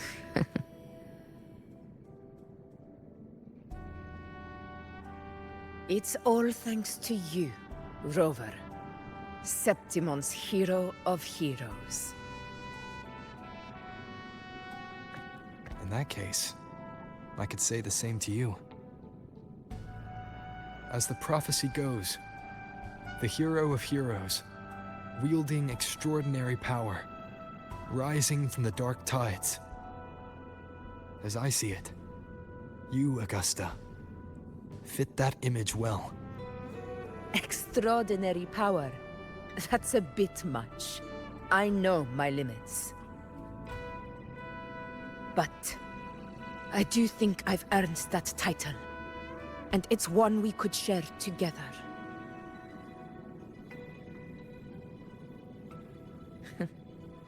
Besides, the temple never said there could only be one hero of heroes. What really happened to you in the dark tide? I thought you might have... It wasn't a pleasant experience. But in a strange way, it was refreshing.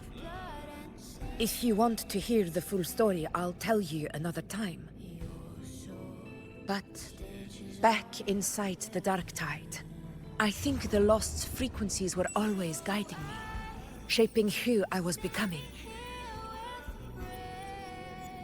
Even trapped in that abyss of despair, those fallen heroes never gave up.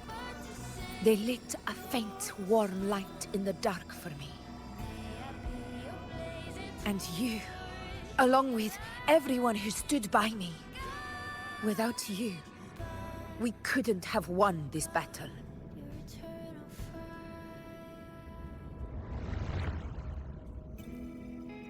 Perhaps the title of ruler is too narrow and too hollow to define the true spirit of humankind. A civilization's glory is forged by generations of brave souls. It was never meant to be one person's medal of honor. I want to ask you something. Why did you ask me to join the hunt?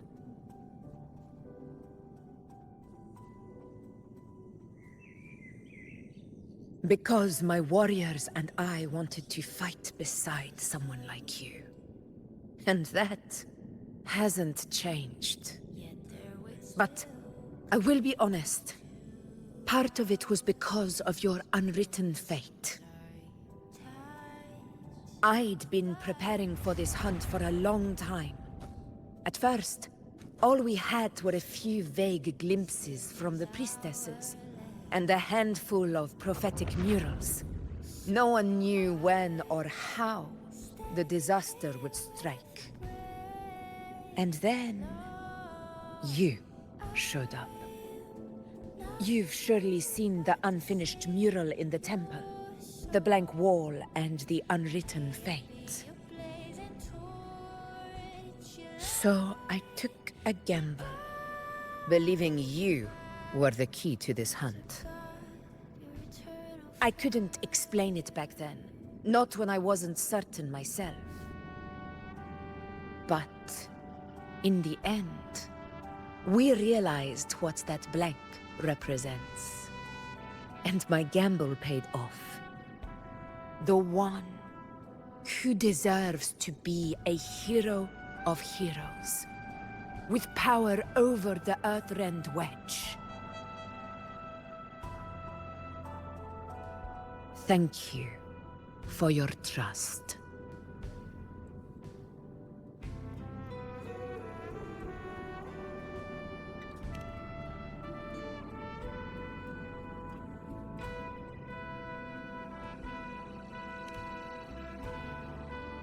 Now it's time for me to honor my promise. This is the end of our journey. The Earthrend Wedge. It hasn't been quite what I expected, but I'm very glad we made it this far together. Imperator. Go. I'll wait for you here.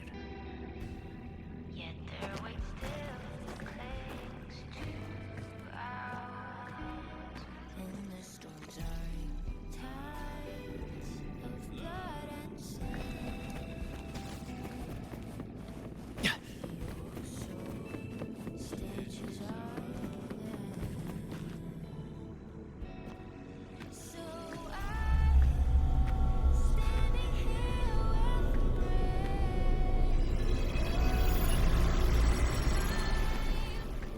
not to mourn but to sing your song.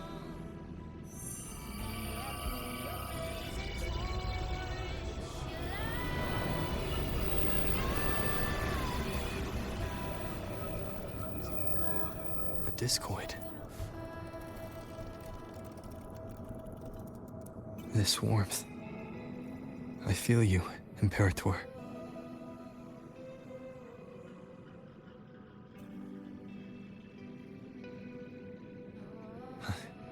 I better get back.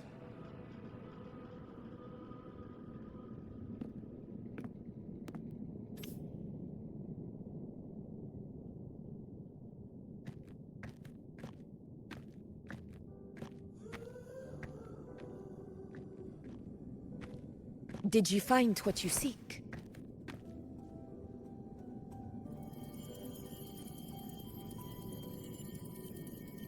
A discoid. Looks like a compass. The structure's odd. There might be a hidden compartment inside. Can you try opening it?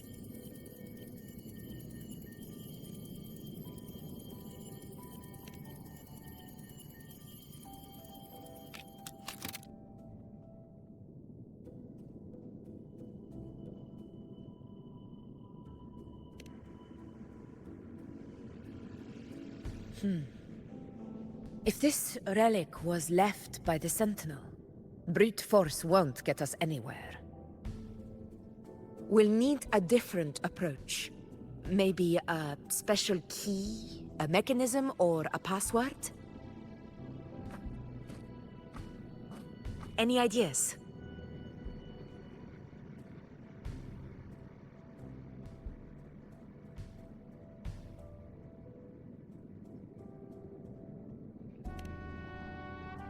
The Black Shore's records on the Sentinel may give us more clues.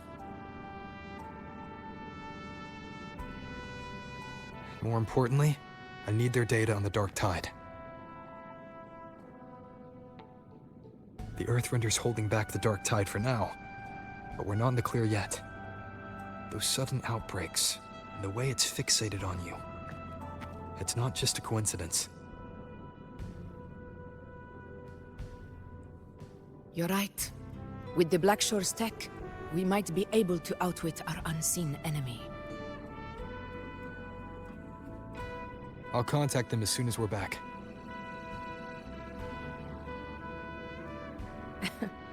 All right.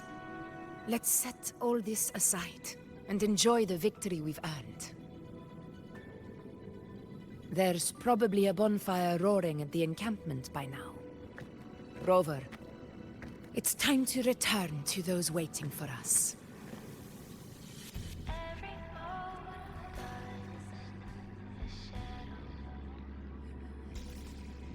We won this battle, but the war is far from over. The road ahead still steeped in blood and thorns. But with you, and everyone who stood beside us, the banner of Septiment will never fall.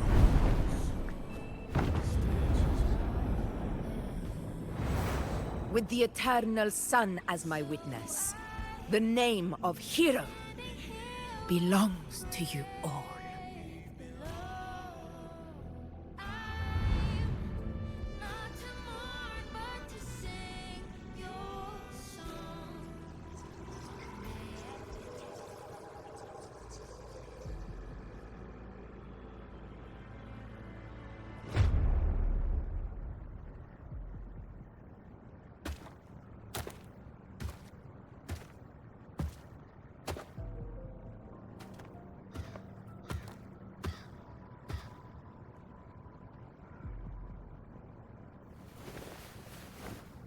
What a beautiful ending, my near-perfect protagonist. I must confess, even I didn't see this coming.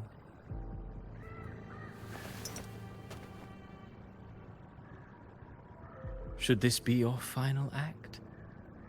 No. No, allow me this small indulgence as your creator.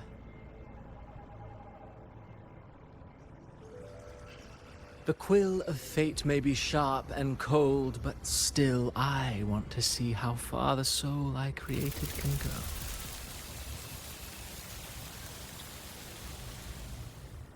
After all, it's the stories that sink deepest into the mire that stir the heart most, don't you think?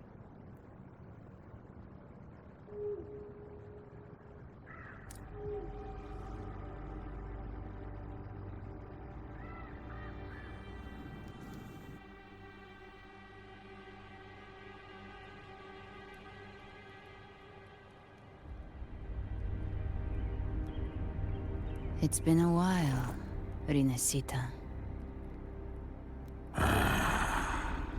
What prey do we hunt this time?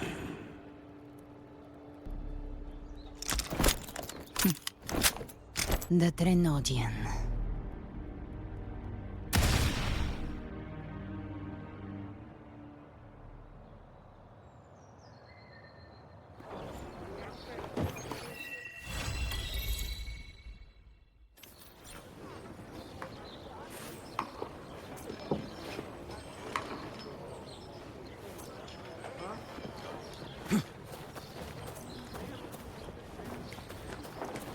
Wow, check out that medal you got there. It's as shiny as the edge.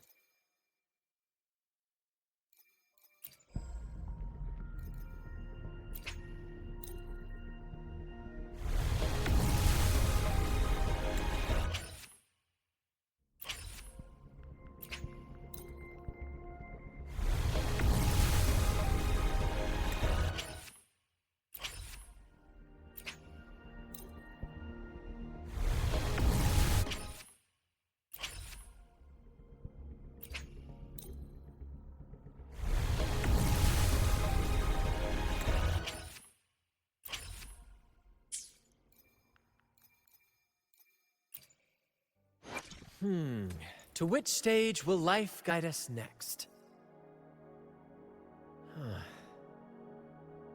Well, whatever it is, I'll play my role to the fullest.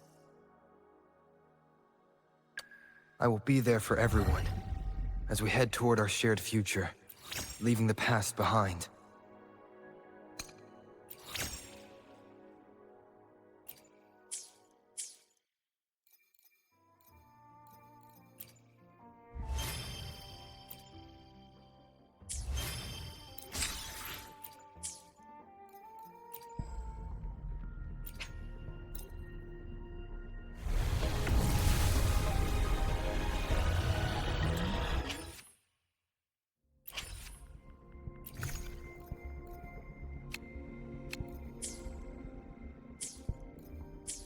Wow, check out that medal you got there.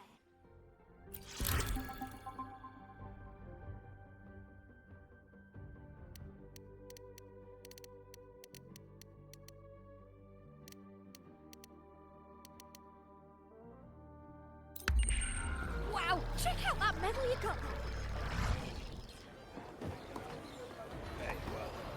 Congratulations. Bit dicey, What a wonderful day. I'm so glad we did it.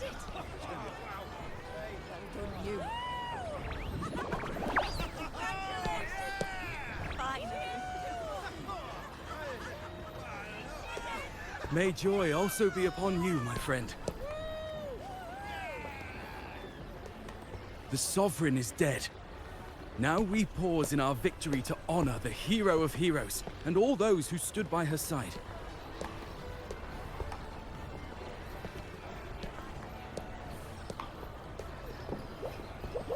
I am Bruno, Master of Ceremonies for the occasion. I had hoped to greet you alongside Augusta, but she was called away. The Senate insists on wasting her time with their trifles.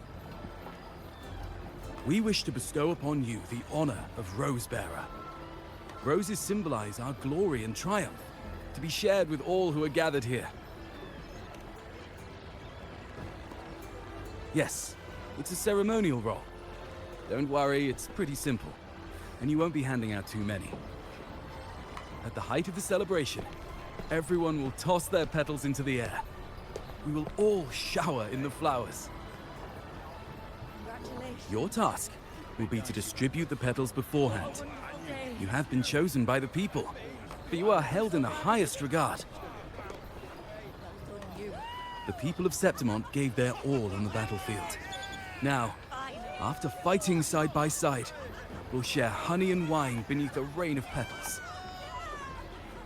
You are our first non-local Rose-Bearer, but I believe you were already chosen the moment you cut through the Dark Tide's miasma. Without you, the Sovereign's defeat would not have been possible.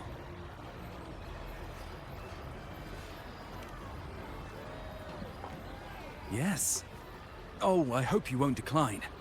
This is not only Augusta's wish, it's the people's too.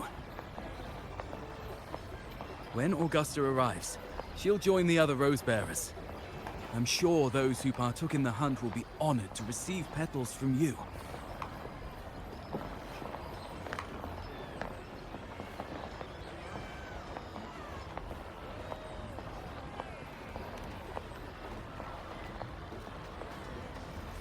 Very well. I'll leave it in your capable hands. As for who you choose and how, trust your instincts. It's just like a toast or a priestess's oration. All part of the celebration. No need to overthink it. Now, enjoy.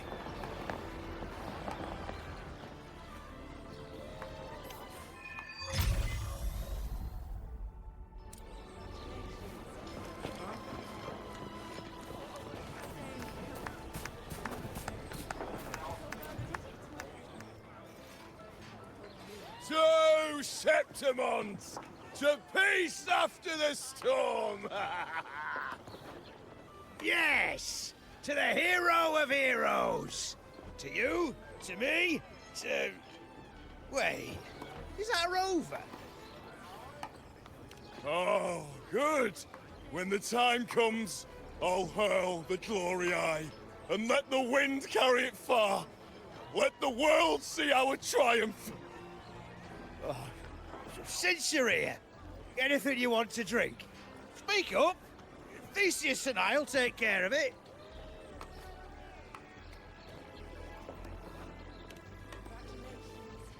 Right to the point, eh? Fine. Enjoy yourself. The night's just beginning. If you're interested, you should go listen to the priestess. Her orations are one of the highlights of the celebration. Who's leading it this time?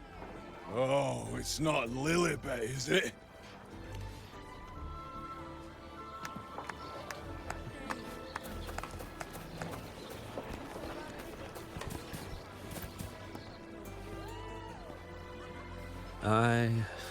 I'm still worried. The Paradise was stopped, right? But the Dark Tide isn't gone for good. The Sovereign's gone. But what if something worse is waiting for us? You're hopeless. So what if tomorrow's uncertain? Does that mean tonight doesn't matter?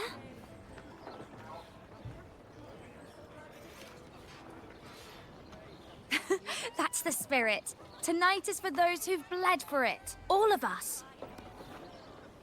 Speaking of which, Rover, you're here early. Got a little something for us? Oh, knew it! You were always gonna be one of the Rose Bearers. The fragrance really makes the glory linger. Thank you. Be sure to save some for those who fought by your side. If I were them, I'd gather petals from every bearer, then, when you least expect it, give you a small surprise.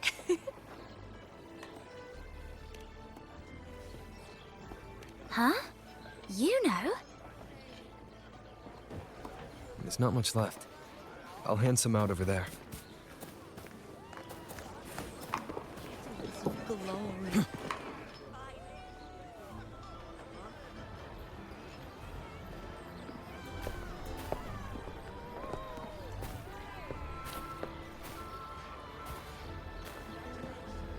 Looks like the oration they mentioned.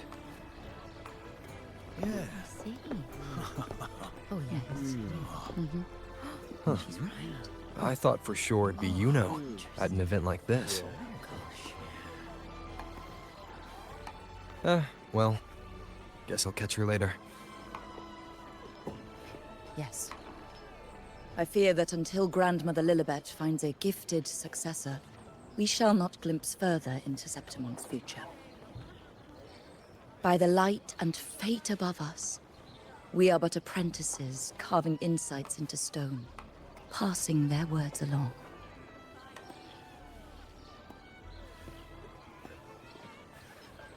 Once, fate flowed like a thread. It guided reverent seekers to glimpse Septimon's end. Under the tide's surge, all was overturned. No soul was spared. Until the Unwritten One arrived from afar to join forces with Augusta. With the Chorosaurus as bait, he cut through the dark tide's miasma to reveal the truth. With the false sovereign's blood, a new ruler was crowned. The prophesied end was averted, thanks to Augusta and the Unwritten One. From now on, fear no longer grips me. The dark tide retreats into the forgotten night, and countless souls drink from pure waters again. The new hero of heroes, Augusta, shall lead Septimont into a new age. Thus, the present now aligns with the prophecy Grandmother Lilibet once foresaw in Septimont's auguries.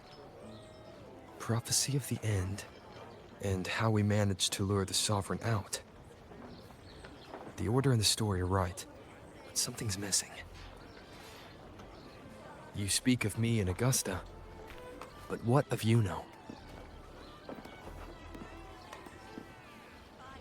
Who is Yuno?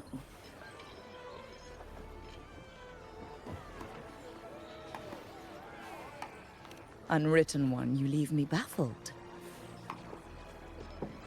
Are you suggesting that my recounting missed someone named Yuno? I don't find the name familiar.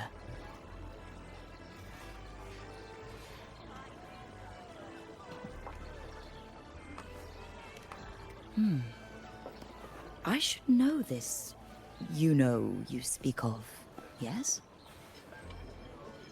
Yuno is a priestess, just like you. More than that, she wielded the moonbow and fought alongside me and Augusta in the hunt. We defeated the Sovereign together. Don't you all remember?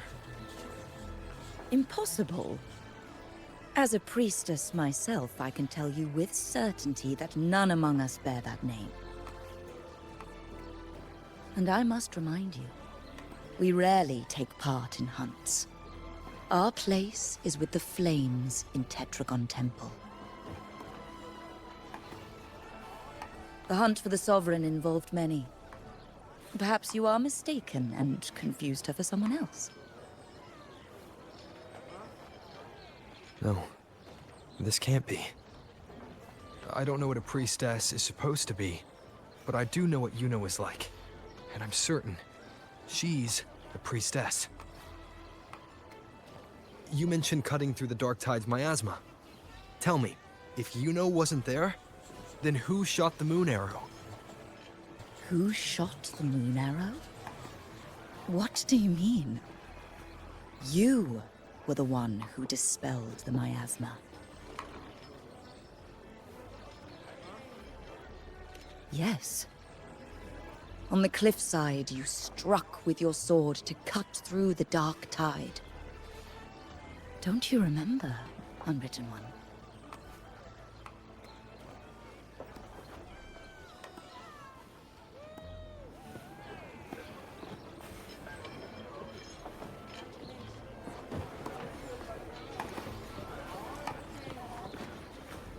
First to the treasure!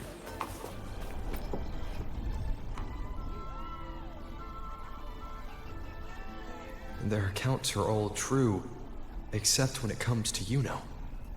How they react to her name is completely wrong. Everything she did, they attribute to me. They're not just forgetting. It's as if Yuno never existed to them at all. Could this be possible? This distortion in perception?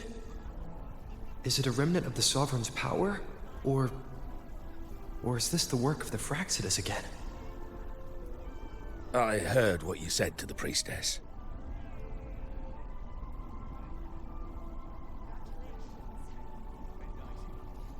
No, I've never even heard of her. You should know, I've been stationed in this camp longer than most. Memory ain't bad either. Been thinking, maybe the dark tides crawled into your head. Could be you're suffering from dissociation, a side effect of all that exposure. Word is, people who get too close end up seeing things. Hallucinations, delusions, the works. Some of them go as far as thinking they see the dead. Or worse, some start calling themselves tacit discords. The Sovereign was built from the dark tide itself. Who knows what it swallowed before it came for us? Could be worse than what you're used to. See, the thing is, it's not like there's one solid name for it. Happens in all kinds of ways, different for each person. And, at any rate, dissociation is just a problem in perception. Some folks let it eat at them for life. Others know what's real and what ain't. They keep away from the dark tide. And before long, they start feeling all right. How are you feeling? You need to rest up a bit. Oh, looks like Augusta's finally here.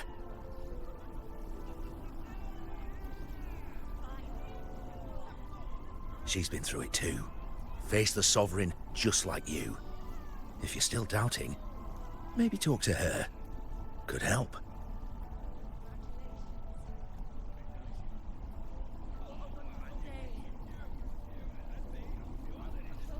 My friend, you've come. Bruno has already filled you in on the Rosebearer matter, yes? How are the celebrations treating you?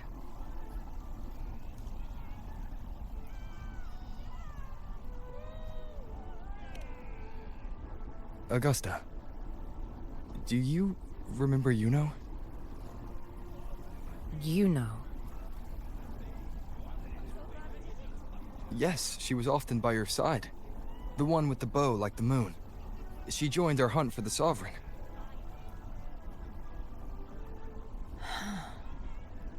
Everyone has forgotten. No, that's not it. Everyone says they've never even seen her before. But you remember her. You remember everything that happened. You are certain she is real, and cannot exist in your memories alone. I know what you're feeling, because I felt it too.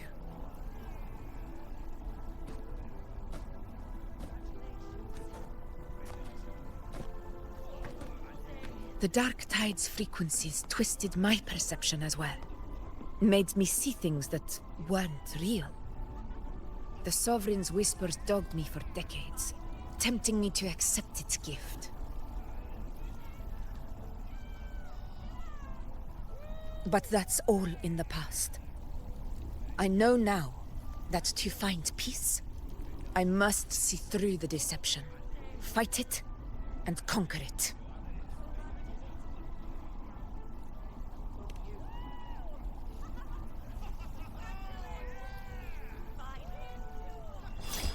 Because of my sword. It reflects everything that happened in Murma's town.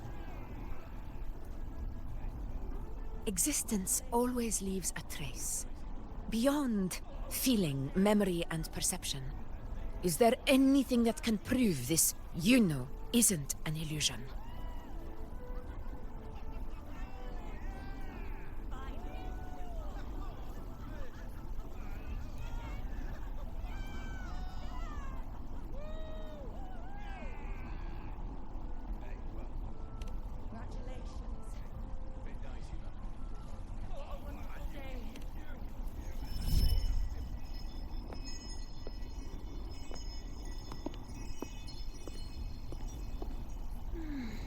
After this, I shall likely sleep like I've never slept before.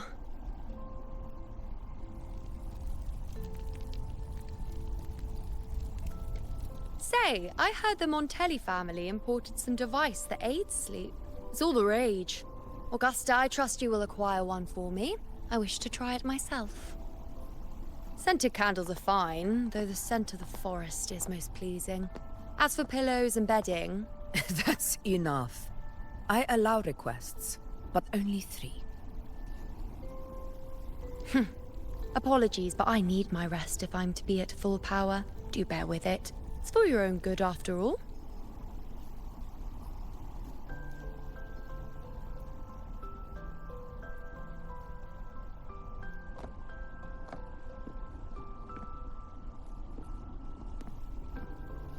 And you, Unwritten One, were I to indulge in a bit of selfishness, you'd forgive me, wouldn't you?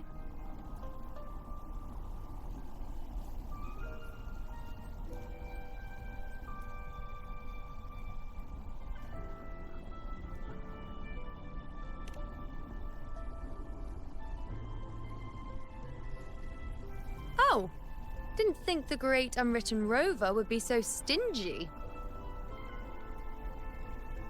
Well, lucky for you, I'm feeling generous today.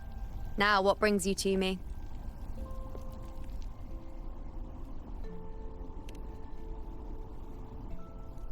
Really? You've traveled all this way just to return what I gave you, is that it? Was it truly such a burden for you?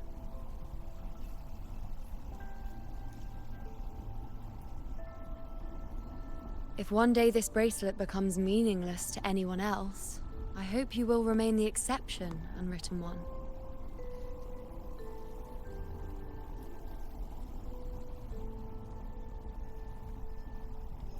But perhaps in that distant future, forgetting might prove far easier than remembering. Never mind. In any case, you are not to return it. It's something I've carried with me ever since I was bestowed the title of priestess. Keep it for me, if only as a keepsake.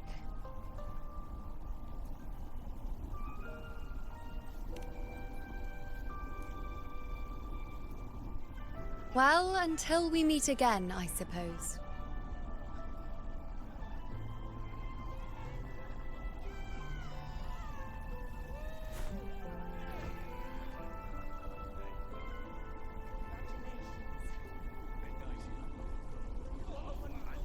This bracelet belongs to Yuno.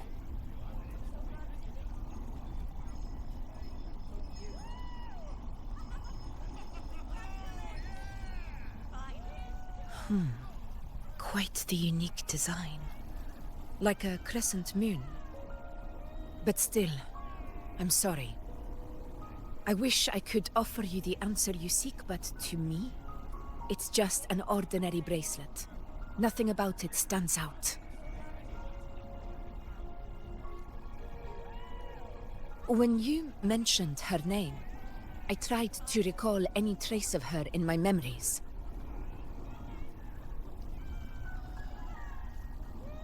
But there is nothing. What has passed is clear, and she feels like an extra piece to a puzzle. One that doesn't quite fit.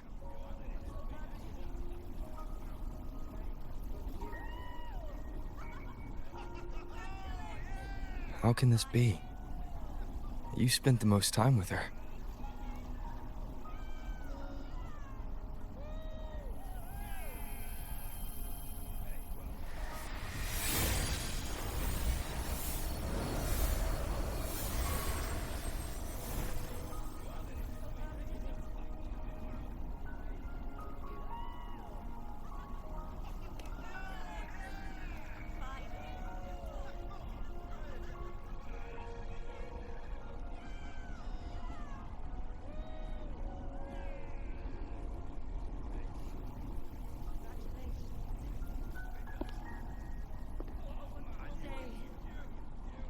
Rover, wait!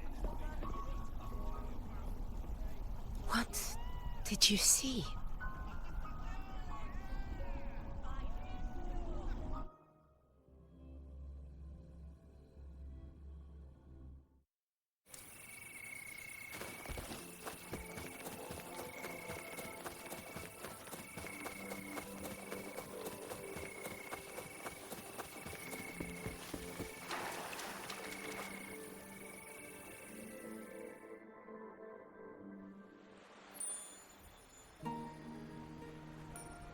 You know.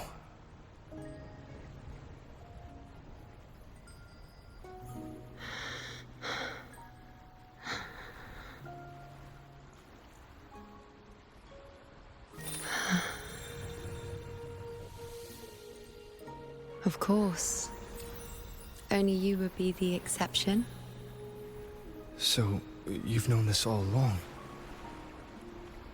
A death that shouldn't have happened. Traded for an unforetold victory. A fair deal. Now...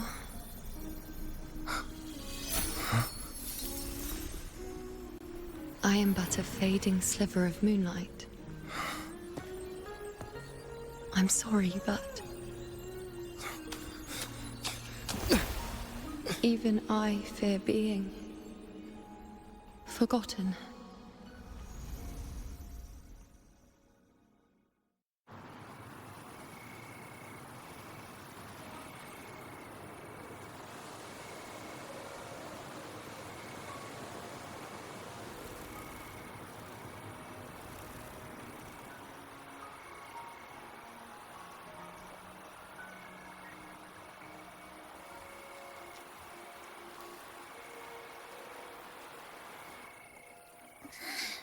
Hey, Rover.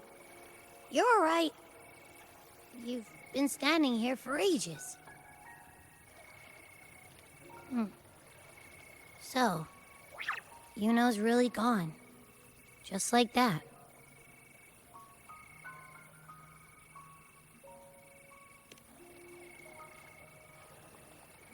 Well, duh. Even though I was snoozing on and off, I still remember everything that went down. Crystal clear. You told me the first time you met Yuno was in the arena, right? She scared the toga off that other team with just a few words. Intimidating stuff. But when I actually met her, she was...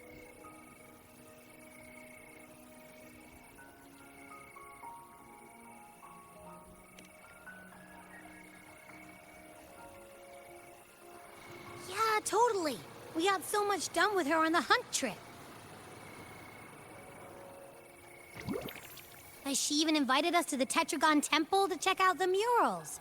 Oh, and we caught that giant blue spiky TD, which led us to that big bad stinky thing.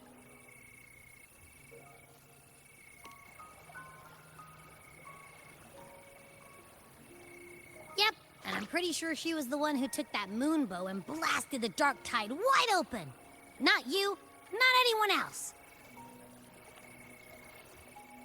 And that bracelet. She gave it to us to lure out that nasty big fella. Even asked us to keep it for her. So it doesn't matter whatever anyone else thinks. Or what happened to her. You remember her. And I do too. It wasn't some made-up crap.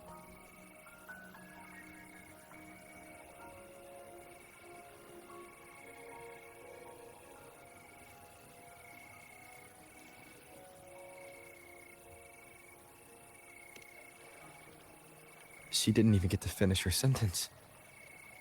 What was she thinking? Why did she do it? If this is the end, maybe I'll never know. Yeah, I know what you mean. Like, we didn't even get to have a proper goodbye.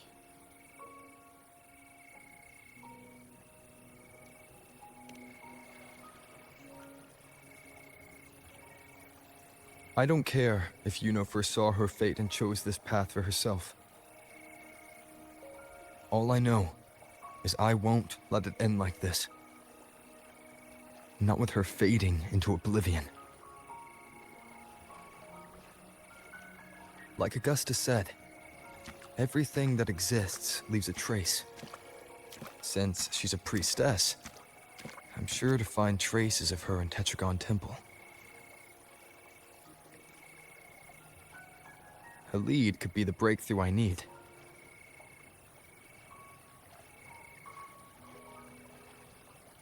That's the spirit!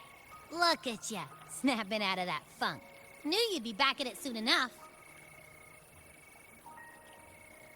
I still got some kinks to work out before I'm in my Super Echo Abbey form, but you can bet I'll be here. Remembering everything that happened. We'll figure something out, whatever it takes. Even when I'm just riding along. I'm in this with you, pal.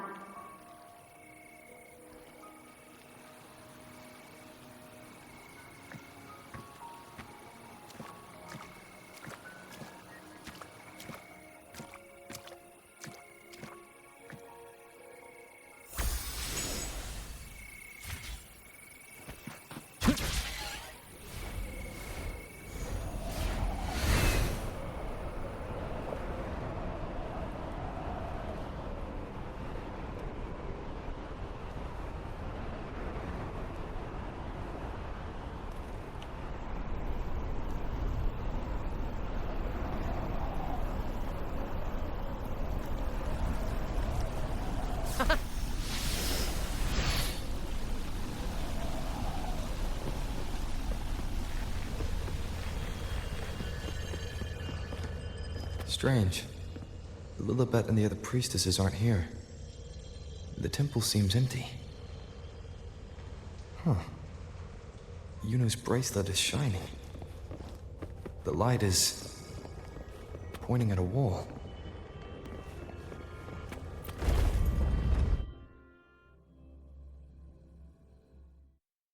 Where could this lead?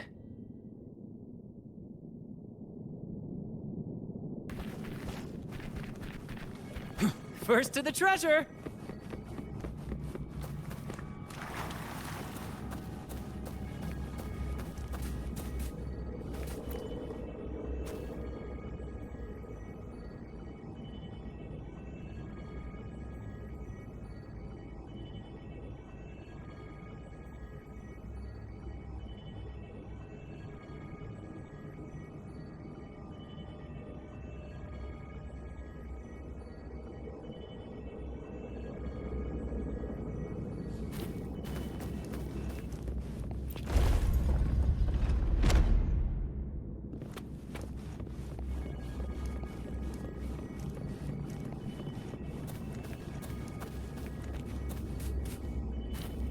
Huh.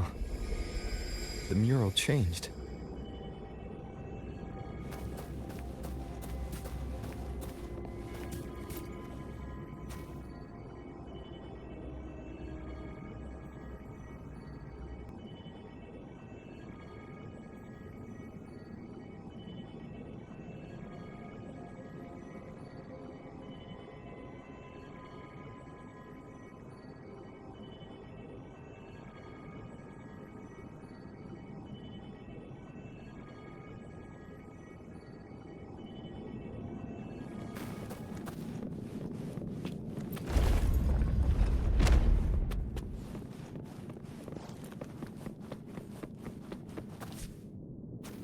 Is this rewriting what was? Or revealing what should have been?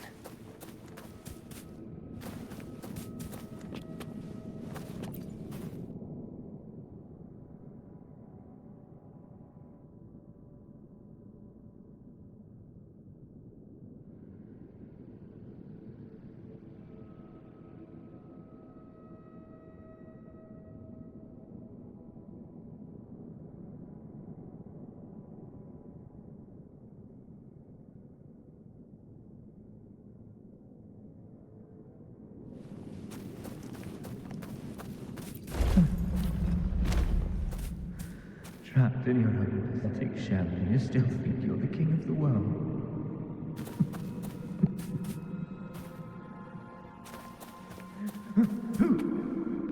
Who's there? Show yourself! Yes. Yes! I've been waiting for this moment.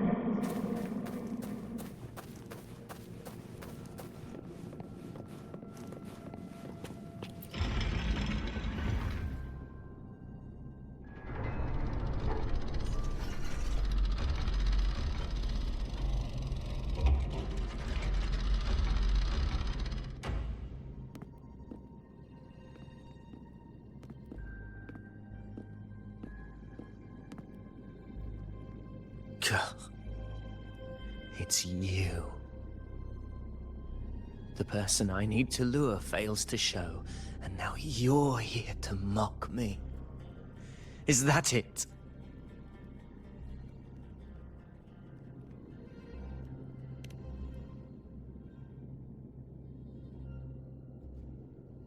You speak so innocently, as if my being here wasn't all you're doing. You brought me to Tetragon Temple to try to erase me from the story, all so you could summon the one behind it all. I played along. I agreed to be watched here because I wanted to see him, wanted to look him in the eye. But now it's clear we'll both be disappointed. I am fate's discarded pawn. And he couldn't care less what happens to me.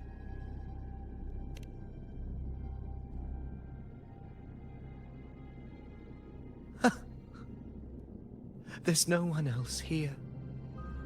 No need to put on an act. He doesn't look like he's lying. But this is the first time I've been here. Priestesses, Tetragon Temple. Could this be Yuno's doing? For Avidius here, Yuno has also never existed. Whatever she did in the past is now my doing. That's why he thinks I'm behind all this.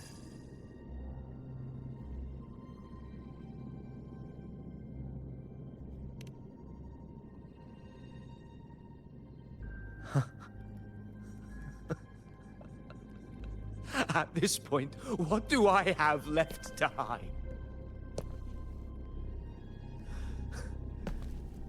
I always thought I was the hero who conquered Main's Deep, the one more worthy of ruling than even Augusta.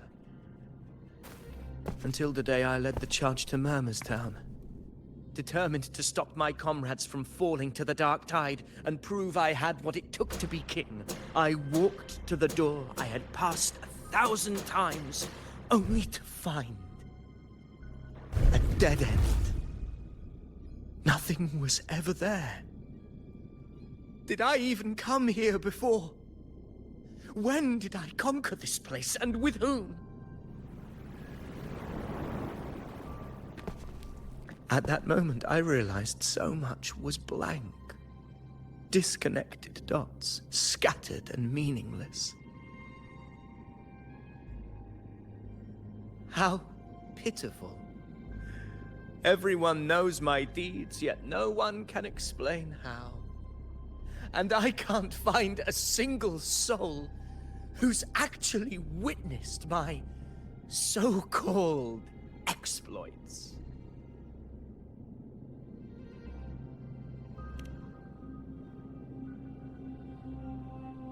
Yes.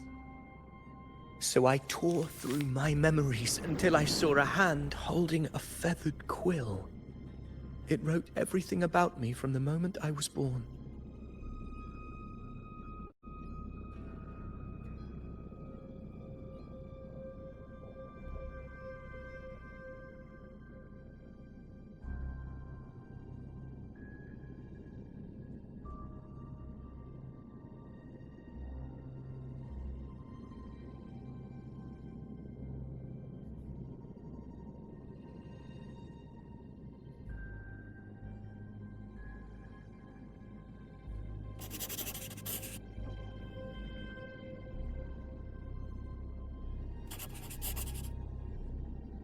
And I realized an undeniable truth.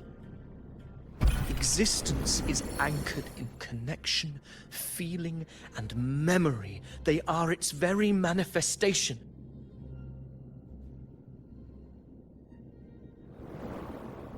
So if someone uses their resonance ability to fabricate a memory of the hero of heroes everyone expects and convinces them it's real, does such a fabricated person really exist? And what of you? The one they call the Unwritten One. An undefined, unknowable void that can anchor unimaginable connections. Imagine the existence that could emerge.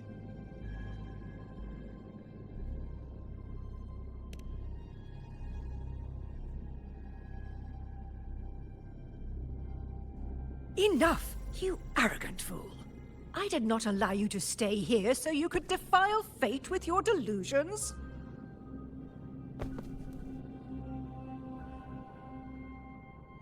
Please excuse this disturbance, Unwritten One. Whatever you need to say, we'll discuss it back in the hall.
My apologies. I should have been here to receive you. But some priestesses run into some trouble. I had to step away.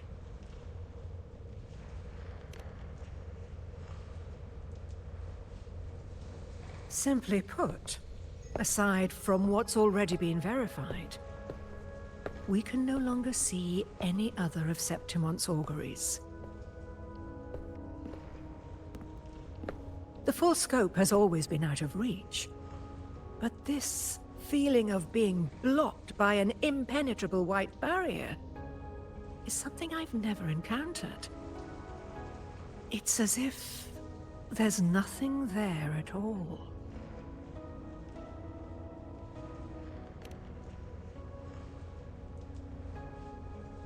Well, there is a silver lining.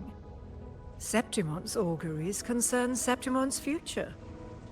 But as for smaller, individual futures, we can still see those. For instance, I saw Avidius making a commotion not long ago. But let's talk about why you are here first. Augusta mentioned your situation and said you might come looking for me. You seek help in finding a priestess by the name of Yuno.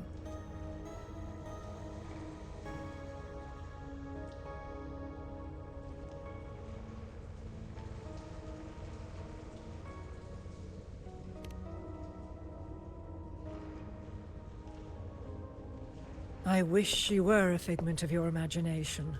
a product of your proximity to the Dark Tide. That would make things much simpler. Because I did find a record of a priestess named Yuno.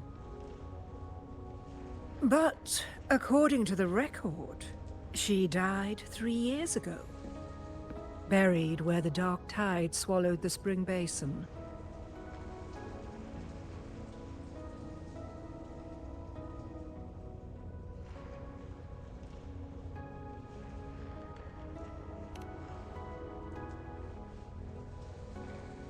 The record didn't say, but you must understand. Death and disappearance are two different concepts. If Yuno truly died 3 years ago, then she couldn't have been your companion 3 years later, let alone have existed up until today. In other words, if Yuno disappeared today and was erased from the memories of Augusta, myself, and everyone else, then the death 3 years ago must have been a fabrication.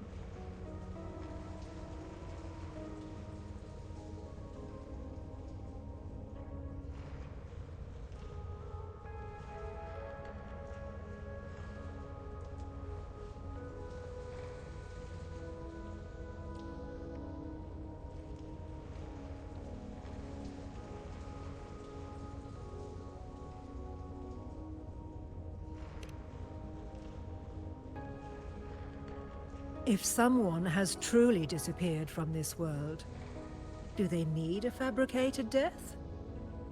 Likewise, when someone dies, they no longer exist in a way that others can feel. These two causal chains should be clear. But they crossed paths with you, the unknowable void. Although I hate to admit it, Avidius was right. Since you still remember Yuno, and thus hold on to that last connection between her and the world, you've essentially anchored her. This has caused the causal chain to become tangled. The ending is still unwritten. Right now, she is but a spectre, stuck reliving her past in the chaos between life and death, between existence and non-existence.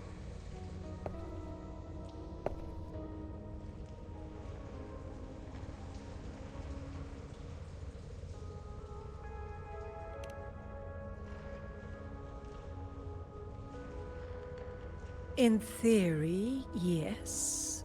You could forget her, let her disappear entirely. Or you could forget her and let her die for good.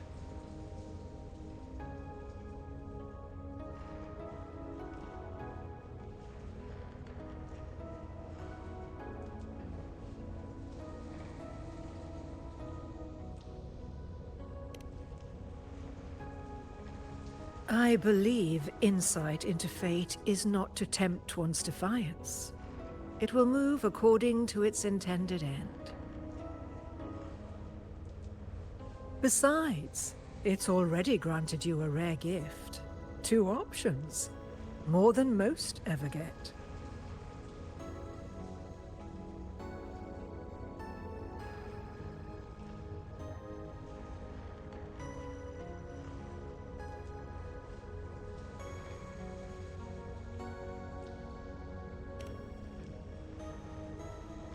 So you wish to use yourself as a vessel? To anchor the memories, feelings, and connections with Yuno in the chaos, manifesting her back into existence. Anchor, manifest, whatever you want to call it. All I know is Yuno's not gone because of me. So why shouldn't I be able to bring her back? If I can tangle the causal chain, why can't I create a new possibility? Your thinking is bold, to say the least. But do you really understand? Chaos isn't just disorder. It's the aggregation of all things. A web of cause and effect. The convergence of infinite possibilities. If you end up lost within it, you risk being consumed, never to return. Even ones such as we, guided by fate, can only pull small insights from certain shores of destiny. What if you enter only to find that you cannot bring Yuno back?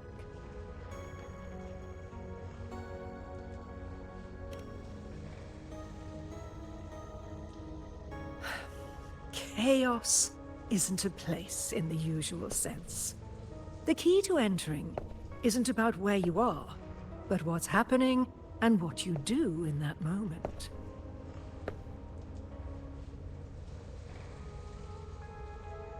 I suspect that 3 years ago, this priestess must have done something that defied fate, which set the course for her inevitable disappearance.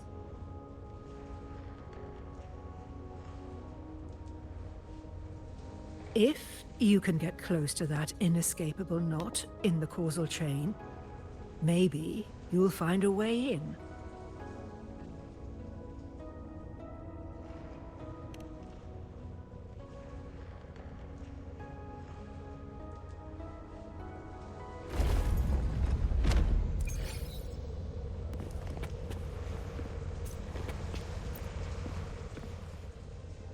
Even with no certainty, you're still heading toward that death trap. Unwritten one. You've made up your mind, haven't you? I understand. One must try at least. Very well. I'll accompany you there.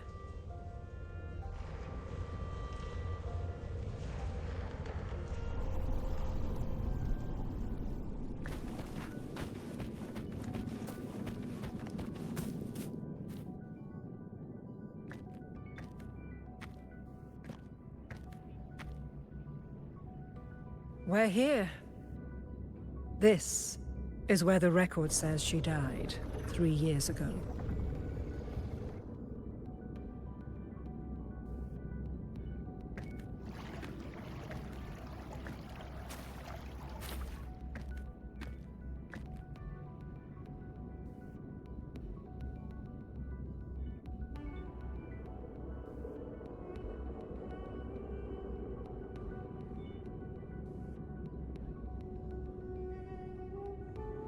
Nothing here.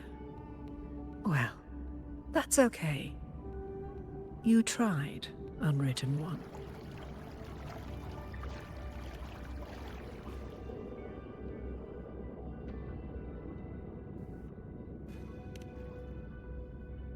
Guided by the light of fate, we walk the web of futures.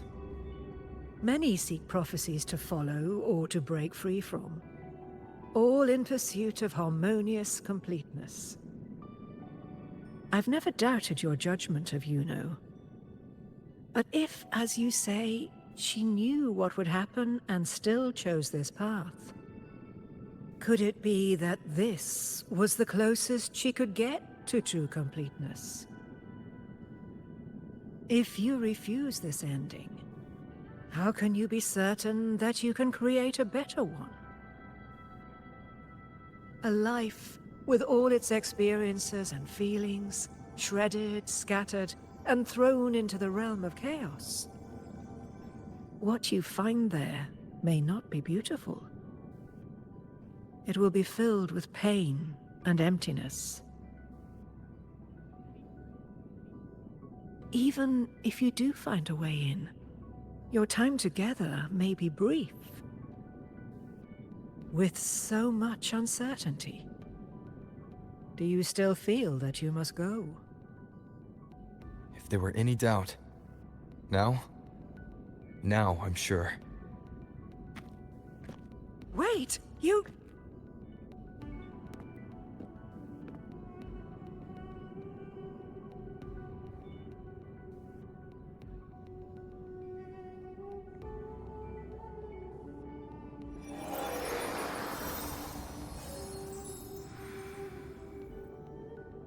I'm not rejecting the ending Yuno wrote. I just want to fix the regret she left behind.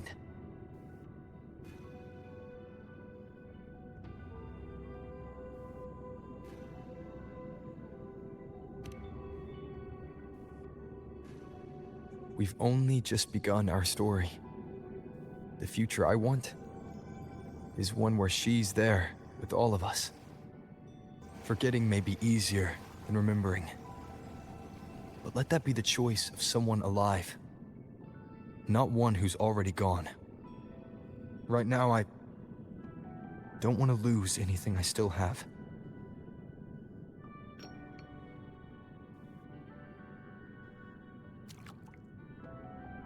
The secret to anchoring lies in connection and its manifestation. If you find what remains of her in the chaos, and she responds to you, then follow her guidance, for that will be the only fragile rope connecting you, her, and this world.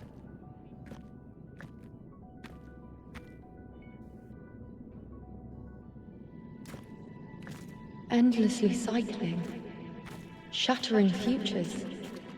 Is this chaos? Unsalvageable, fractured into pieces. This is chaos.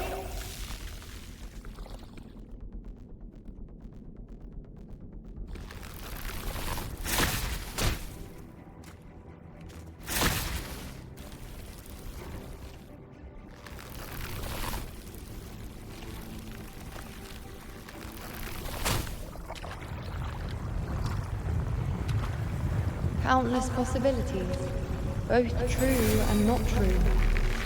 This is chaos. Until every anchor is revealed, laid bare in the light.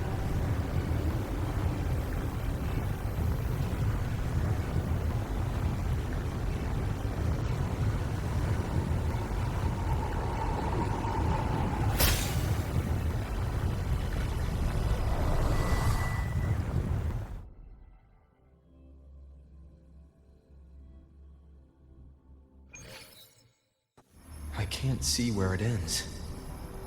Can't tell where I am either. Is this the chaos between life and death? Between existence and non-existence?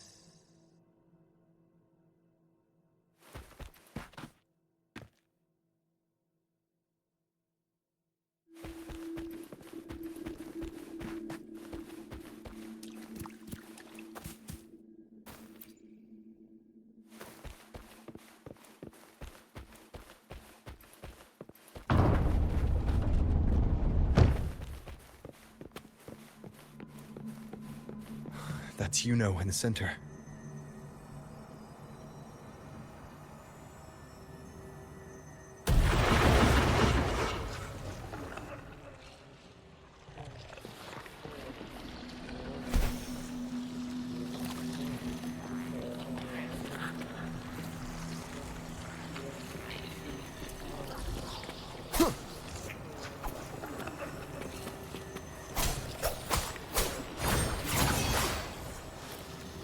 Hopefully this helps.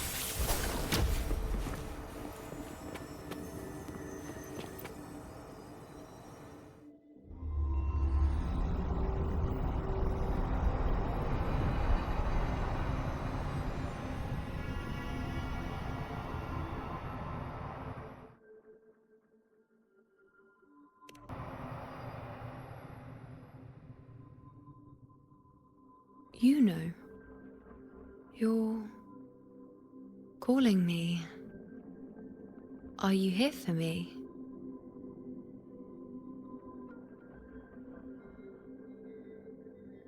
Why would someone be looking for me? She looks the same as she did when she faded away. A sliver of moonlight. How long has she been lost in this chaos?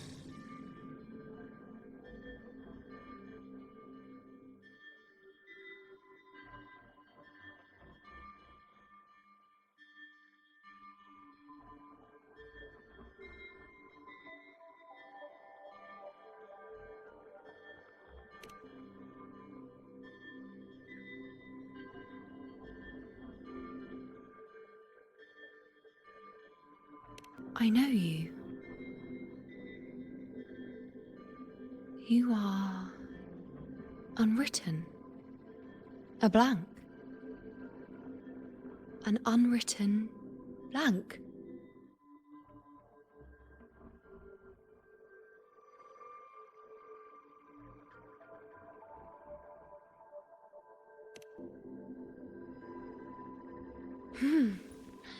Unwritten.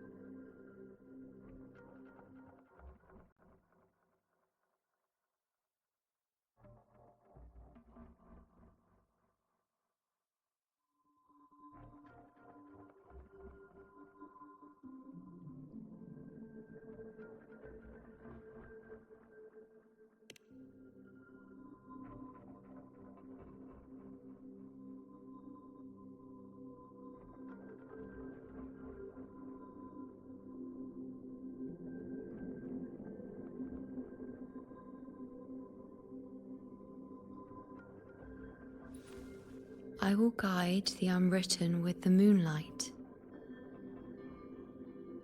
to find more of me. She responded to me. Now, she's guiding me.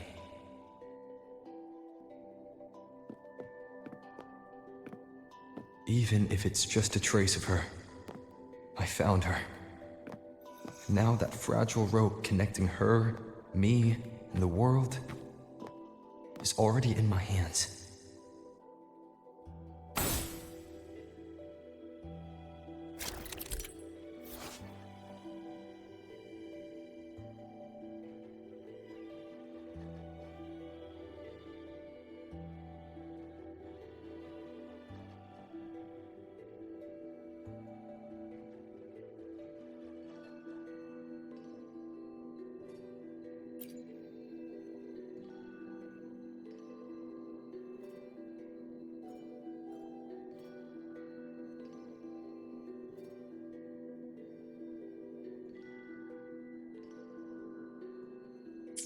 Where are you taking me?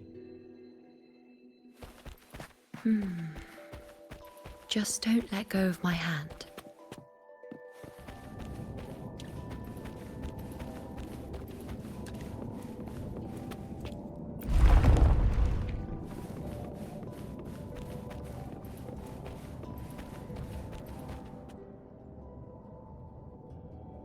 Guided by the light of fate, we walk the web of futures. Grandmother Lilibet has already prophesied her successor. Yuno, born in a lunar eclipse, will become a prodigy priestess. Wait, Sibylla's Yuno? I know that girl. Wild and dramatic. She's just won a handful of matches. Do you really think she'll come to Tetragon Temple? Her mother is a former gladiator champion, and her father a famed blacksmith. She's already from a highly respectable family. And she is skilled with a bow. Maybe she'll just want to be the next champion, you know? She is spoiled for choice. The prophecy can't be wrong. Grandmother Lilibet's already seen it. She'll resonate with the moon's phases. That's a huge honor. Not just anyone can see fate's patterns, and she'll be able to see it more clearly than the rest of us. It's our duty to share visions of the future, to guide Septimont and its people forward. Such glory. She won't refuse, and she shouldn't. This is the past, where my existence left its mark. I see. Grandmother Lilibet said that the key to anchoring lies in connection and its manifestation. Let's try to find more.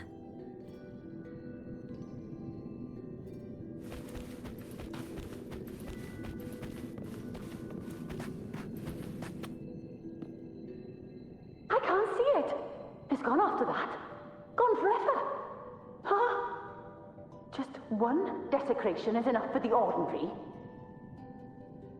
I just wanted to understand. To look at it. To see the blinding flames. I was so close to seeing the outcome. To tracing back the cause. You. You must be smarter than me, stronger than me. Tell me, did I do it right? Staring at the sun, burning with pain for that truth. Tell me, have I gone mad? Is it me who's gone mad?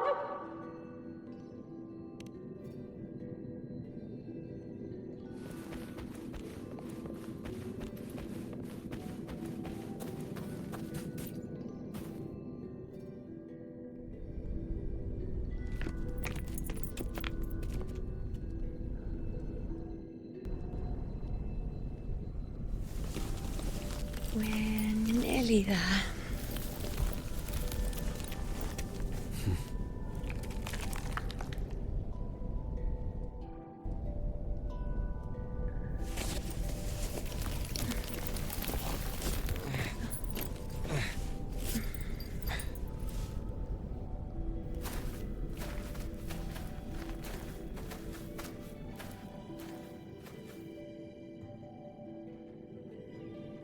Let's go before chaos catches up to us. Do not, Atreus. Moving. The priestesses already spoke about it. Sibylla, wait!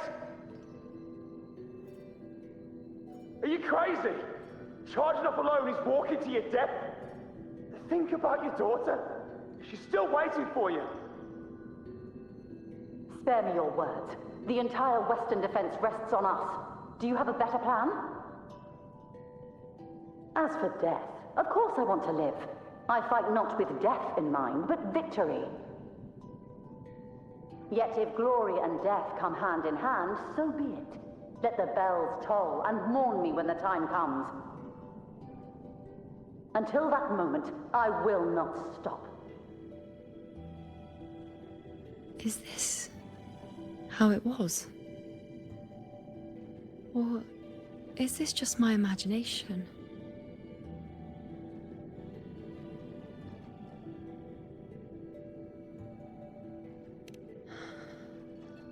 What's happened is done.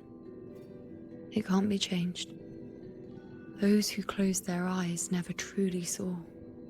So this isn't really her.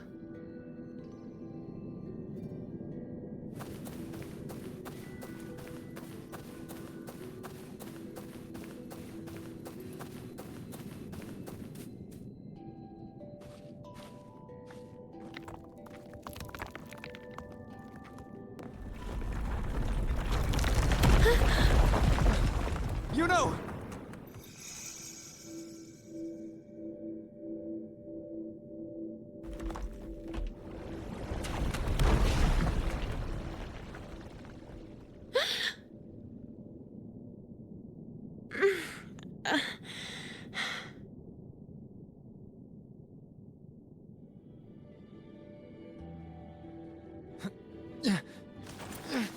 Thank you, Unwritten.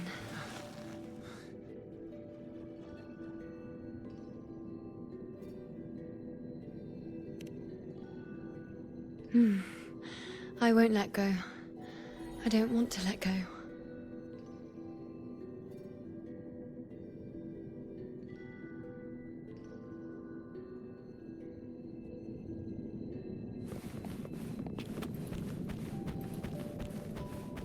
Is that?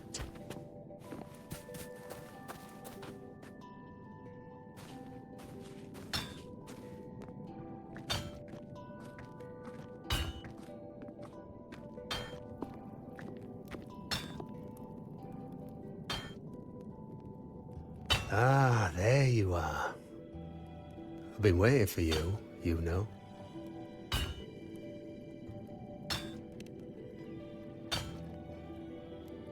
Her? Is there anyone else besides you here, you know?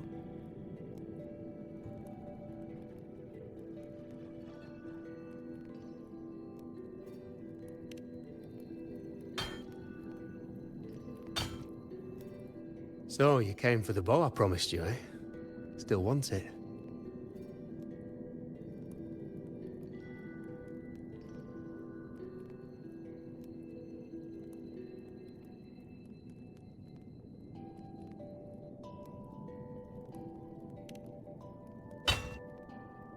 what truly counts as important. Even the finest bow or sword is just a weapon. Doesn't matter much if you don't use it in a fight. I reckon you've heard Lilibet's prophecy, haven't you? What do you think? I can't picture you as one of those serious priestesses in the temple. Stuck in there with your scrolls and your candles and your tablets. Doesn't seem right for someone with a spirit like yours. And if you really did become a priestess, well, this bow wouldn't be much use, would it? No time for it. Oh, you've got a gift that other priestesses could only dream of. Such a shame to waste it. And the warriors of Septimont need their priestesses. So do Septimont's auguries. Lilibet and the others still failed to foresee the entirety of the coming disaster.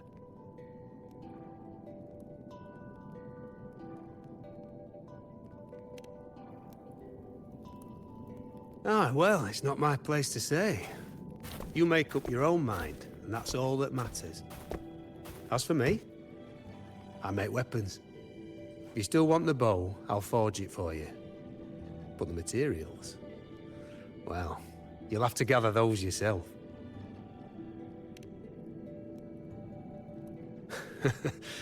Forgetful today, are we? Didn't you say you wanted to craft a bow from your favorite Lunarum bow? Truth be told, making a bow isn't all that different from making anything else.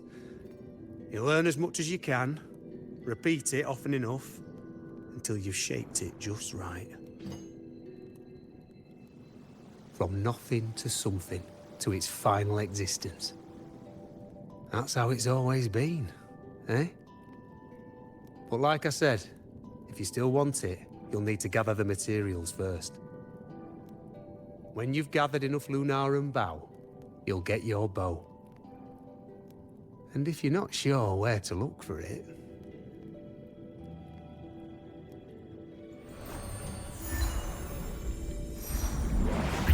There. See it?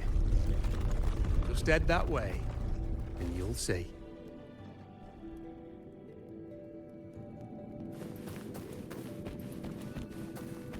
Lunarum bow. That's what the blacksmith mentioned. It looks just like what was used for your bow. Mm-hmm.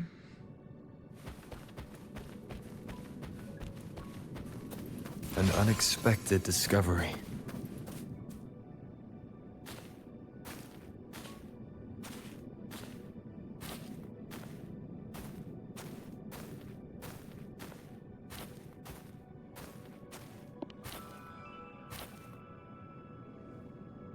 Chaos won't disturb us here.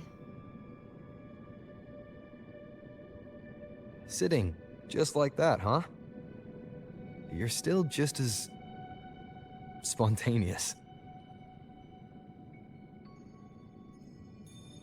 Shh, unwritten. It's time for a rest. Come sit with me.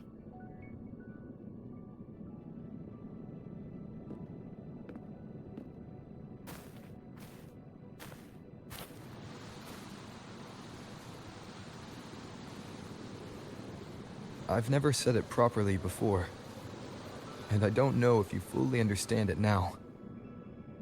But now that I found you, I will bring you back. I won't stop until I do. Because you said it, I believe you. We rest to manifest what we've already found.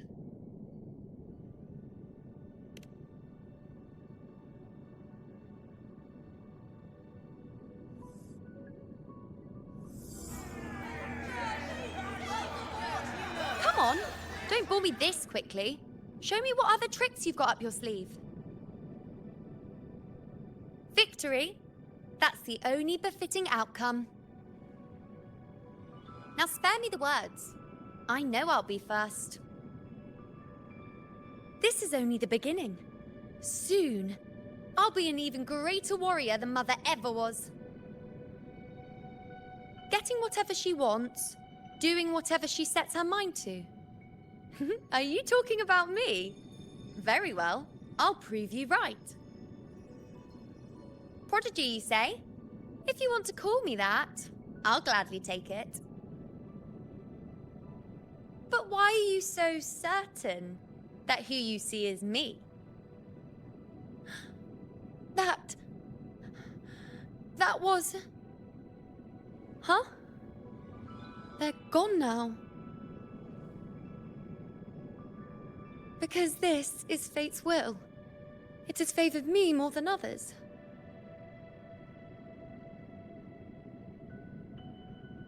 Because I can see what others cannot. Only I can see further.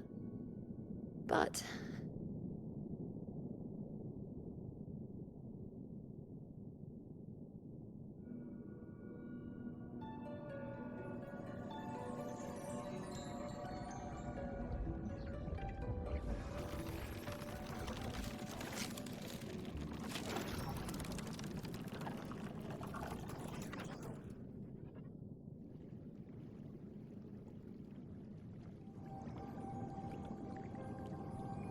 You look like you're recovering. So, after experiencing and feeling all that, you need to rest. Among Lunaran boughs, to make what's anchored become a part of you. Exactly. After manifestation, this is how I can absorb more. Only then can I find a more complete me. Unwritten, you are a clever one.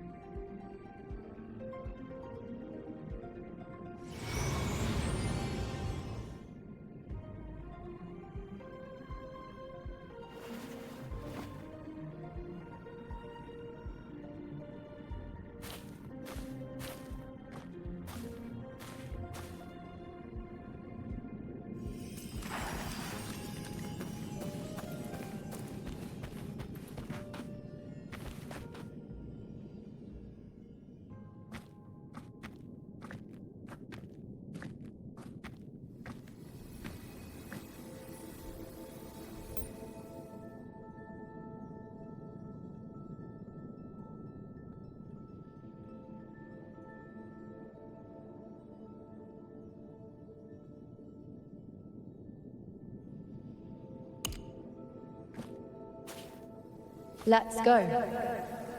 Forget the prophecies, forget being a priestess. Let's do what we truly want. If the future is a question, the answer's never in what others define. If we don't want to walk a determined path, then let's steer clear and try something we've never even seen before.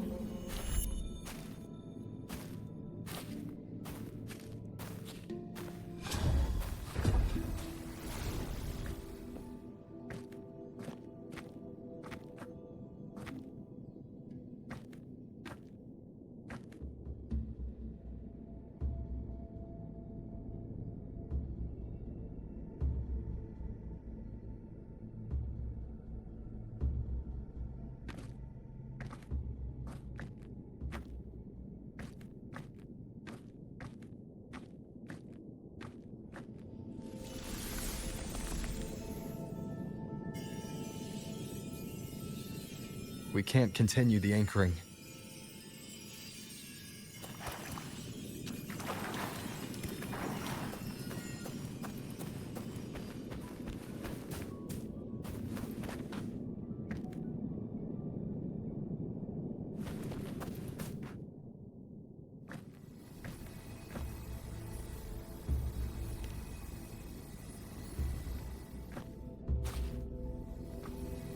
As the prophecy says, I cannot waste my talents. I will not turn a blind eye to misfortune. Since only I can do this, I'll be the one to see it through.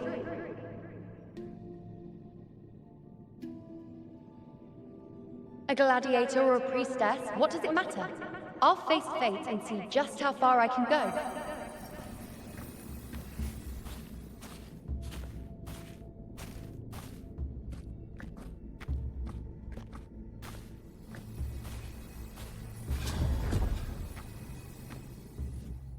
I'm The dying. anchoring is still working.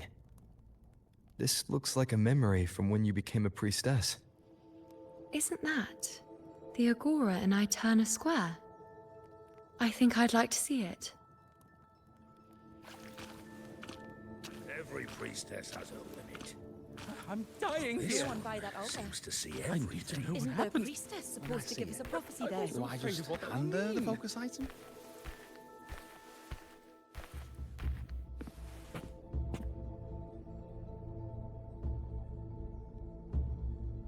Back then, it seems you didn't mind giving prophecies.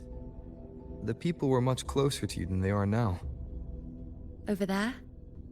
That was my divination altar.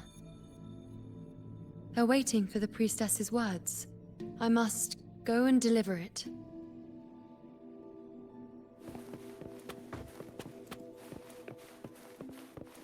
There's no one by that altar. Isn't the priestess supposed...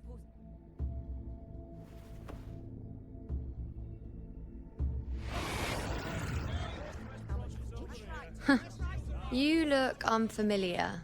Not from Septimont, I take it. Not bad. You even bothered to learn my name.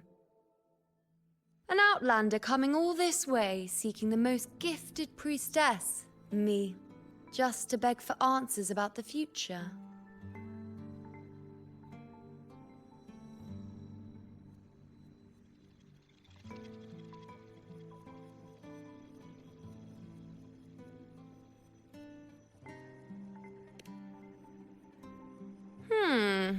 What's this about?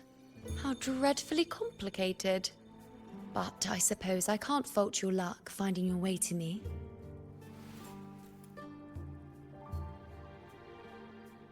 They say a priestess can't see everything, but when she does, she's always right. But I'm different. I can see everything, and I'm always right. Even when I'm not in the temple bathed in flame, I have more than enough power to see your future. So far, nothing's happened that I didn't already foresee. Now, hand over whatever item you've brought. I'll see what's been bothering you.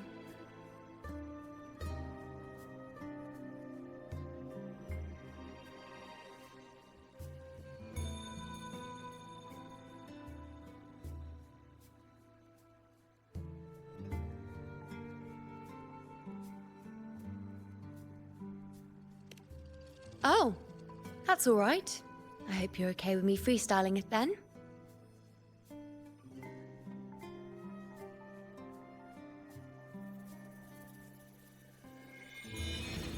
What?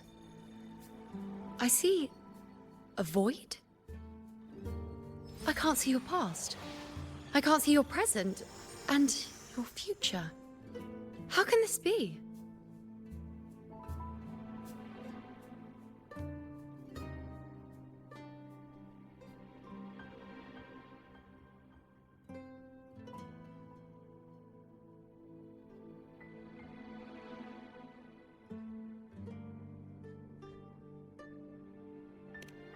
The Unwritten One. Why is that familiar? Who exactly are you?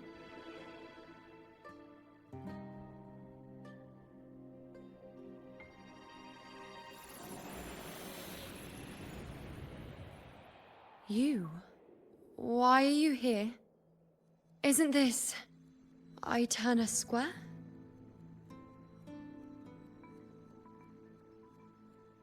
Did something happen in Septimont? Is it Augusta or the others? No, that's impossible. I should have disappeared by now. Why do I feel so tired? Like I'm walking the same path over and over again without end. Why do I see so many memories from the past? My mother, the other priestesses, and you. You've done something for me, haven't you?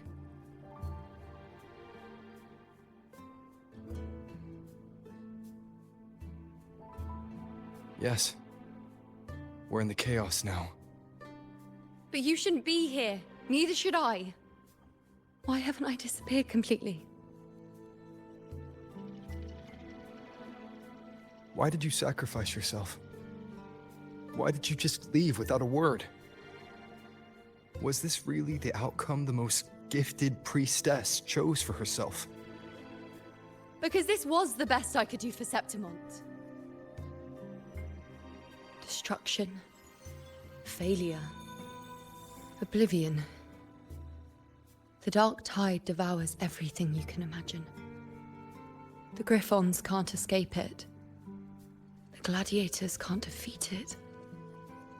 In the blink of an eye, before we could even react, it had already enveloped everything. I knew it from the start. I knew 3 years ago I would turn everything I am into the moon arrow that would pin down the Sovereign. I just didn't know when that day would come, or if it would be enough.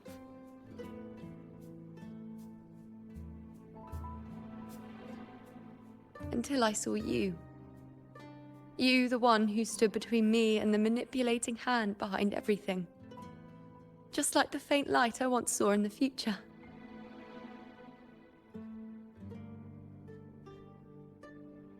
I finally understand. My defiance, my sacrilege. It was all worth it.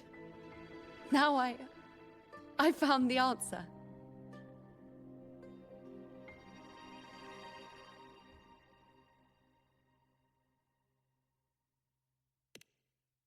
Whether it's because of the void I carry, or whatever else it may be, I still remember you. Your place in this world isn't over yet. I'm taking you out of this realm of chaos. You... It seems like I missed something. Something I didn't foresee. So the unwritten one from the future isn't happy with the ending I've changed and wants to rewrite it. The battle's still undecided. The war isn't finished yet. Is that it? Yes. You traded your existence to alter the prophecy. But I'll anchor your existence and rewrite your ending. If I've ever guided you before, then now, let me guide you one more time. Really? I'll entrust myself to you then. But be careful. Don't get lost in the chaos. And I shall put my best foot forward as well. We shall meet at the very end. Wait. Am I Yuno now? Hello, priestess. I've got the item here with me. I hope you can take a look for me.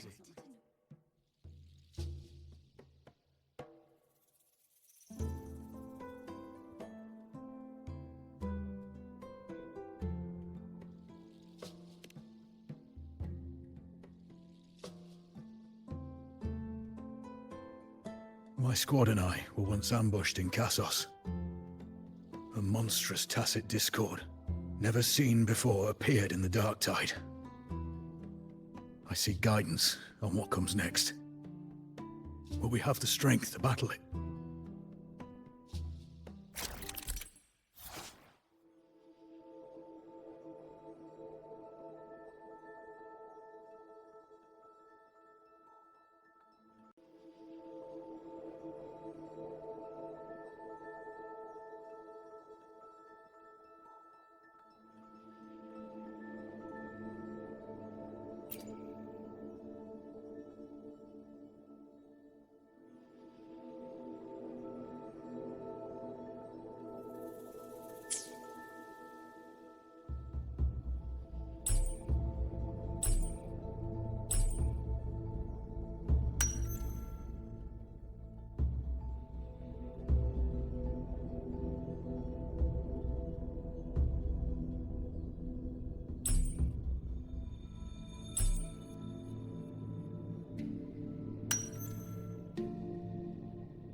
Are these the types of visions Yuno sees?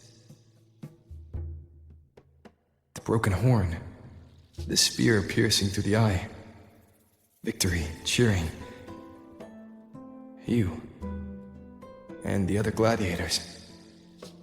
There's blood, but they all survive.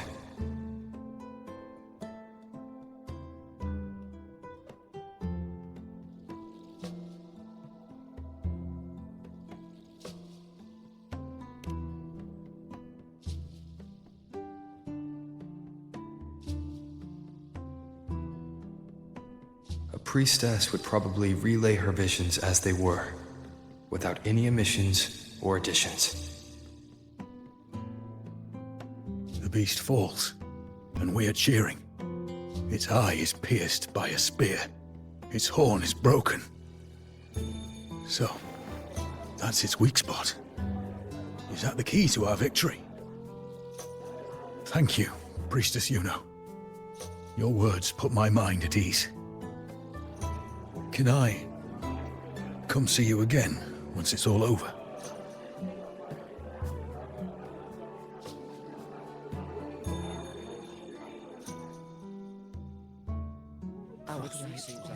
Great. Yeah, we're gonna be great. Yeah, she'll be fine. Talented around. She's always right. Priestess Yuno, I'm here with a bracelet my betrothed gave me.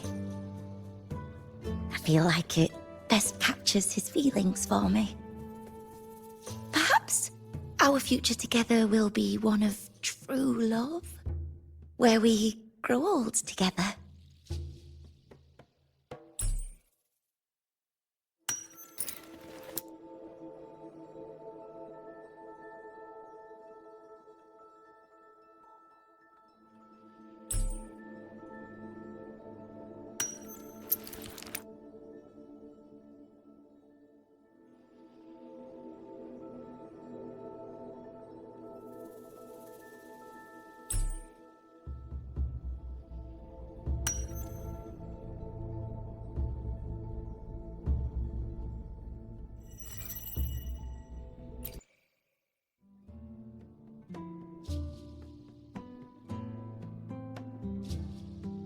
The pain or conflict, the confusion, shattered hopes.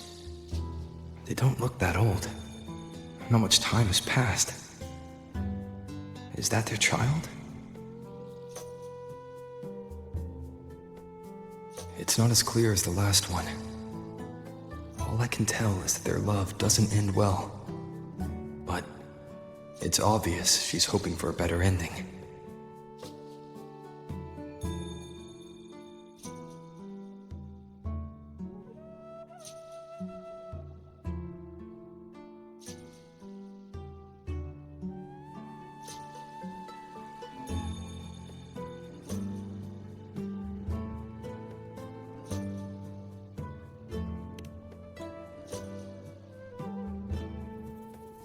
A happy ending gives peace. A painful one serves as a warning. Both hold meaning. The rest is in her hands. You're saying we won't be together forever? That it ends badly? Are you sure you're not mistaken? We met at the academy. How could we drift apart? I don't believe it. Surely there's some explanation. You said we had a child? Maybe he was just going on a trip. Maybe it wasn't a permanent separation. But what matters is that we're in love now. Whatever comes, I don't want to let him go. And thank you, Priestess Yuno. No matter what, thank you.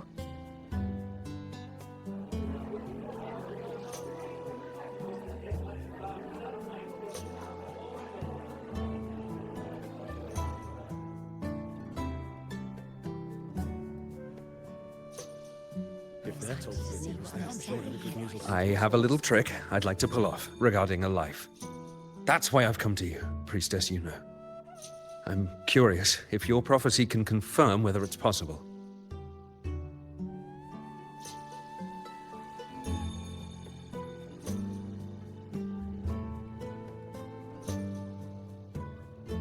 Have you never questioned whether it could be deceived or defied?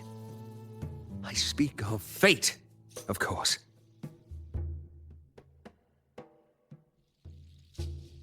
These figurines I brought were crafted by my family for me and my brother as a rite of passage. They're made in our likeness.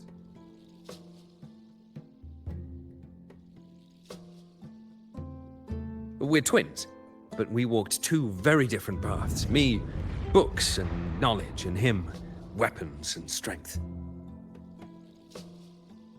By chance, I learned my brother's fate in Tetragon Temple, destined to die this summer at the hands of a tacit discord. They couldn't see my fate, so here I am now. I want to see whether fate will once again lead me down a path opposite my brother.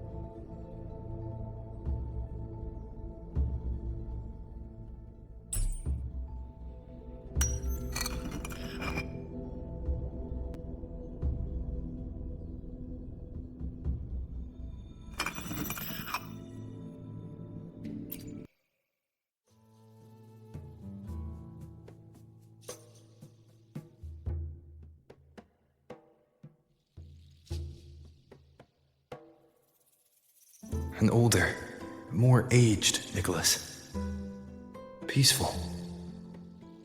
Dead at 50? No, at least 60.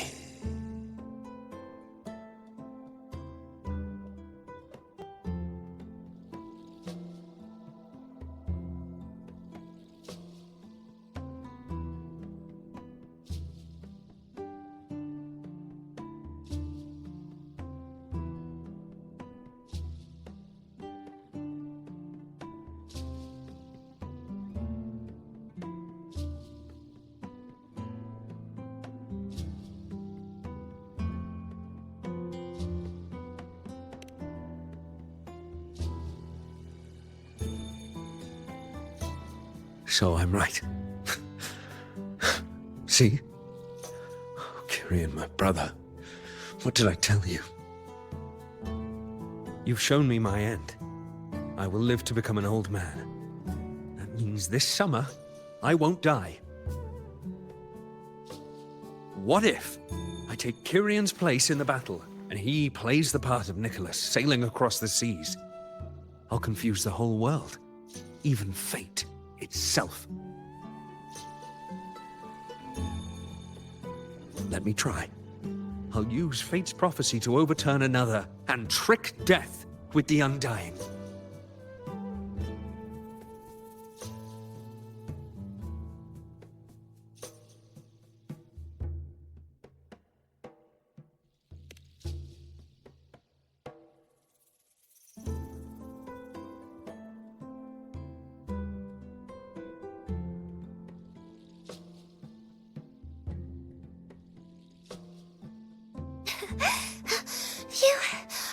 Priestess, is it true that if I give you the right thing, you can see everything?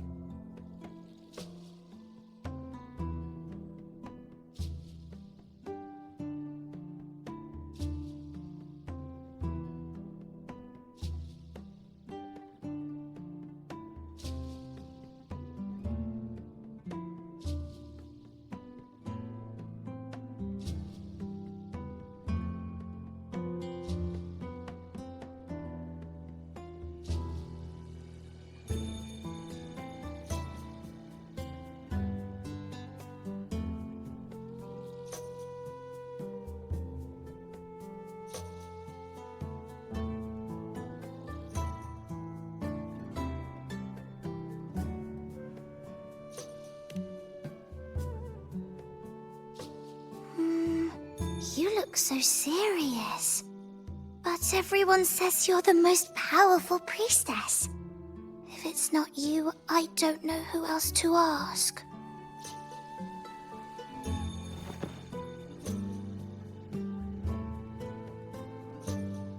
Look, Grandpa made this bottle. Can you see where he went? And what did he turn into? I want to find him quickly. He left so fast. He must have forgotten to tell me.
It's dark. Nothing but darkness. I don't see anything.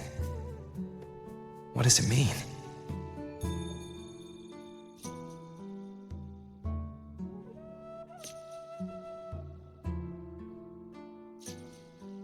I see.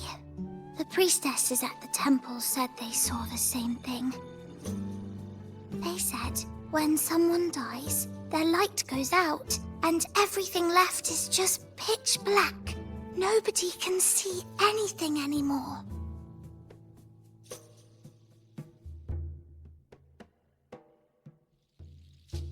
Yes, Grandpa was really sick and he died. But it's okay. He made me promise that if he ever wasn't here anymore, I'd put all my tears in this bottle. One day, when the tears dry up, we'll see each other again. So, I don't cry anymore. I'm worried it'll take a really, really long time to see him again. Just how long exactly? What will Grandpa look like then? I can be forgetful sometimes. What if I don't recognize him? What then?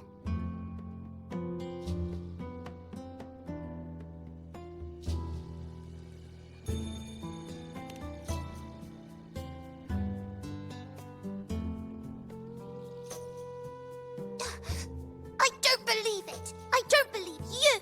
Grandpa didn't lie to me. Grandpa wouldn't lie to me. I must have given you the wrong thing. Or maybe you're just not as powerful as they say you are. I believed in all of you priestesses. That's why I came. But you don't believe me. It doesn't matter if you can see or not. I'm not giving up.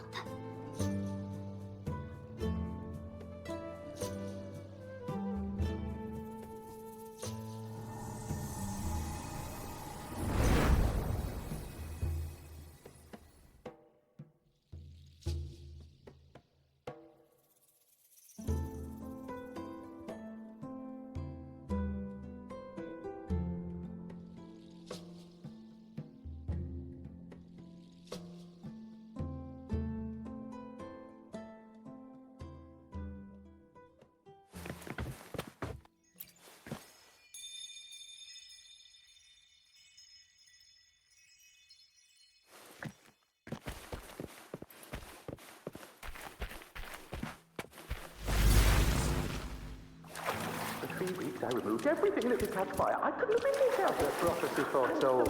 I cut the tacit discord's retreat. And that's priestess. And as the prophecy foretold. I'd already let go of hope. But she We follow the prophecy. that would lead. And we won. My seaboard's shattered leg. I can't shake the thought. Left me and little Kiane. Was there another way? Ha! I knew it all along. Tyrion set sail across the sea only to meet his end at the hands of a tacit discord. And Grandpa won't come back. When you die, you die. Some things can't be changed, no matter how much we want to fight. The tears in the bottle have... Let's rest here. One more time.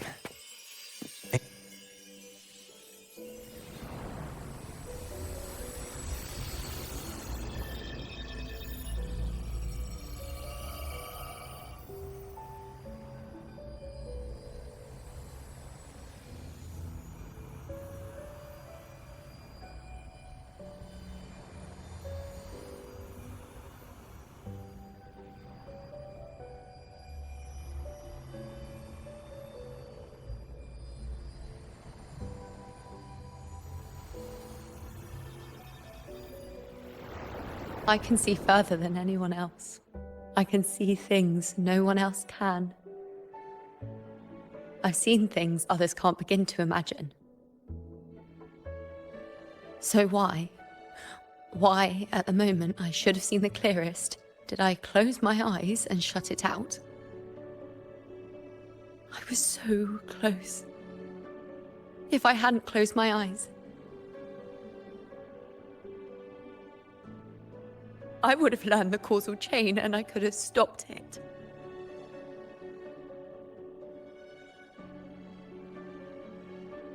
After that, I decided to keep my eyes wide open, no matter the cost.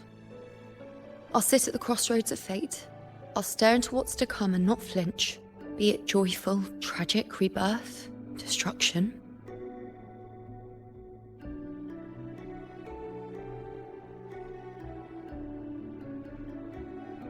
Until I see it all. Until I know everything. Because I am stronger than anyone else. This is something only I can do. But if the priestess's prophecies were really perfect, we could avoid all misfortune. If there is such a thing as fate, then misfortunes cannot be avoided. Just because you know the outcome doesn't mean the journey isn't worth it. If life is destined to follow a predetermined path, does it even matter if we know our fate?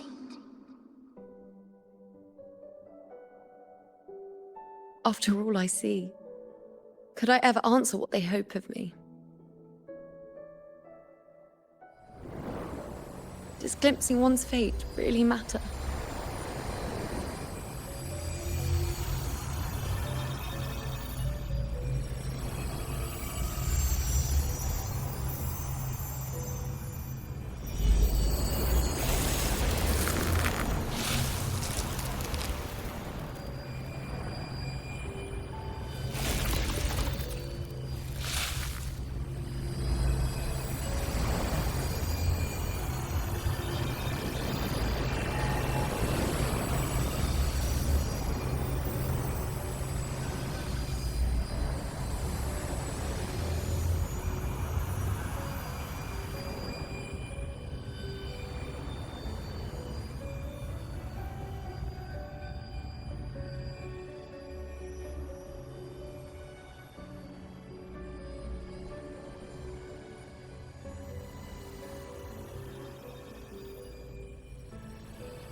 Unwritten, you are as sharp as ever.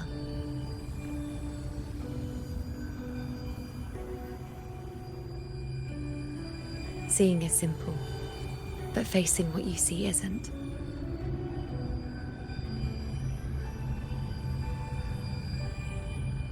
In your eyes, I see my past self. I also see my present self. Together, they overlap to create a more complete version of me.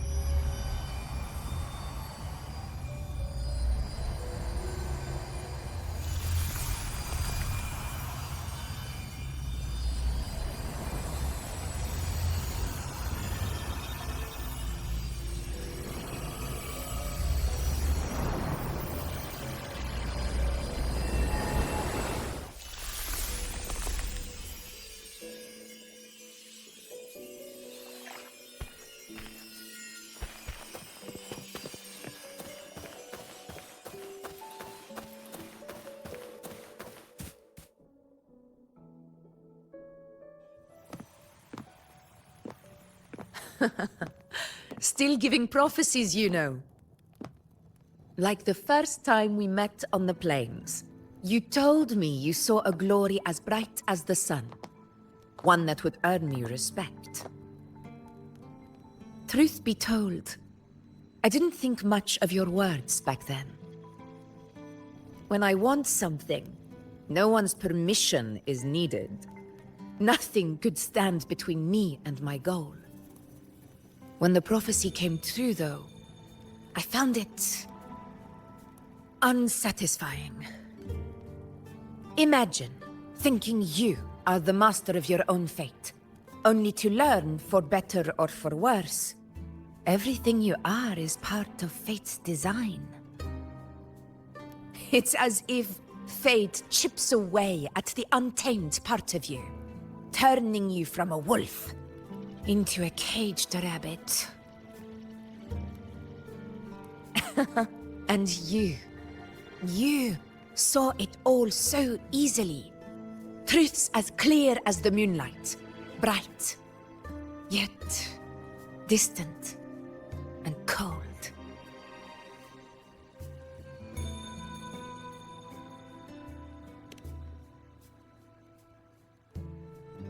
Don't mistake me. I don't dismiss the value of prophecy. Seeing the outcome gives us insight. Prophecies allow us to envision the future and find better ways to face it. In every one of Septimon's auguries, the priestesses foresaw disasters that would befall the land, but also the hero who would rise up to face it.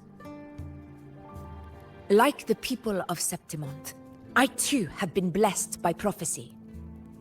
But in the end, whether disaster is averted or who the hero is, those choices are never ours.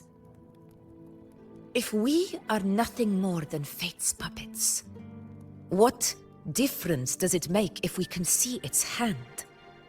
If fate one day wills our annihilation, with no way to change it, what then is the role of a priestess? Are they merely fate's mouthpiece, bowing to its will? Or are they pioneers, seeking to shape what's to come?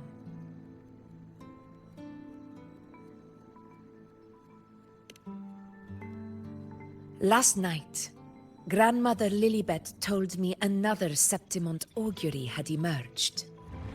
This one revealed a future unseen, a warning long overdue.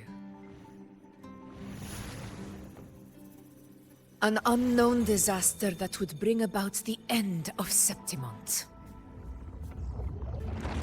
The vision was unclear. The priestess couldn't discern the cause of the disaster, nor could they see the hero who would rise up to stop it.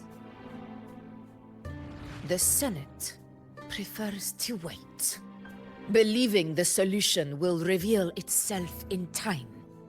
But I must consider the darker possibility.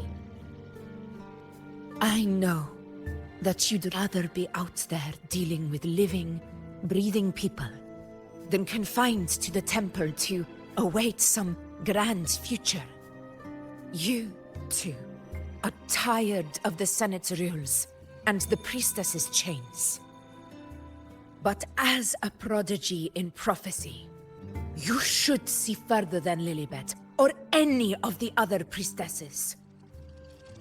Would you dare, with no direction, no clues, and not a single focus item, gaze upon Septimont's end and trace its cause?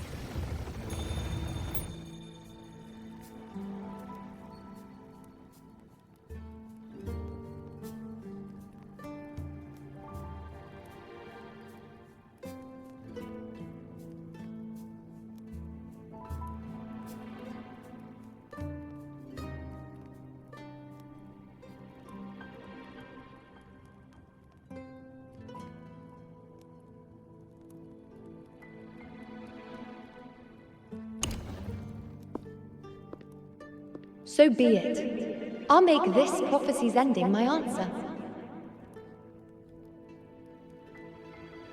End or future, if I can break through the maze and find the hero of heroes they could not, I won't need to worry about the meaning of what I see. I will be the meaning I see.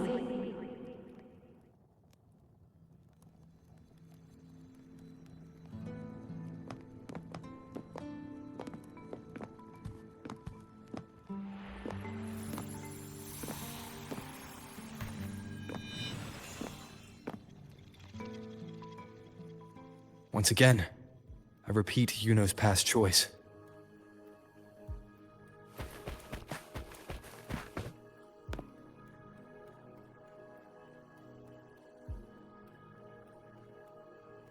Over there. It looks familiar. Perhaps we can stop to take a breath and rest, if only for a moment. I don't know, but something about it is different. I must have been there before and done something. Something important. None of the other places felt like this. But why is it so ruined, so silent? There should be people and more light, like how it was when it all began. Leave it to me. It's chaos. It's found us. Those things are manifestations of chaos.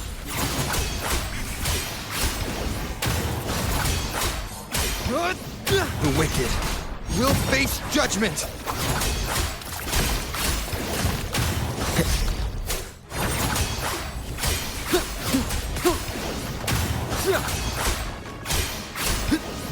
The wicked will face judgment! Be careful, they're closing in. They really insist that I stay.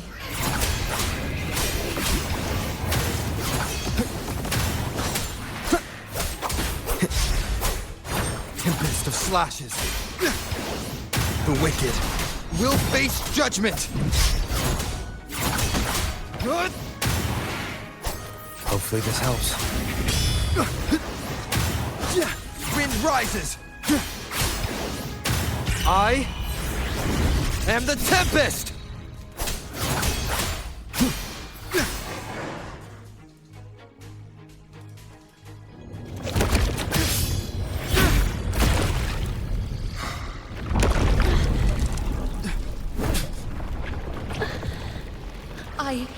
I remember now.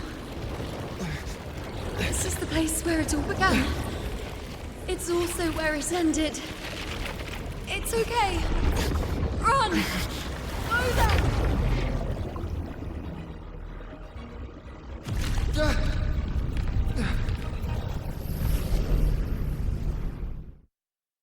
Go there? The dark tide is starting to surge. Is that another one of Chaos's tricks? Don't get in my way. Gotta hurry. Running out of time. Now! That way.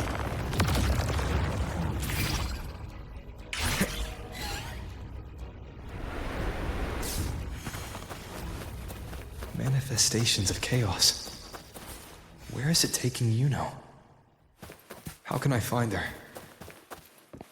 Yuno wanted to come here. What did she remember? What's different about this place? When she said it's where it ended, does that mean it's the way out? Did Yuno leave these lights to guide me?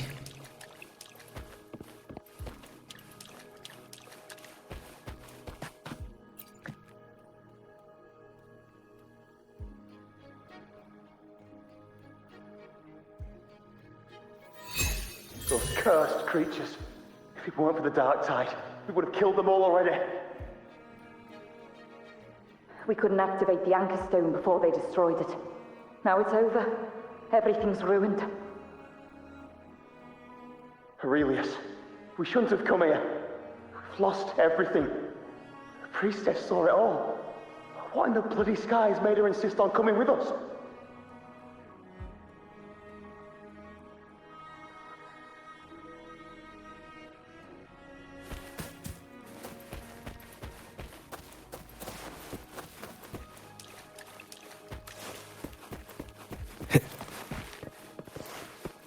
Cherish every gain.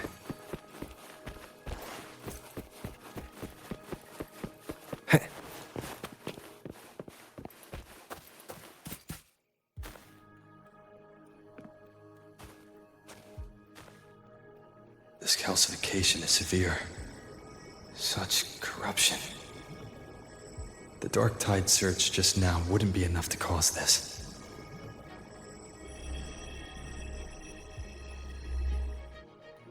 Could this be connected to the important event Yuno mentioned before she was taken?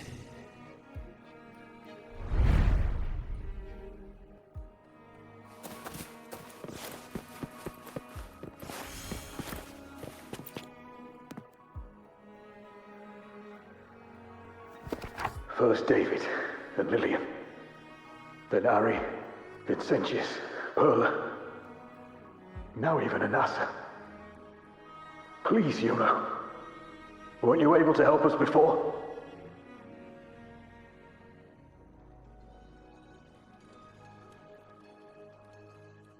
Just like when you told us to use a spear against a tacit discord. Help us see something again. You must be able to see something. All of us, doomed to die. If that's true, why did you come with us? Just to watch us die? No. The Dark Tide's corruption is spread too wide. It's covering their retreat, we can't catch them. The moonlight offered us some illumination, but... now it too is being swallowed by the Dark Tide.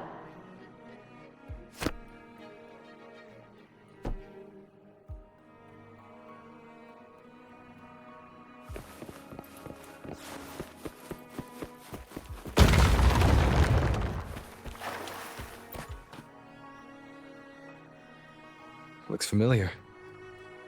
A priestess's candelabrum.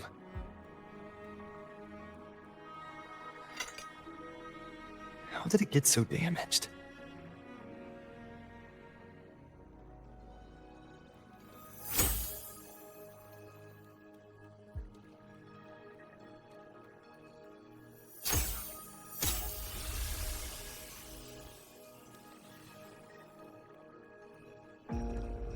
Fate unveils itself to the priestess. Following its guidance, she reaches the end again and again, foreseeing its conclusion. Heads fall, whimpers fade. She sees no hero of heroes. Variables added, visions expanded. She sees no hero of heroes. Beyond a doubt, no other choice. She sees no hero of heroes. The priestess is never wrong, but she despises her own truth. For her success is Septimon's defeat. Defeat. Defeat. Why? Defeat. Defeat. It's always defeat. If fate one day wills our annihilation, if we are nothing more than fate's puppets,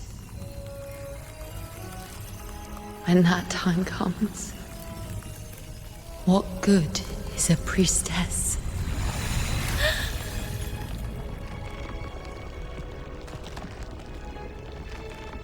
Septimon will be no more. Nothing will remain. Only she who foresaw every death still lives.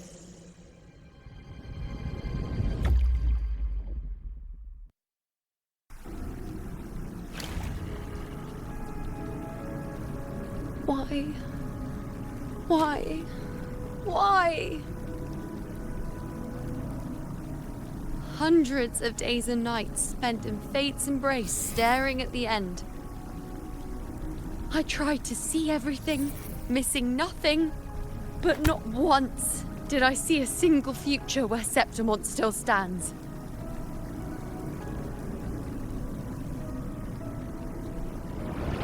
So this is the answer you give me.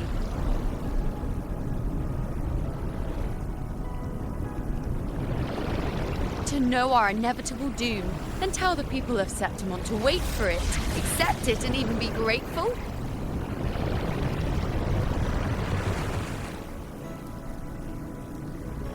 Priestess, what more do you hope to achieve?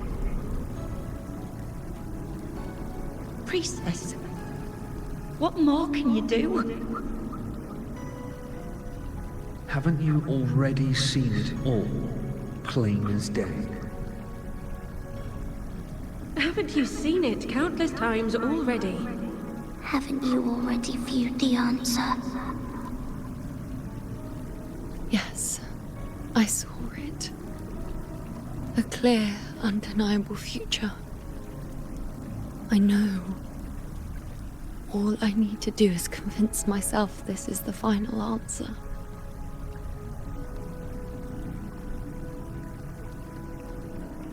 But how could I ever accept it? How could I be content?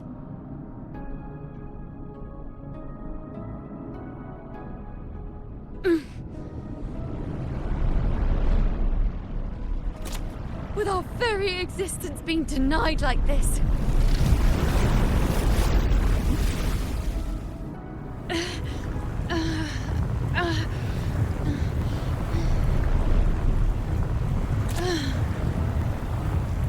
Who are you to decide Septimon's fate?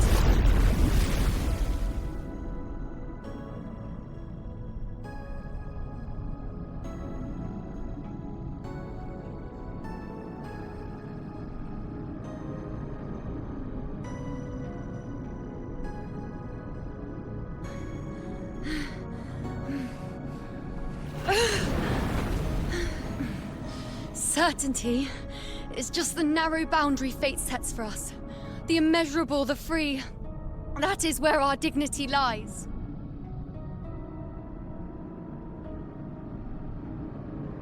A mouthpiece, a silent witness.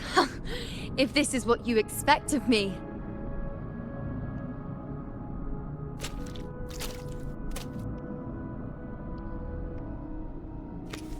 I'll raise my bow and turn fate into a storm of possibility.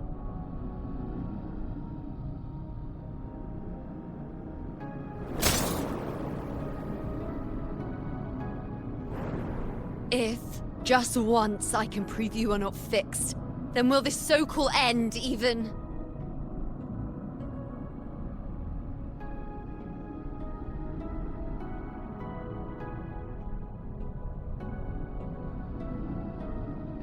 Wait, Priestess Yuno.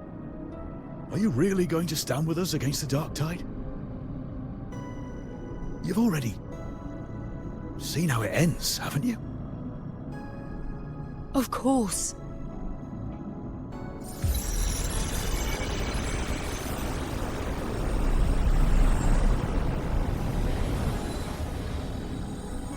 I'm doing this because it's what I want. The answer I seek is the one only I can give.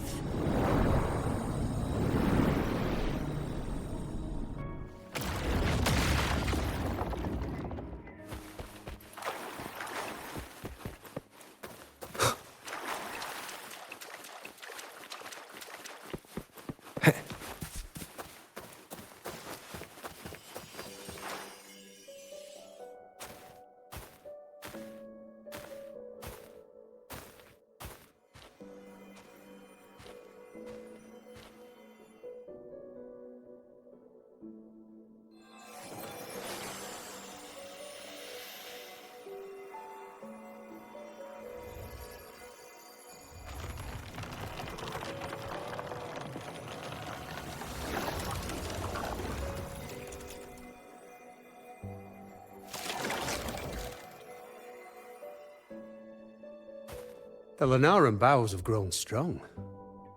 You've done well with your anchoring.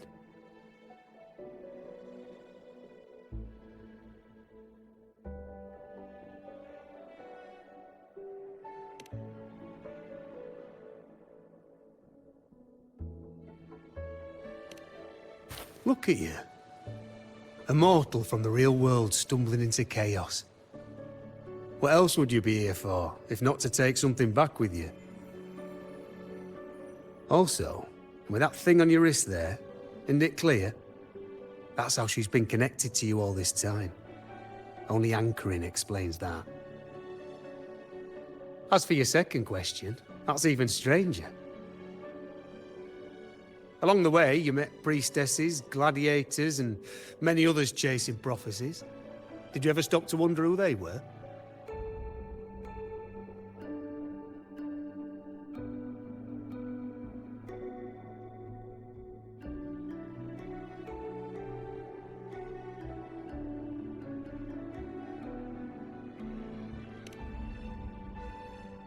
What is it you expect to hear, then?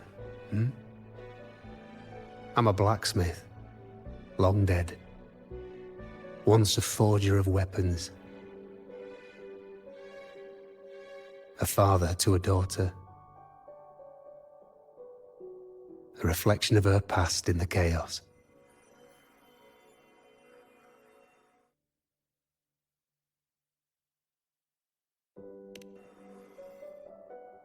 Aye. But just like the question of who I am, that's not the point. What matters isn't me, but you. Isn't that right? You noticed, didn't you? The more you rested near the Lunarum boughs, the more memories and connections manifested into reality. Yuno's spectre became more real, and the boughs grew. But now, chaos has that spectre. After all, it was never truly Yuno, was it? But the Lunarum bough. That's what the two of you built along the way. There'll be no more doors to choose from. You can keep the bough and take it back with you. Find a new spectre to follow. As long as you have it with you, that should be enough. Or do you still want me to forge it into a bow?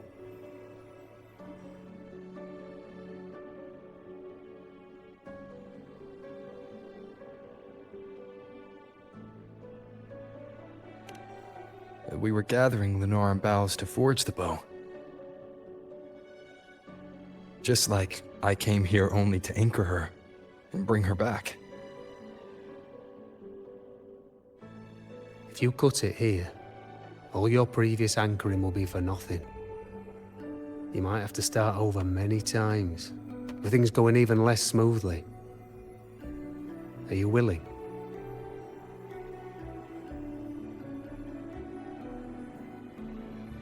Not to mention being trapped in chaos for so long. There's a chance she's already forgotten her will to fight. Are you sure you want to throw away all the certainty you've built just to gamble on a possibility?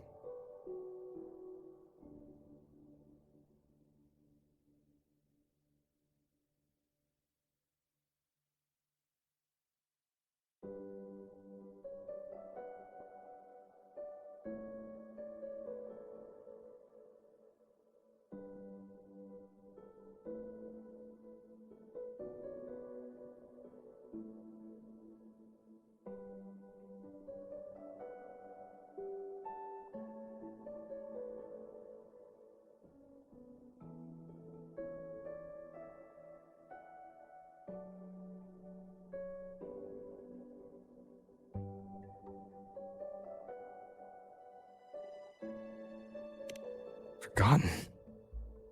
To fight? I don't know who you think she is. But the Yuno I know is not someone to give in so easily. She promised we'd meet at the end. As long as Yuno needs a bow, I'll be the one to carry it for her. I always thought you followed the light's guidance. Now I see you reached this point because the light followed you. How could I forget? The greatest archery isn't about hitting the target every time. It's about letting the arrow choose the mark. Wherever it lands, that's where destiny awaits. I've said it before. I forge weapons. If you still want it, I'll forge the bow for you. Come then. Let's do it.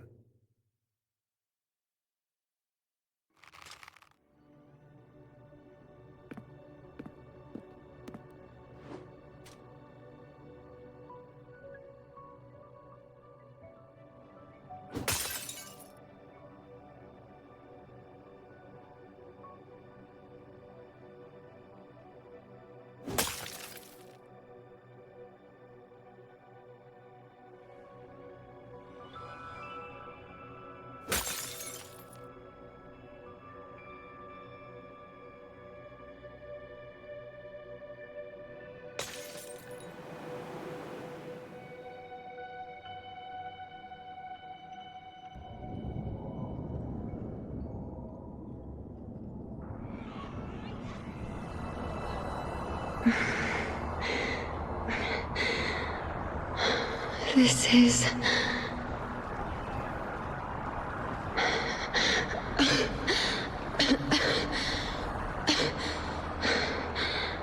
Yuno. Priestess Yuno.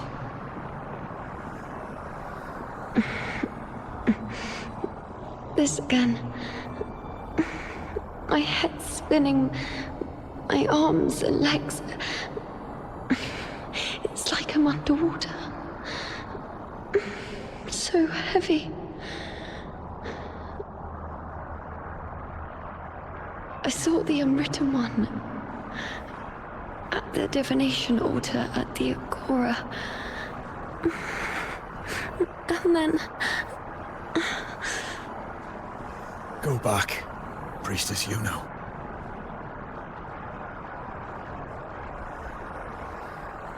Aurelius? What are you doing here? Didn't Chaos just take me?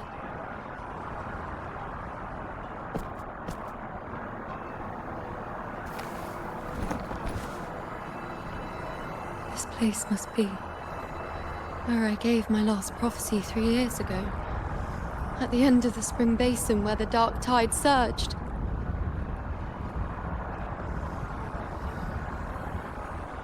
Priestess Yuno. We're already indebted to you for accompanying us on this journey. But you've seen how it ends. Our squad is doomed. The others and I are fated to fall here. There's no need for you to risk your own life any longer. Return to Tetragon Temple. That's where you should be. I too will go where I should be.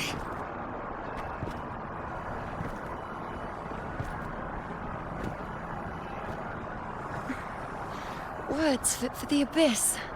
Don't you dare underestimate me. Where to go, what path to take, that's something only I decide.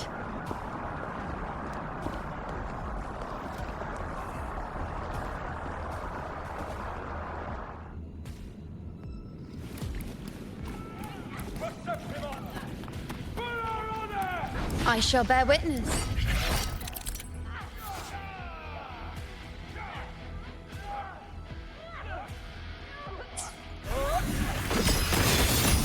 I feel much better.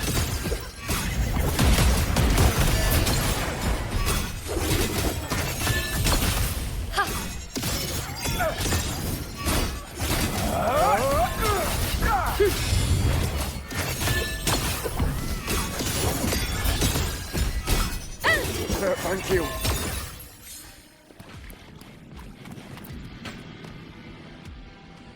Are you the priestess Aurelius spoke of? Thank you.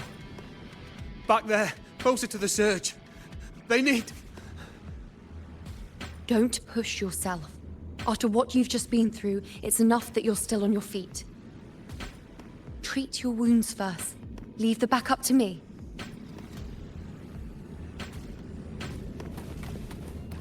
Keep up!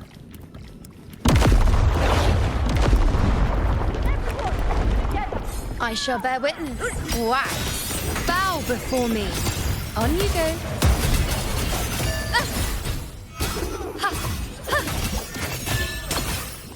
Thank you.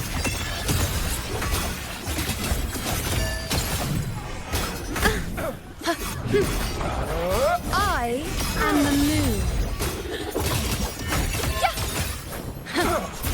On you go.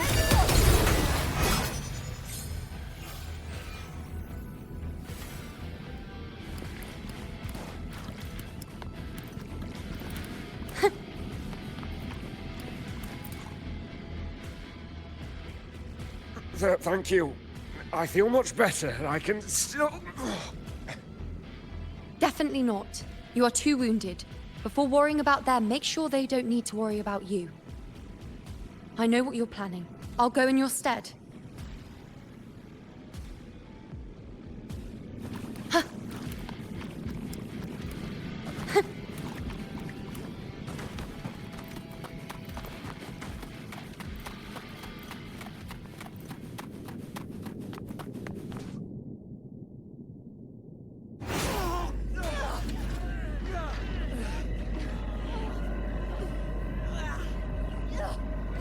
Cowardly, blighted bastards.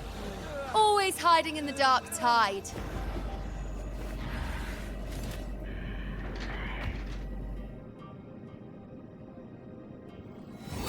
Then I'll send you right back into it!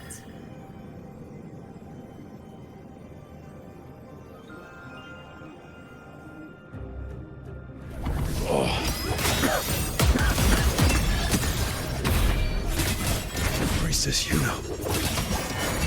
Thank you. You and all of us.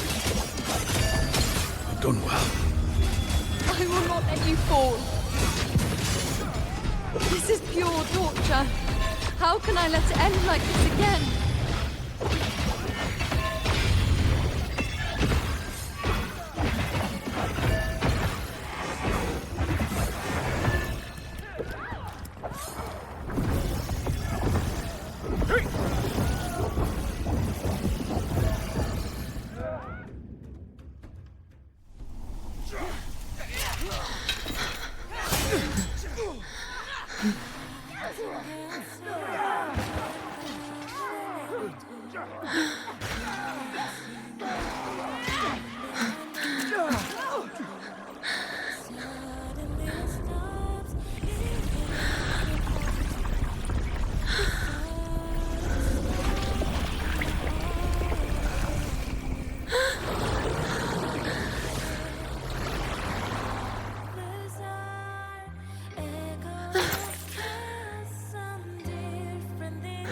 Again, as always.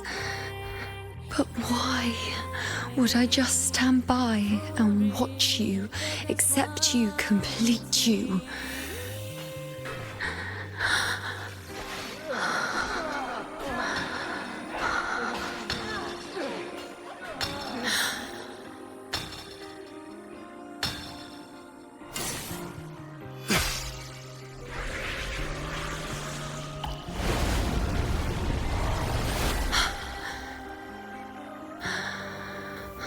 No. Even if the end is here, unavoidable, I still have the right to refuse. The Lunaran bow has grown strong. From now on, I need no one's guidance.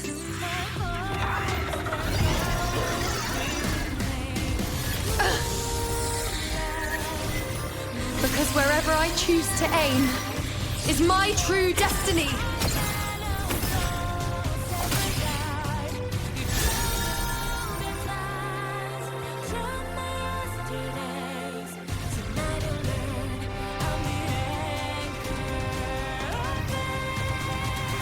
I shall bear witness. Look closely.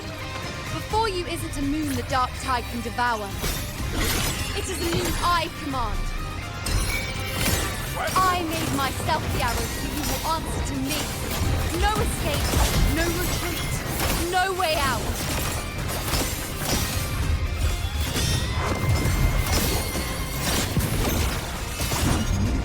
that all? Ha!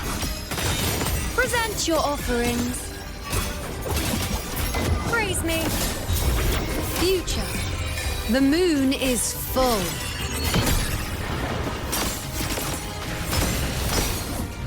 On you go. World, at my string. See.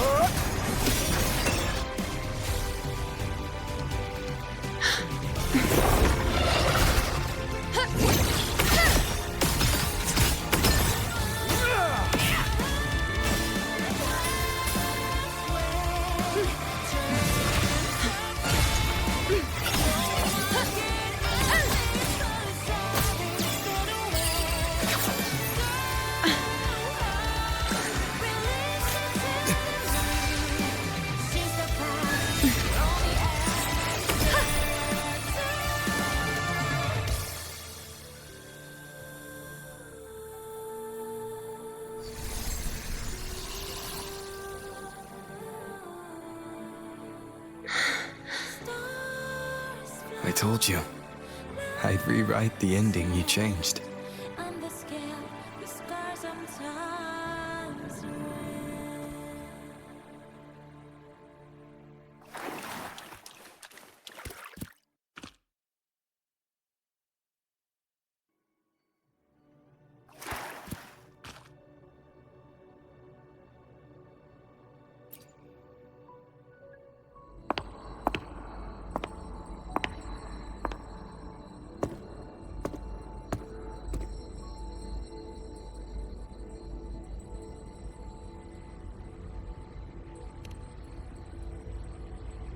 Yes. We've come out of the chaos between life and death, between existence and non-existence.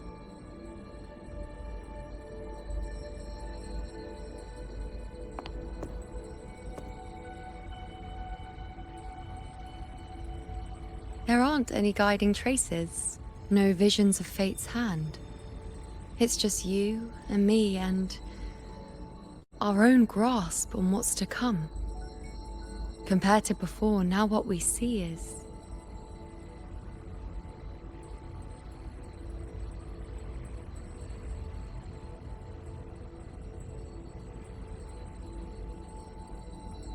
Yes.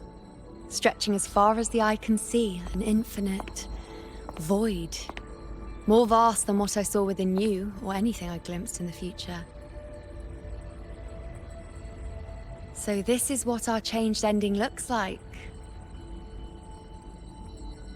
No longer an indeterminate chaos or a singular answer given by someone, but an infinite sea of possibility awaiting choice. It seems there's nothing, but in truth, there's everything. So this is the true meaning of a void. Now, it's time to leave this place.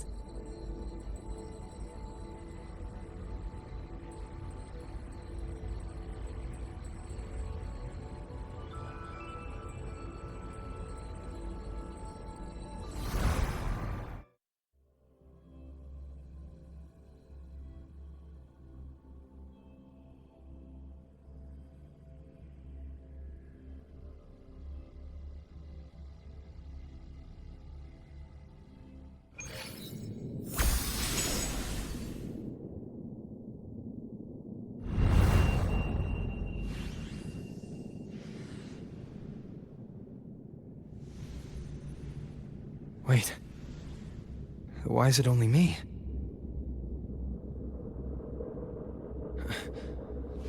Where's Yuno? The way into chaos is closed. Lilibet's not here either. Did the ink ring fail? Or is it not over yet? But Yuno and I made it to the very end. Does this mean... this is the new ending I created?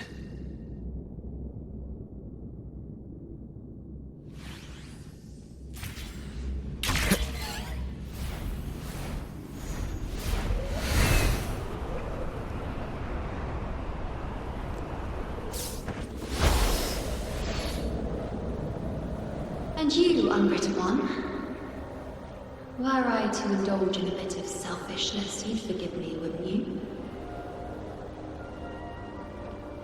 If one day this bracelet becomes meaningless to anyone else, I hope you will remain the exception, unwritten one.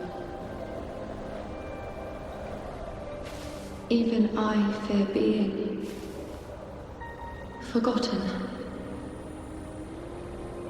A death that shouldn't have happened, traded for an unforetold victory.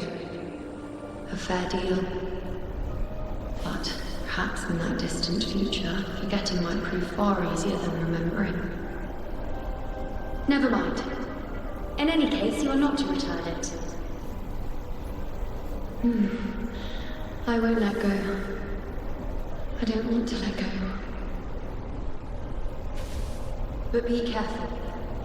Don't get lost in the chaos. And I shall put my best foot forward as well. We shall meet at the very end. I don't see Lilibet anywhere. I'll ask those priestesses over there.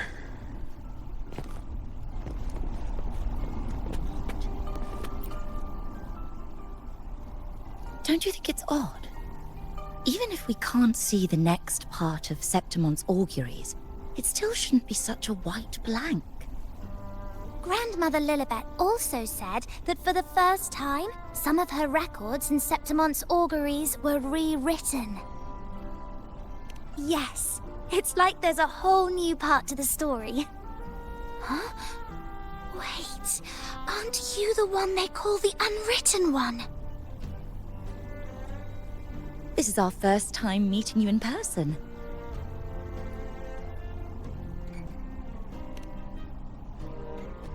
She returned not long ago, but she was here just now. Oh, I think I know where she went. Underground. I don't know why, but things just keep happening today. Apparently, that Ovidius, locked up below, overheard the priestesses talking about some prophecy and escaped. Just like that. I think Lilibet must have gone to handle the situation. No, that's not it. Ovidius wasn't being locked up. He chose to stay here. If he wanted to leave, Lilibet wouldn't worry about him. I think she was called away to the celebration. Ah, yes. I saw a girl with 2 blue, or was it black, ponytails. Grandmother Lilibet went to the celebration with her. Ah, that makes sense. It must have started by now, then. Before the oration ends, Lilibet would definitely need to be there. Do you know who Yuno is? Yuno? I don't think I've heard that name before. Do you mean that's the girl we're talking about? Apologies, I didn't have a good look at her. We've only just become priestesses. There is much we still don't know about this land. Maybe she was Yuno. If it's important, perhaps you might try looking for her at the celebration. Don't you think it's odd? First to the treasure! Who is that girl with Lilibet? Oh, it's the Unwritten One, eh? How have you been holding up? Since you've kept your distance from the Dark Tide, how are things? The bow? The girl? Those daydreams of yours get any better? Let me think. Plenty of fresh faces here, but dark blue ponytails. Ah! I think I saw a girl like that. She walked like a cat, as nimble as they come. Seems she was looking for someone too. She was just over there. Step right up, folks. Step right up, folks. Drinks, fine food, orations, the rose bearers milling about. Yes, everything is just perfect. Oh, Unwritten One. I was just saying how the celebration is nearing its most glorious part. You've come here for more petals to hand out? Or would you like me to recommend another interesting part of the ceremony.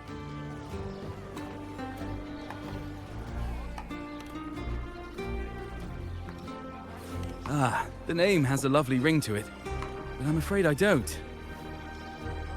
In a celebration this grand, it's easy to get separated. I'll keep an eye out for her for you.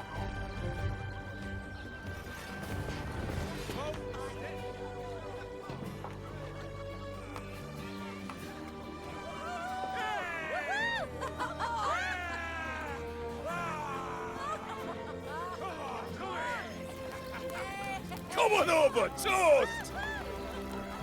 Let's drink till we drop!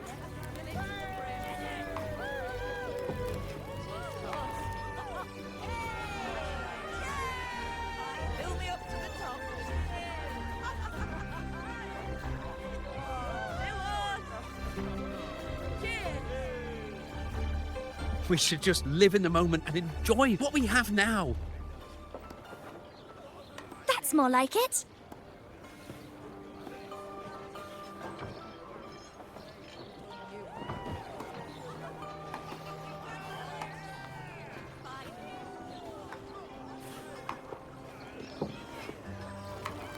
Come, triumphant rain of petals! Make it even grander!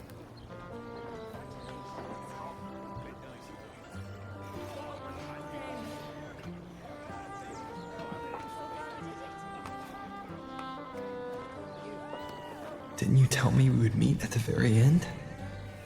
Then why can't I find you?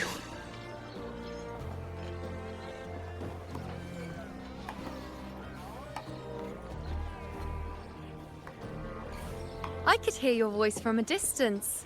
You know, you know! Wasn't that it?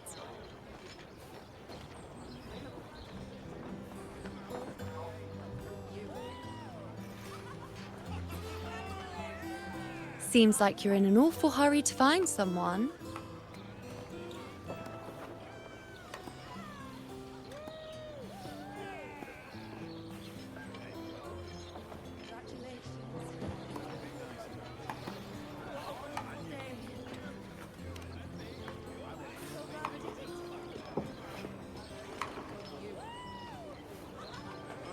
I thought you'd like this, us slipping back into our old familiar rhythm. Now you know I'm still me, and yes, I really am back.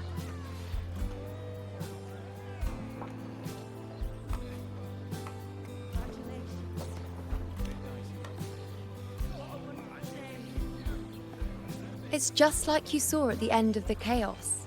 3 years ago, at the end of the spring basin swallowed by the dark tide, I, as a priestess, made my choice.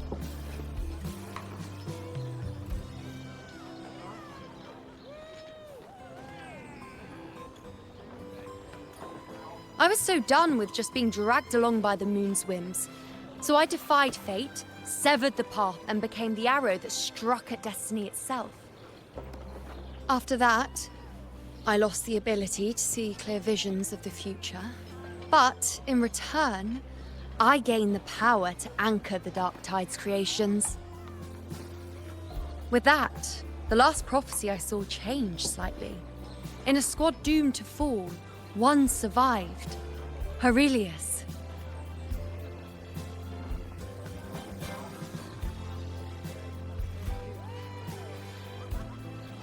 If I can do it once, then I can do it a second time, then a third. Perhaps one day I can overturn more destined futures.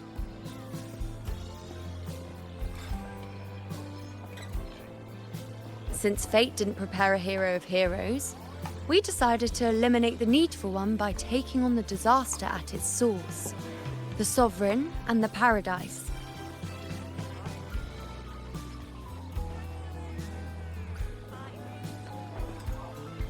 This is the plan Augusta and I made, though I did hide the teeny tiny cost.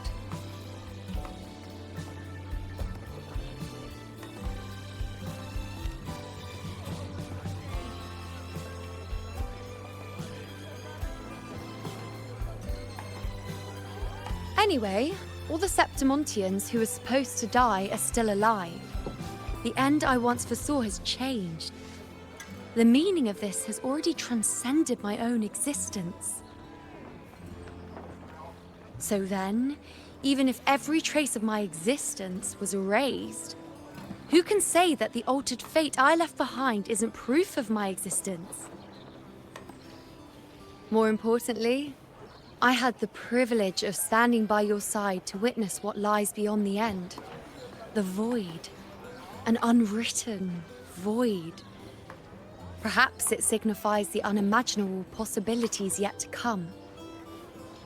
Just like you, bringing unknown possibilities to Septimont. And to me.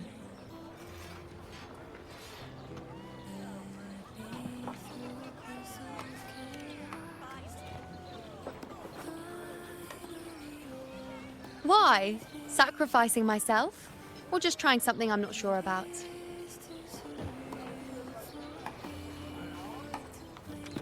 Come now, you know me. I follow my whims. And the more I trust someone, the harder it is to keep my impulses in check.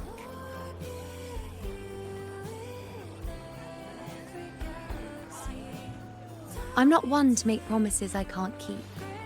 But I'll promise you this. If there is a next time, you'll be the first to know.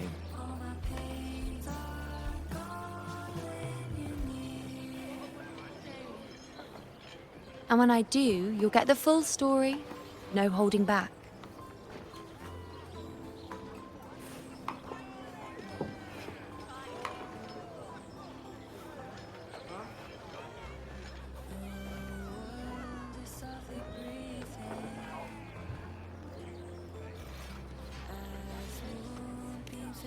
I've run into a few friends since being back. Not one of them recognized me. Guess the memory of the you-know they once knew is just the price we had to pay. But at least, you still remember me. You pulled me from the chaos and brought me back to existence. That's enough.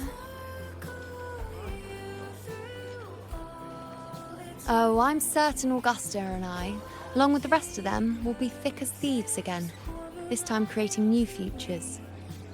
You really shouldn't underestimate my charm.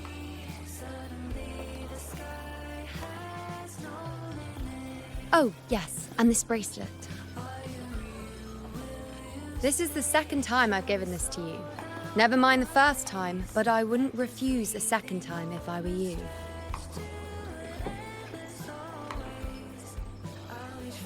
Being the second time means there's been a change. Now it's a testament to our secret little interactions. I've anchored the world, and you've anchored me.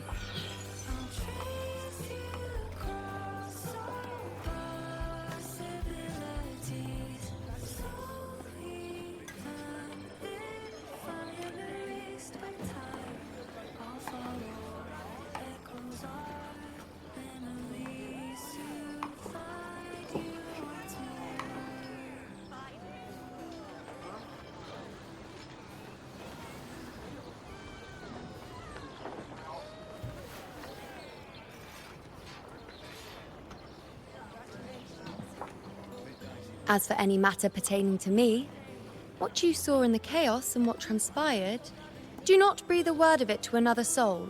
Understand?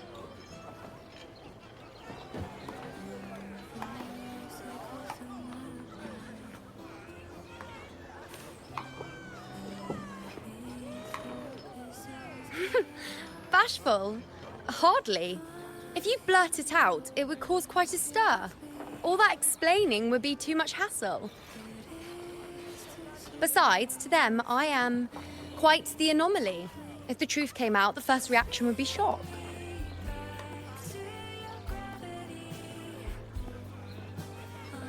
Well, then again, this is a perfect opportunity to start anew.